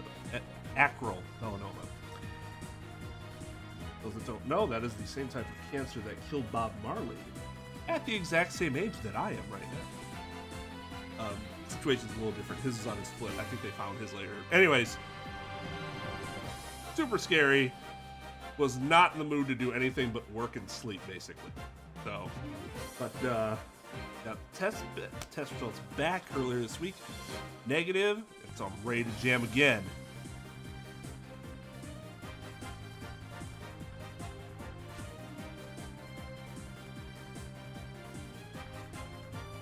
So you're in your third run. Oh, that's really good. Yeah, I mean, I would think so. Just a matter of how many attempts, right?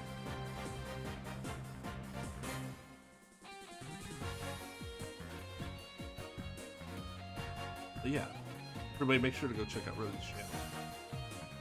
Show her some love for throwing a raid our way. I'd greatly appreciate it. I mean, yeah, it's sorted now. We still don't really know what it is, but it's not melanoma. Or they tested it for like skin cancer, so it's not skin cancer. Well, it's not skin cancer. It doesn't keep growing all over me. I can deal. I can deal. You make that pose all the time, regardless of the facts. Ponco's strange malfunction.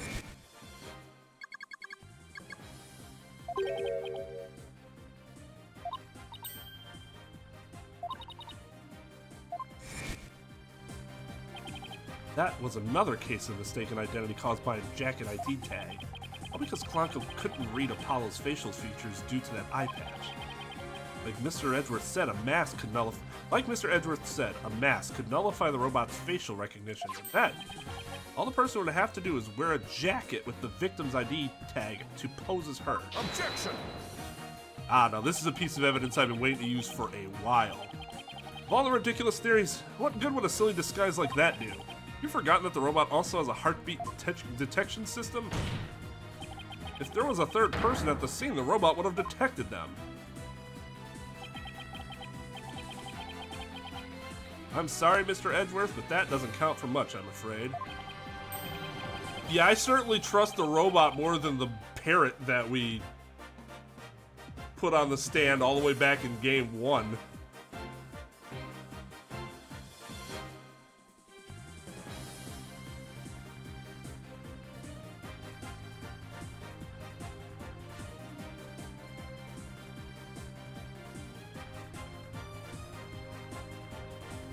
I didn't say that. I said I trusted the robot more than I trusted the bird. I think that's reasonable, right? I would say that's fairly.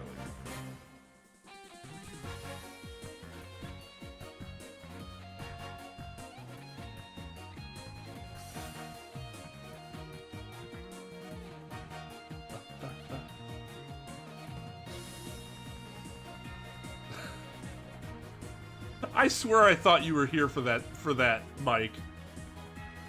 That's when we didn't have as many people, so I was fairly sure I remembered the regulars for those streams. Maybe I'm wrong.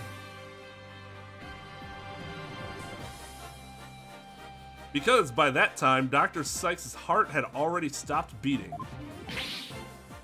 What? So does that mean... Yes, Your Honor, the person Miss Sykes stabbed... This third person who was posing as Dr. Sykes is her mother's real killer. But that's... impossible!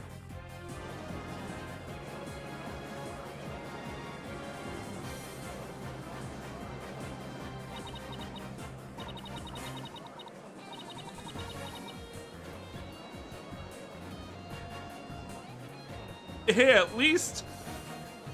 the phone testimony isn't the most unheard of thing, although it was kind of ridiculous that we didn't know his identity or anything like that.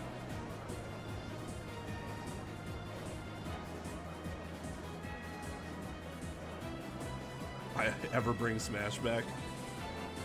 Honestly, probably not. Like every once in a while, I'll get like an itch to play it, and then I'll play it for like a little bit, and I'll be like, okay, that was my itch. That was fine. My itch has been satiated. It would take a significant a significant push, or maybe a new game. But I don't think they're making a new game. At least they weren't back then. They said that was going to be the last one, but I don't know. That can always change, obviously, especially when you talk about money. A mask. The person I stabbed was wearing a mask. Order of the court. This sucks. Did you say something? A mask? Yes. I remember a... Athena, what is it? Ah!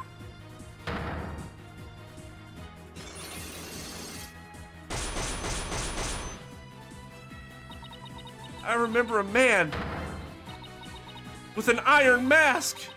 Actually, it was just a regular kabuki mask, it looks like. Is that a kabuki mask? Or what is that called? That's a... I'm actually not sure what that mask is called. Anyway, how could he? What did he do to my mother? My head. Miss Socks, are you all right? No!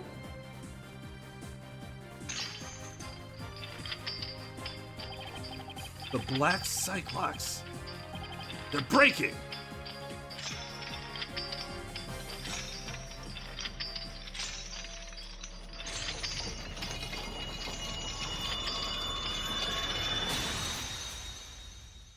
That was sick. That was excellent presentation. It's all coming back to me. Everything that happened the day my mother was murdered.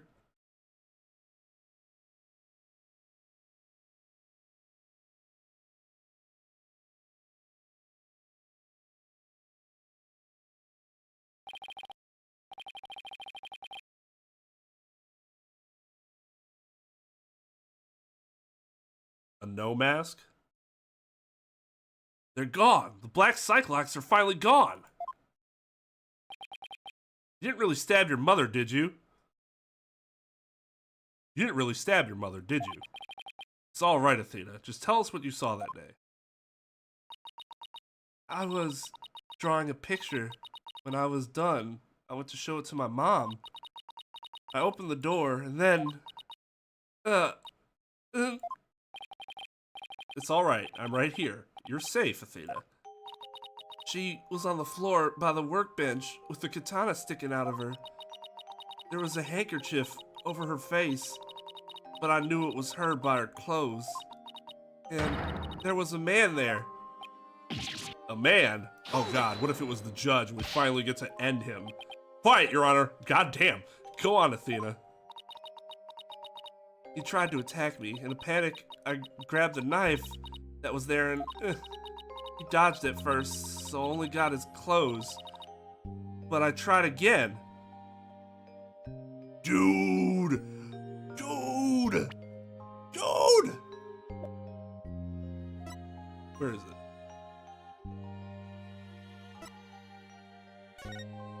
Nope, that's not it. Where am I looking? Where am I looking?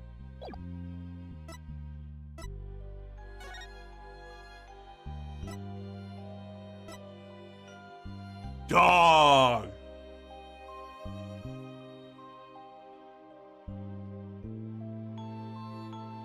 That's her jacket though, isn't it?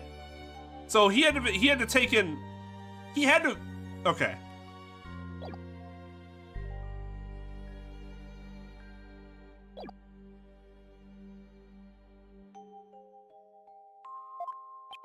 And this time you got him, didn't you? I did. I remember it clearly now. The knife went into the back of his hand. Then he kicked me and I passed out.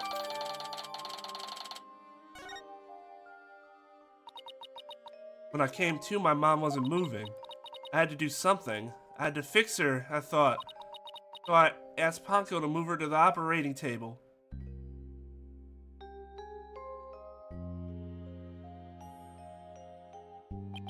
So that's why she said that. Your Honor, as you can see, the defendant has just given us critical new testimony. A man was there before Miss Sykes arrived, a man who covered the victim's face and put on the victim's jacket. This man is the real culprit. Miss Sykes, do you have any idea who this man was? No, I'm afraid I don't. A few moments ago, Miss Sykes mentioned a mask. Can you tell us anything else about that? Yes, the mask. It was my mom's Japanese theater mask. I think it was the one hanging on the wall of the lab. Ah, this mask hanging here on the wall. It was kind of spooky, that mask. My mom used to tell me that a no mask even has the power to turn an ordinary human into being into a phantom. All right. Good job. Good job. Good memory of Phantom. It would seem that a new suspect has emerged. That means that all suspicion against Miss Sykes has... Oh, god damn it. You see, this is precisely why I can't trust the court system. Athena Sykes is the murderer. I won't accept any other verdict. This Blackwell, this is not good. A new suspect? Where's the proof this person ever existed? Who says it wasn't all just a dream in the little princess's groggy little head? Ugh. He's right, we don't have any hard evidence of the masked man's existence. Objection!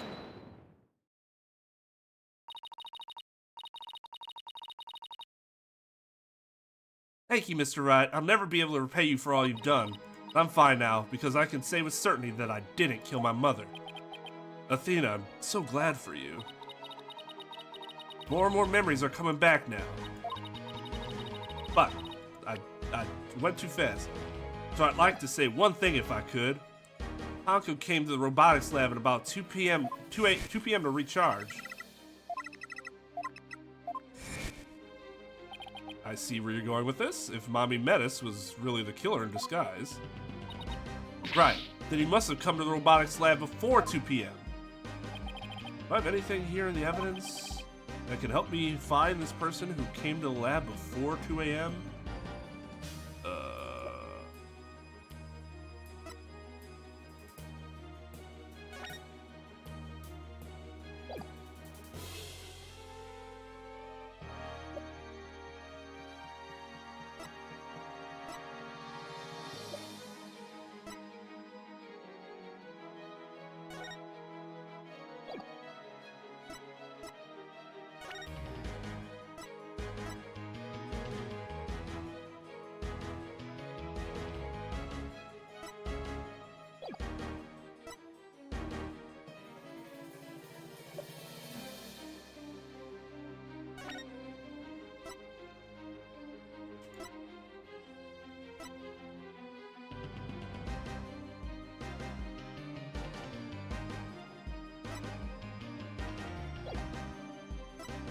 Before 2 p.m.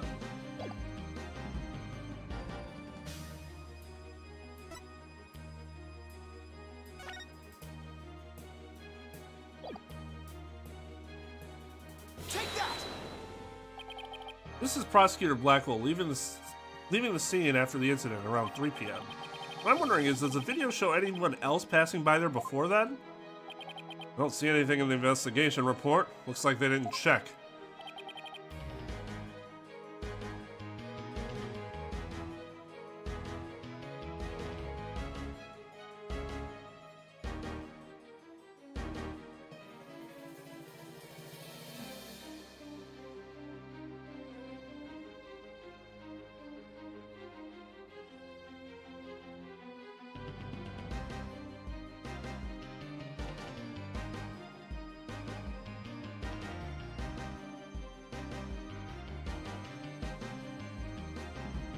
And you know what? This is entirely consistent with the writing of the police in this series. Every once in a while, it comes at an incredibly critical time, and you just get reminded of how absurdly incompetent they are at their jobs.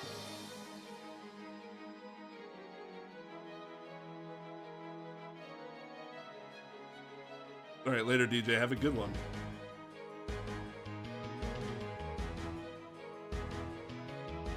Just as I thought. So if we rewind the footage and go back to around 2 p.m., we should be able to see the true culprit leaving the scene. Very well then, let's take a look. Dude, if it's what's-his-face... There, please stop it right there.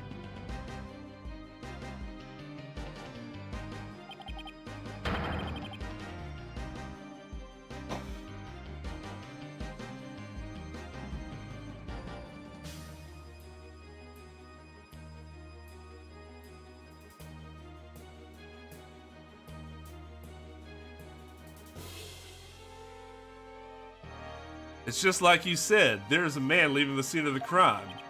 Miss Sykes, do you remember this person? That's him, I'm sure of it. He was wearing my mother's jacket.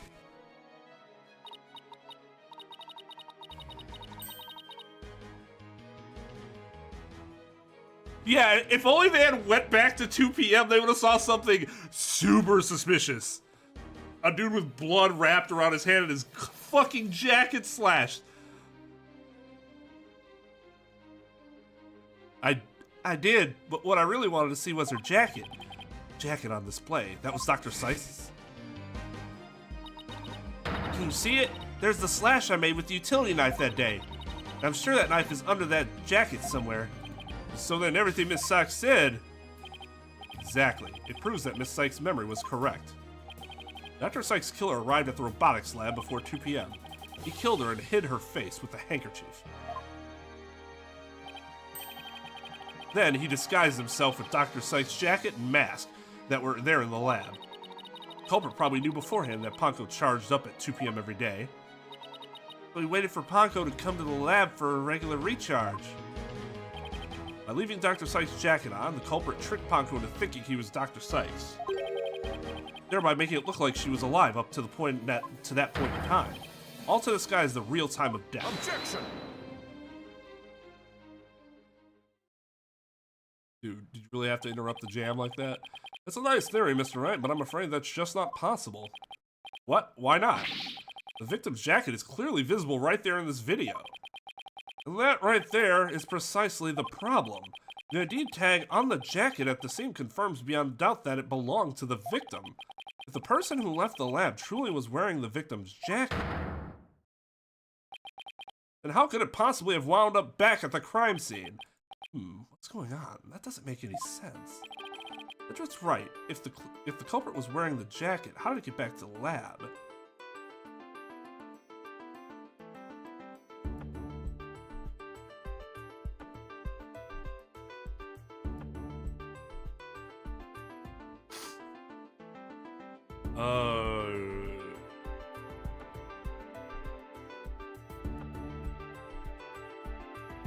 Now, like I said, I haven't put it all together yet. So it's not...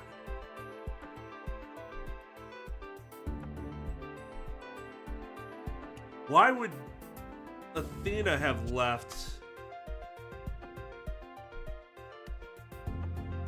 and then brought it back?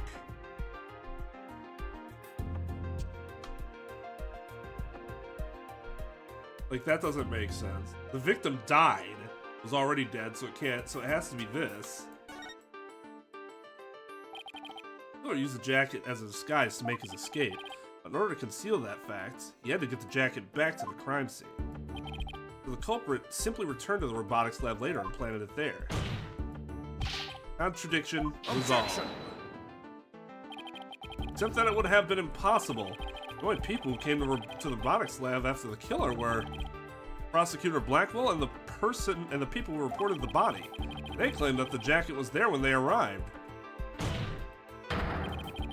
Did you for sure check the security footage on this one to know? So, when do you propose this mysterious man of yours had the chance to return the jacket? Puzzling question indeed. When did the culprit have the chance to bring the jacket back?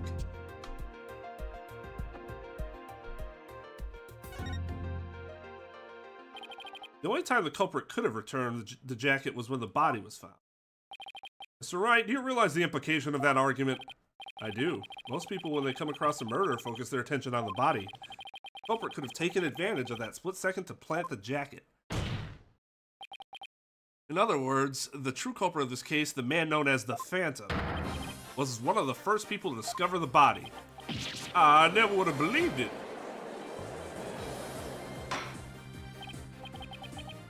Order in the court. What is the meaning of this, Prosecutor Edgeworth? The body was discovered and reported by a group of 3 people. They were there to collect the space probe's capsule in preparation of the HAT-1 launch. One of those people had a special bag to transport the capsule in. Oh, you mean the shock-resistant bag? Correct. I suppose that if the jacket was in that bag, it could have been returned to the scene of the crime without anyone noticing. I'll see to it that you get the reports on those 3 people. You will? We should also check the facial recognition database for that robot.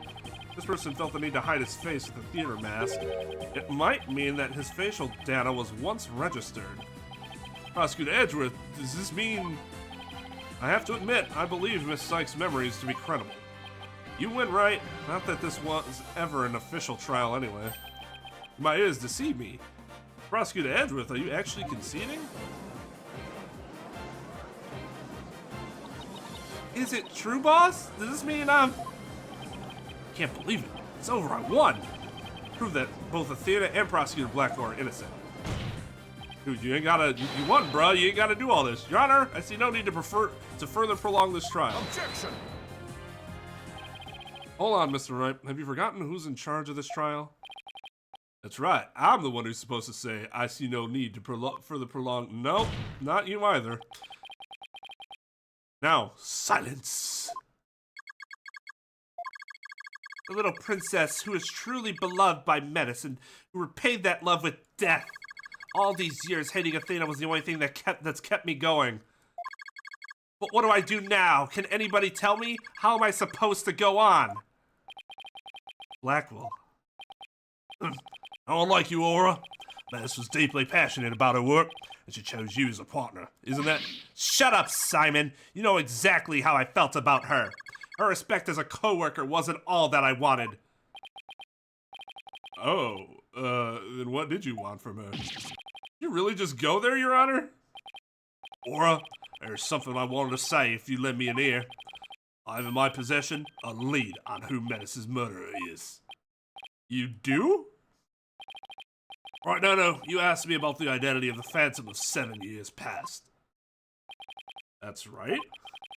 Phantom, the person Blackwell has been looking for even from behind bars.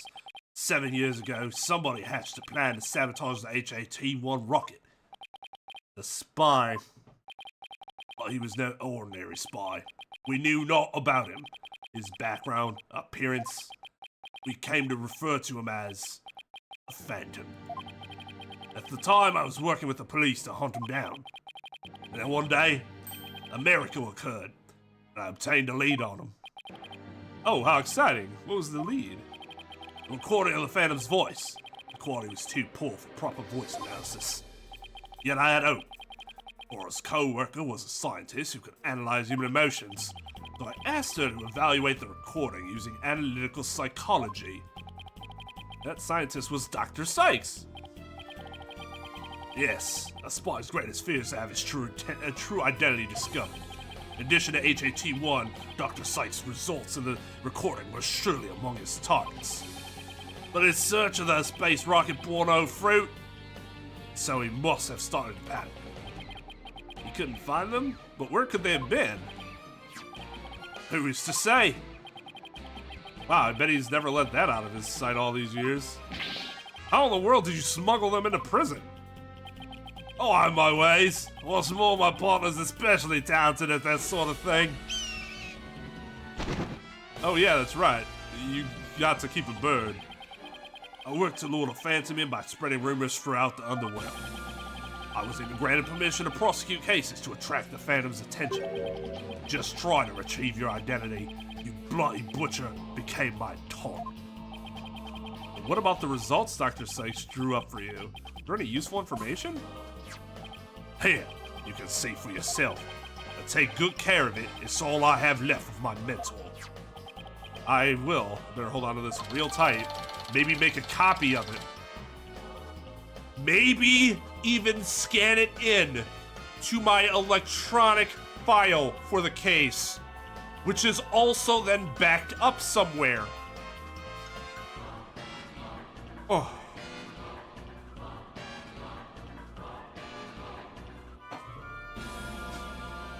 Is this all the what you call it, right?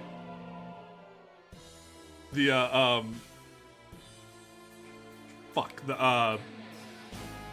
gallery.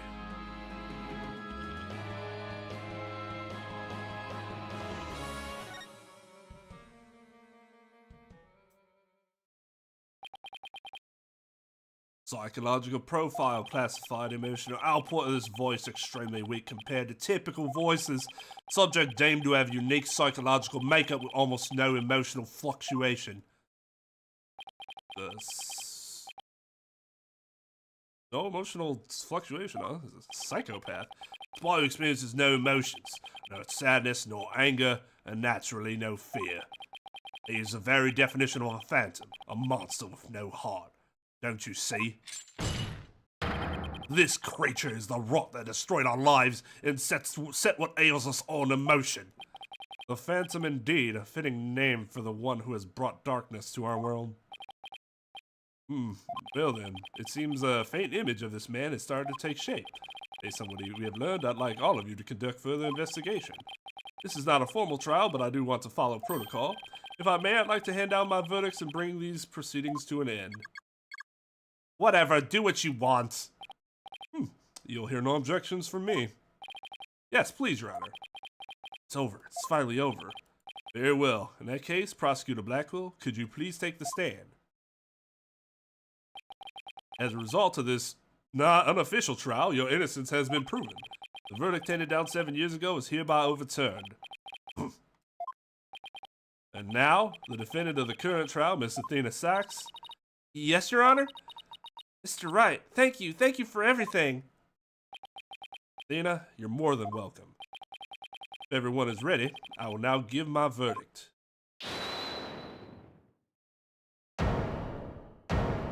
Here comes Apollo, you.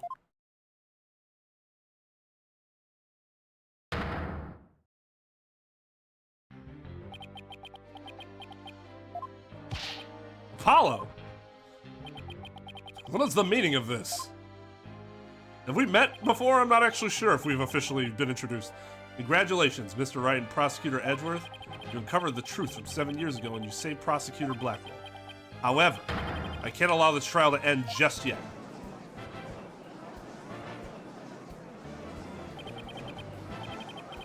Why, Apollo? Why would you do this to us?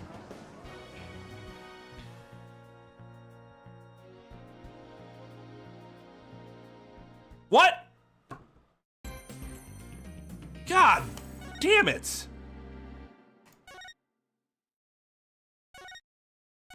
How much time is left? At the pace that I'm going right now, how much time is left?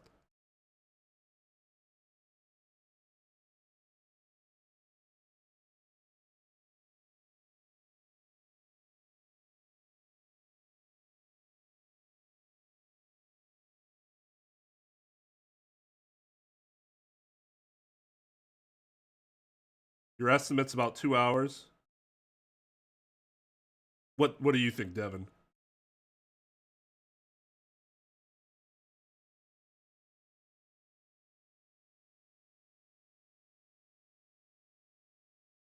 Possibly more.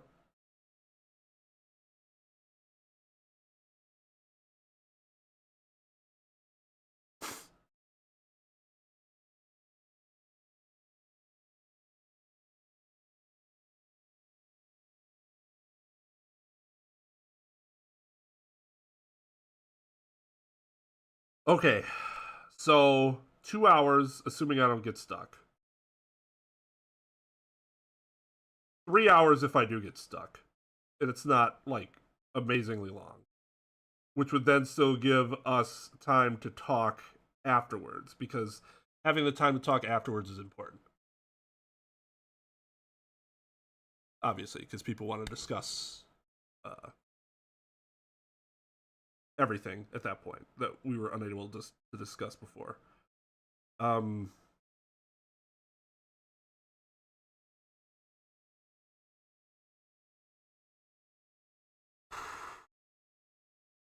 If I keep going, then the next stream is going to be too short, possibly. I'm not going to finish. I'm just worried that if I don't keep going, then suddenly it's going to be really long. But if you're pretty confident in 2 hours...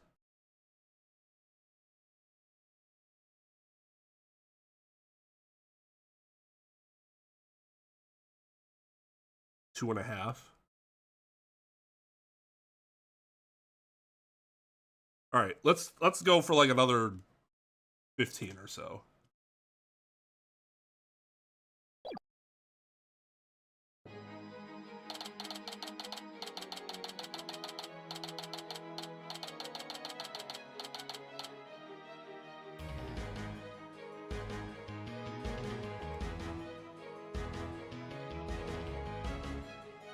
Guess who's never played a violin before?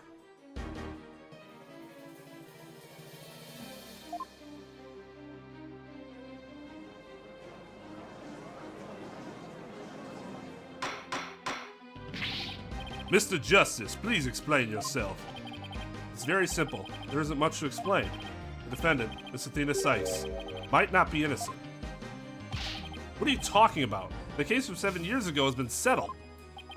I'm not talking about the past year. I'm talking about the present case. It's still not clear who killed Clay Terran. But Apollo, why would you... Miss Sykes, please listen quietly to what I have to say. What in the world is Apollo trying to do? Your Honor, please allow me a little of the court's time. But this is a trial for the case from 7 years ago. Miss Blackwell, I'd like to ask a favor of you. Just as you lost someone close to you, I lost someone close to me too. I'm sure you want to know the real truth of what happened as much as I do. Apollo. Sure, you know I'm all for the truth. Now let's see you expose the princess's guilt. Judge, I give my permission. Continue with the trial. Lelouch Titania. That's the jacket that they were talking about earlier. That's his dead best friend's jacket. And then he has the bandages and shit because he was in this courtroom when it initially blew up, so he got injured.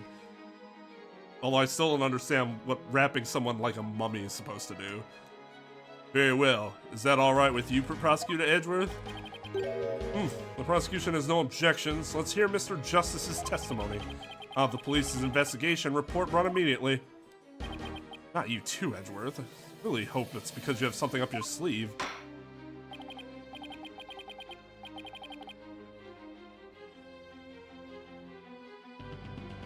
Very well. Your opening statement, please, Prosecutor Edgeworth. As you wish. Let's review the case of the murder of Mr. Clay Terran. It was made clear in the previous trial that Solomon Starbuck was not his killer. Therefore, the true culprit was someone else. Ah, Mike, by the way.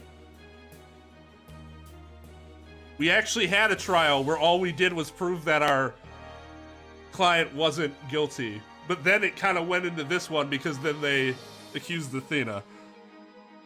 So the one time that happens and it's like really good, it also sucked. On that day, this culprit waited for the astronauts in boarding lounge 1. When the two men made their escape out of the Space Museum, the killer attacked Mr. Terran with the same type of knife that was used 7 years ago. The murderer then escaped into the Space Museum. Next, director Yuri Cosmo switched the launch pads. After that, the culprit exited the Space Museum and escaped via boarding lounge 2. Therefore, the trial must make clear who Mr. Terran's true killer was. In other words, we must discover who it was that escaped through the Space Museum that day. Thank you, Prosecutor Edgeworth. Mr. Wright, is the defense ready? No, but yes. Better rearrange my evidence. I just fucking threw out the shit that, like, we don't need this, woo! Now then, Mr. Justice, your testimony, if you please.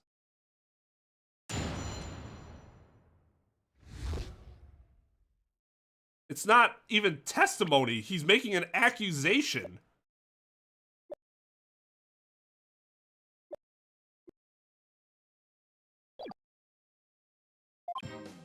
I suspected Miss Sykes of the murder of Clay Terran.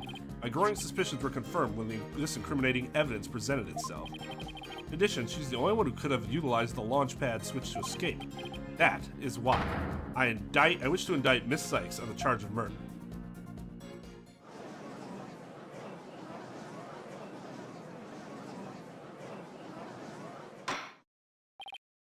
Order in the court. Mr. Justice, you realize you are charging your own co-worker with murder, don't you?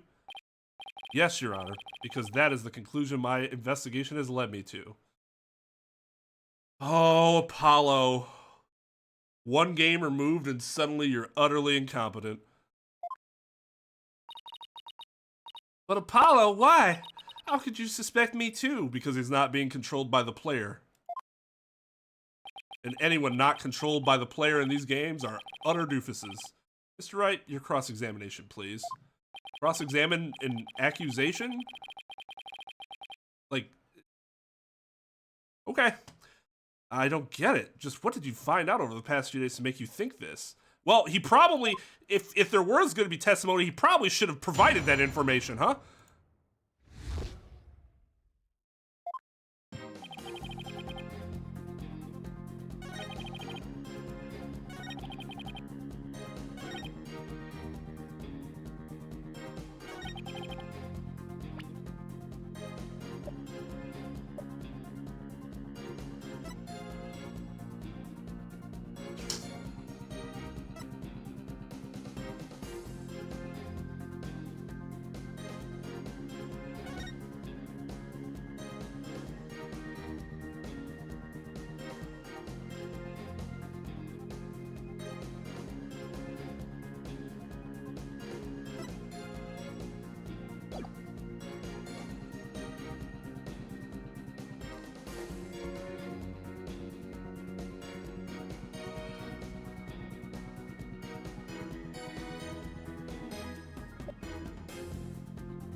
Hold it! What first made you suspicious of Miss Sykes? It all started when Miss Sykes and I were investigating the crime scene. When she saw the weapon that killed Mr. Tarrant, my bracelet reacted. Since she'd never seen the knife before, but my bracelet told me otherwise. And then every time after that, my bracelet would react when she talked about the case. Poor Apollo must have been beside himself during that investigation. I didn't know what to do or think. I couldn't even sleep. In that condition, I knew I wouldn't be any good in court, so I decided to wear an eye patch so I wouldn't be able to perceive any of her tells. That's why Apollo was acting so strangely. But the reason Miss Sykes unconsciously reacted to the knife that way is because she stabbed her mother's murderer with one identical to it 7 years ago. Objection! You're a witness. You're not a party. But that knife was also the murder weapon that was used to kill Clay Tarrant. My bracelet could have also reacted to her because she knew she was his killer too. That's entirely speculation. No! No, he doesn't! That's conjecture at the highest level.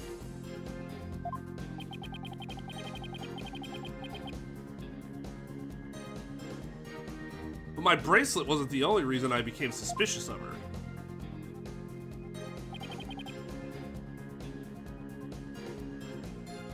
We have a lot of hearsay and conjecture. Those are kinds of evidence. Hold it! That's the lighter that was found in the Space Museum with her fingerprints on it, right? But even if it seems decisive, there must be other facts we don't know about it yet. If that's so, go ahead and prove it then. Look, honestly, I don't want to believe it's true either, but Miss Sykes was the only one who was in the Space Museum at the time of the murder. But Mr. Justice, Miss Sykes had absolutely no motive to kill Mr. Objection! 7 years ago, Miss Sykes lived at the Cosmos Space Center. It would be strange if she had some kind of connection to him.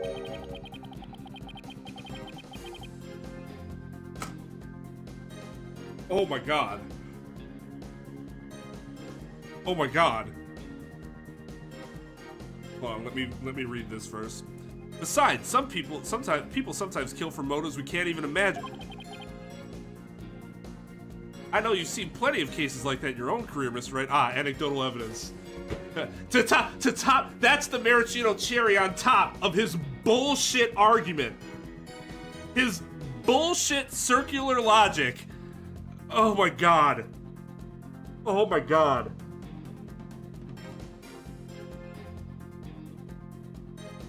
Oh, holy shit. Is Apollo just... Oof. I get it. He's upset because of his friend. It's making him do really, really stupid things and actually lose his mind. Can we get a L plus ratio plus you fell off plus final ratio?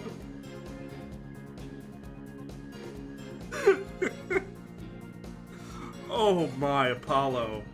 Oh my dear boy.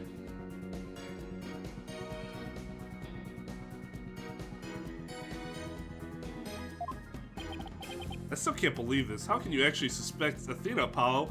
I mean, I don't know, but like, you can't let this throw you off your game, Phoenix. You could have made like 3 objections right there in that whole thing he was saying.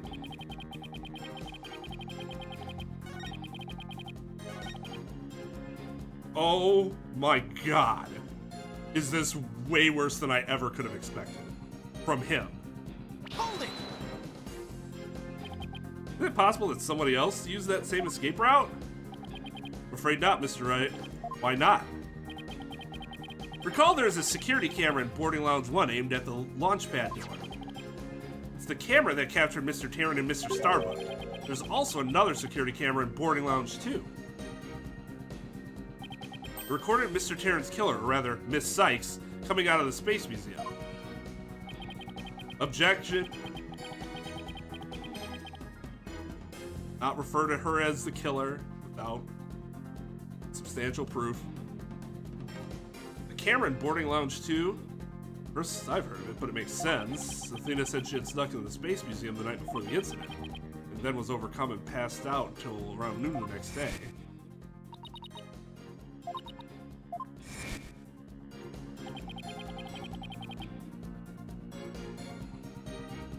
He just said he had 2 good eyes. The whole reason why he put an eye patch over his other eyes so that he couldn't use his secret tell powers. That must have been when the camera captured her. That's what made Apollo suspect her even more. But wait a minute. In that case, most likely recorded the true culprit as well. Objection! That's a negative on that one too, Mr. Wright. The footage taken after the incident, Miss Sykes is the only one who appears. What? Why?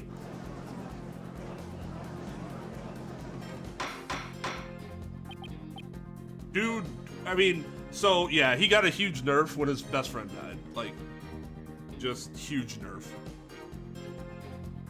Order in the court. That can't be, but if it is, then it is incredibly incriminating. Wasn't it you who proved in the previous trial that the way the true culprit escaped was via the Space Museum after the pads had been switched? The fact you previously proved turned on its ear, leaving your client high and dry. I must say, that is vintage Phoenix Wright.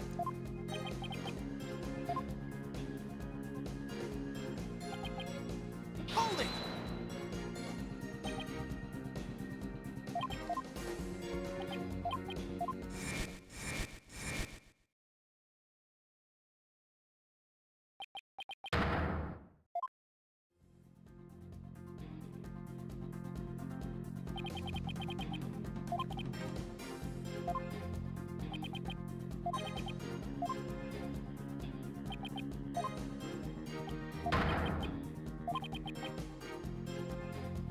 You're not providing any evidence.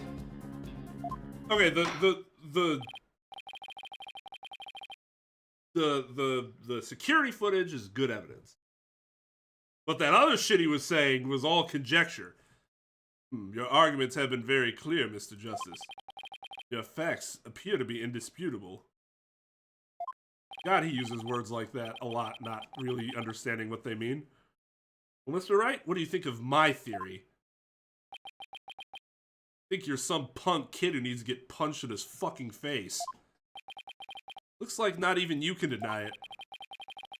Miss Sykes was the only one who used the only possible escape route. Under these circumstances, there can be no other suspect but the defendants, unless you think there was an alternative escape route. Is that what you think, Mr. Wright? Is that what you think, Mr. Wright? Is that what you think, Phoenix? Is there an alternative escape route? Of course. Yes, of course, there must have been. Don't ask me what. You're just bluffing again, aren't you? Me? Bluff? No way. He knows me too well. It's fine, Mr. Wright. Even a bluff would suit me just fine. It's fine, Mr. Wright. Even as long as you can clear up this doubt inside me.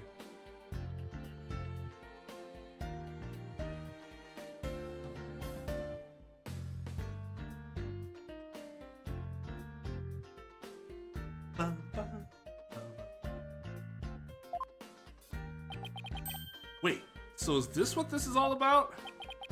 I want to believe in Athena too, I really do. Motherfucker, we could have cleared this up at our office. Okay? None of these other people were needed for this bullshit. You unbelievably insensitive human being. I want to believe in Athena, I really do, but what is faith without doubt? That's why I need to question her guilt, so that once the truth finally comes out, I can really fully trust her.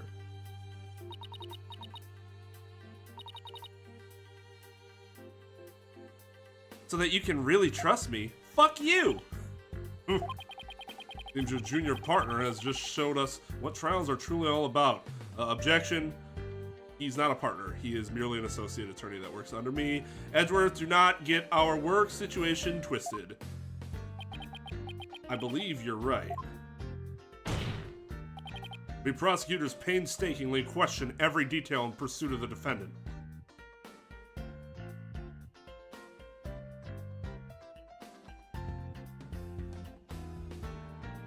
You question it until it hits a certain point in your groove of understanding where you think, all of a sudden, you can't be wrong. Although Edgeworth is not the best example of that, there are others that are significantly worse than him.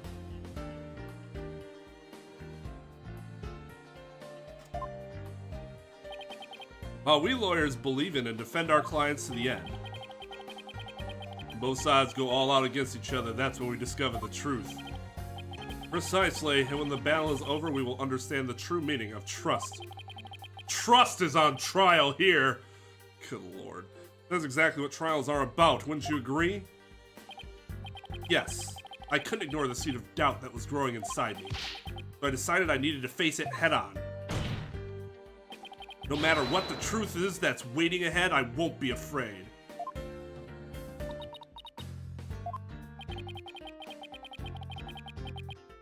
That's so like Apollo, always uber earnest about things like this. Accusing co-workers of murdering his best friend. Classic Apollo.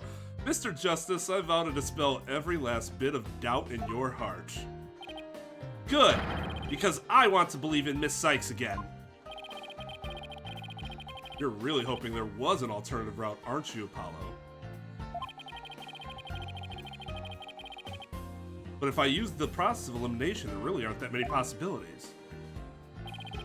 Director Cosmos is at the southern exit, leaving only the control room and the corridor to the space museum. Which door could the culprit have escaped through? Come on, Mr. Wright, where do you think the culprit escaped to?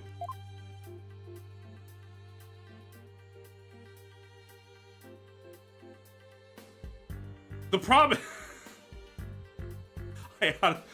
The control room was closed, wasn't it?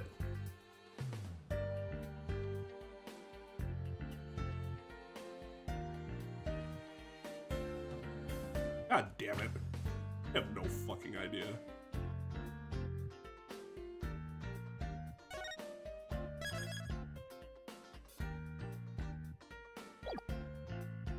Can they be held in contempt when it's not a real trial?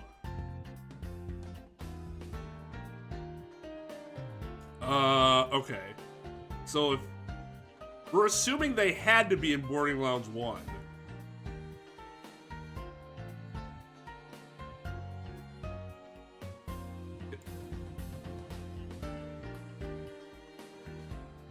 It's got to be either here or here, right? Or I guess the garbage chute's here.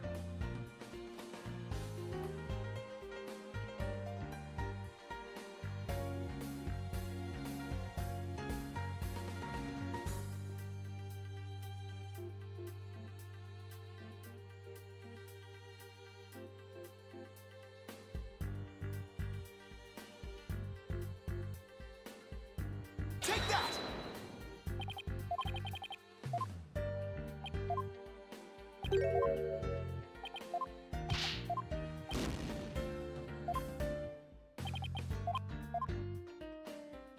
I need to This is a point where flashbacks would have been nice.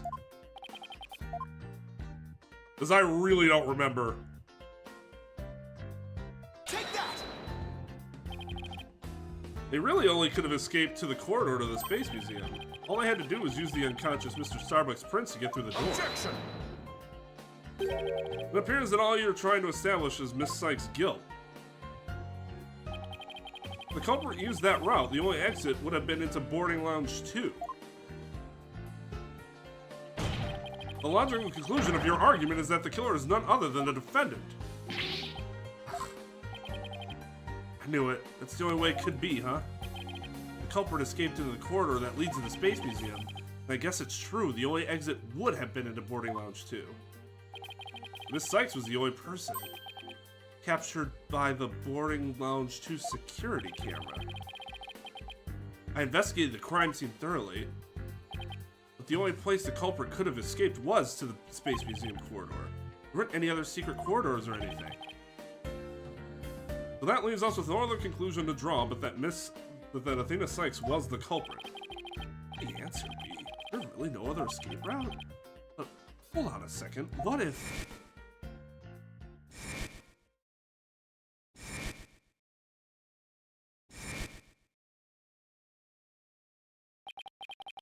Where did those mysterious leaves we saw in the corridor come from? What if they're a clue to the culprit's real escape route? I think it is possible that the culprit escaped into the Space Museum, but then came out using a route other than into boarding lounge 2. Oh? Launchpad 1 of the Space Museum were switched after the bombing, meaning the Space Museum corridor was moving along the rail at the time. Which is exactly when an alternative escape route opened up for our culprit. Are you kidding me? Judging by the intense look in your eyes, I take it you're serious.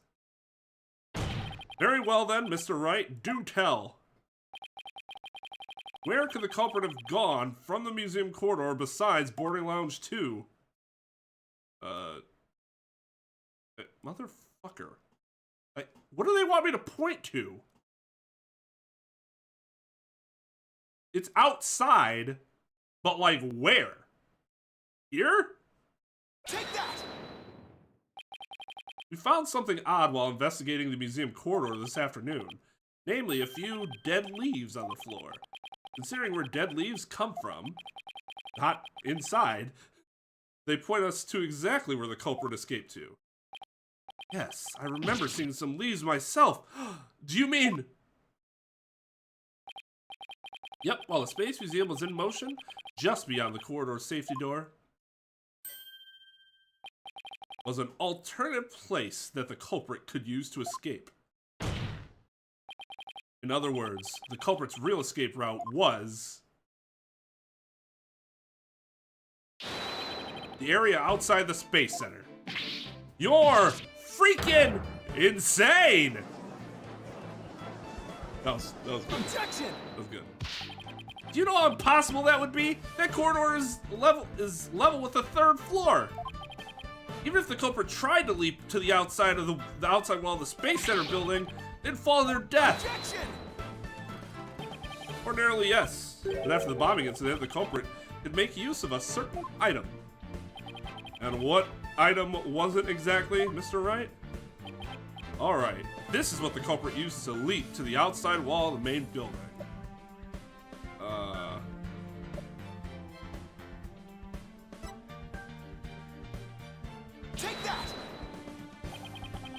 emergency ladder? There's an emergency ladder in the 4th floor robotics lab. It was used that day after the explosions to help evacuate people.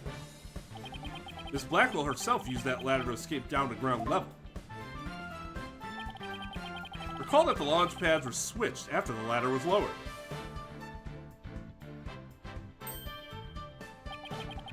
The corridor would have passed by the ladder while the passenger... Okay, that's still sick. I can tell you if I tried that, I would still fall to my death.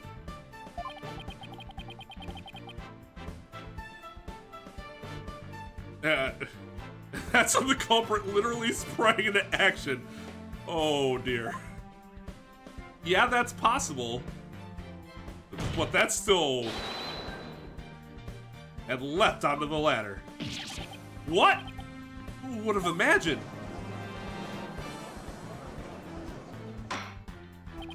Order in the court. Well, an alternative escape route seems to have emerged. Which means someone other than Miss Sykes could have been the culprit, right? Objection! Making things up on the fly in an attempt to sway the court again, are we, Mr. Wright? Your theory has so many holes it puts Swiss cheese to shame. Alright then, name one. I have here detailed information about the Space Center. According to this, the distance between the museum corridor and the main building during movement is... a full 20 feet. 20 feet? You're pulling my leg, right? In addition, the corridor is 3 floors from the ground, or roughly 50 feet. What's more, the culprit would be leaping to a precarious place. An unstable ladder. Ugh. Human beings feel fear in dangerous situations. It's a basic for survival instinct. An ordinary person would certainly hesitate before jumping. Or even freeze in fear and not jump at all, except we're dealing with the Phantom, who we've proven has no fear or emotions or anything already. Objection! But the culprit had just murdered someone. They weren't in any ordinary state of mind. Objection! Nevertheless, why would they have taken that kind of risk? They could have waited for the switch to be complete and escaped to boarding lounge 2. You guys don't have to... Okay. Because there was a security camera in boarding lounge 2. Culprit knew they would be recorded if they left the Space Museum. Objection! In that case, the culprit could have hidden in the museum until things settled down, then blended in with the other people after the museum was open. That's a good point. But you claim that despite all this, the culprit took a 20-foot death-defying leap. And all in the brief moment the corridor and ladder passed by each other? That's also a good point. Would have needed a running start while the corridor was moving to make that jump. Their timing was off, or if they couldn't jump far enough, would have been instant death. What a person would attempt something like that? Not bringing up good points, Edward. This true culprit of yours is nothing but a figment of your imagination. Why do you always say dumb shit like that, you moron? I don't know what I didn't see what he said. Mr. Edgeworth's right. That does sound pretty insane. The culprit would have to be someone who feels no fear, like a stuntman. But everyone feels fear on some level, right? Wait a minute. Aha! I've got it this time. I can prove that there's someone who could have used this alternative escape route. Oh, can you now? This proves the possibility of a person who could have used this alternative escape route.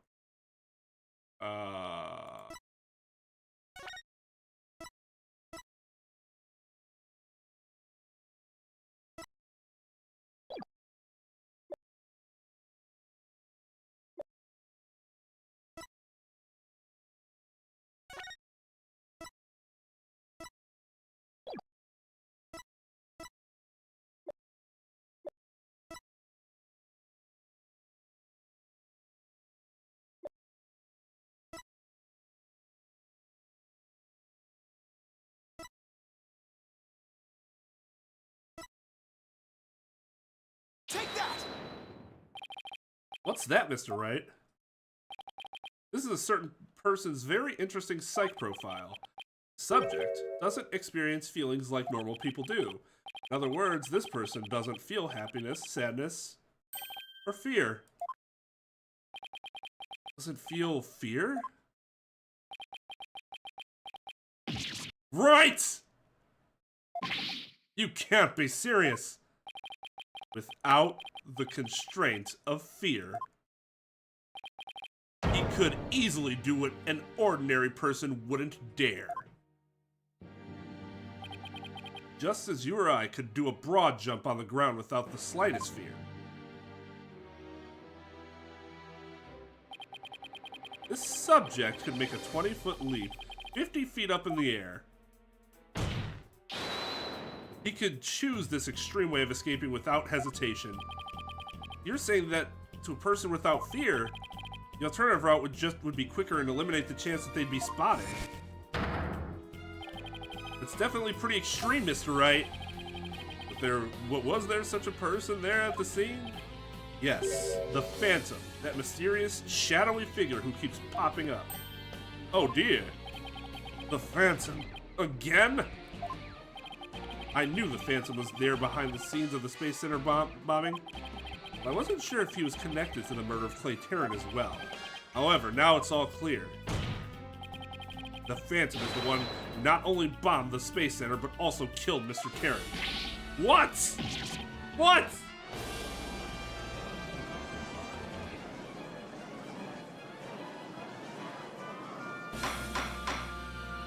Well, fuck me sideways. Holy shit. Order in the court. Order, I say. Mr. Wright, please continue. There's just too many similarities behind this case and the one from 7 years ago. But why, you may ask? It can only be because both incidents were the work of the same Phantom.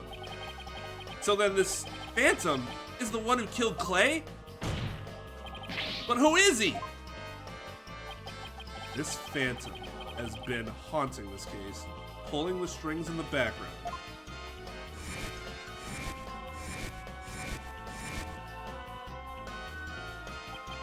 Who could this unidentified international spy be? Right, this escape route must have been a part of the Phantom's plan from the start. As was tricking Director Cosmos into switching the launch pads. The bomb on the second floor was meant to make the elevators and chairs unstable. That's why he gave advance warning and planted the bombs where he did. Yes, I think you're right. But it doesn't explain shit. Something. But it doesn't explain this one last thing.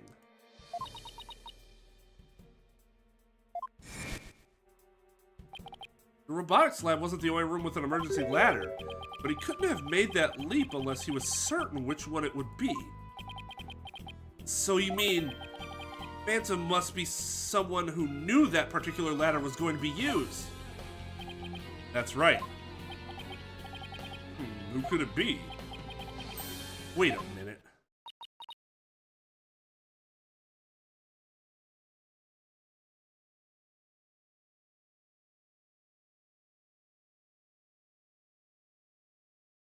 Dude!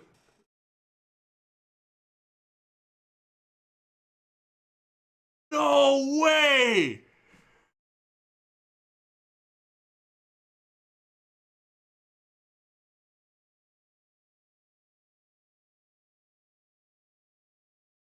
Oh, that's sick!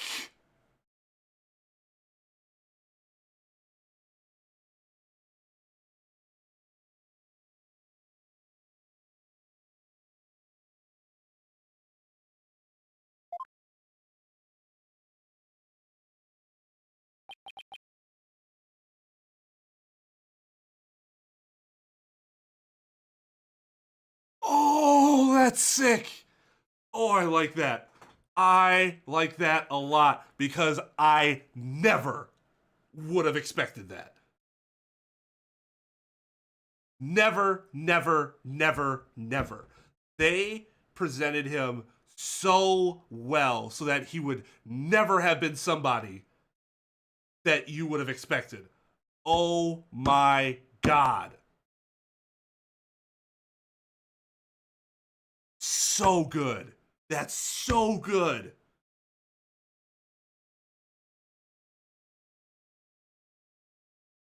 Wow. Miss Blackwell lowered the ladder after being told by the detective leading the...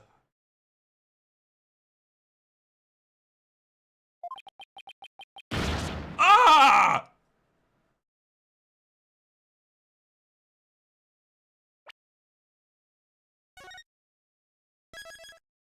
That's where we'll end for the day.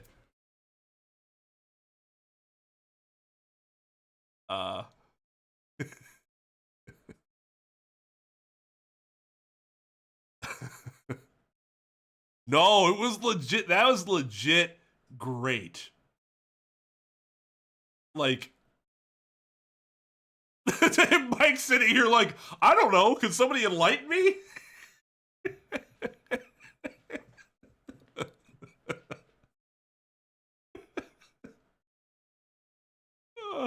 Okay, so yeah, we'll finish this next week. Oh my God. That's so good. That's so good. I thought they were going to bring back somebody from a prior case, and that was going to annoy me. But instead, they actually use somebody that's been with you the entire time.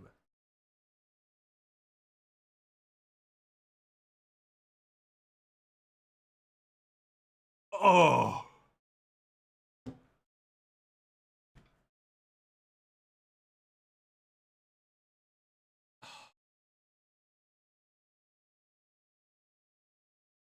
Oh. Just entire week to enjoy this. I like this feeling. This is a good feeling. This is when a game has satisfied you. This is good. I leave this stream with a smile.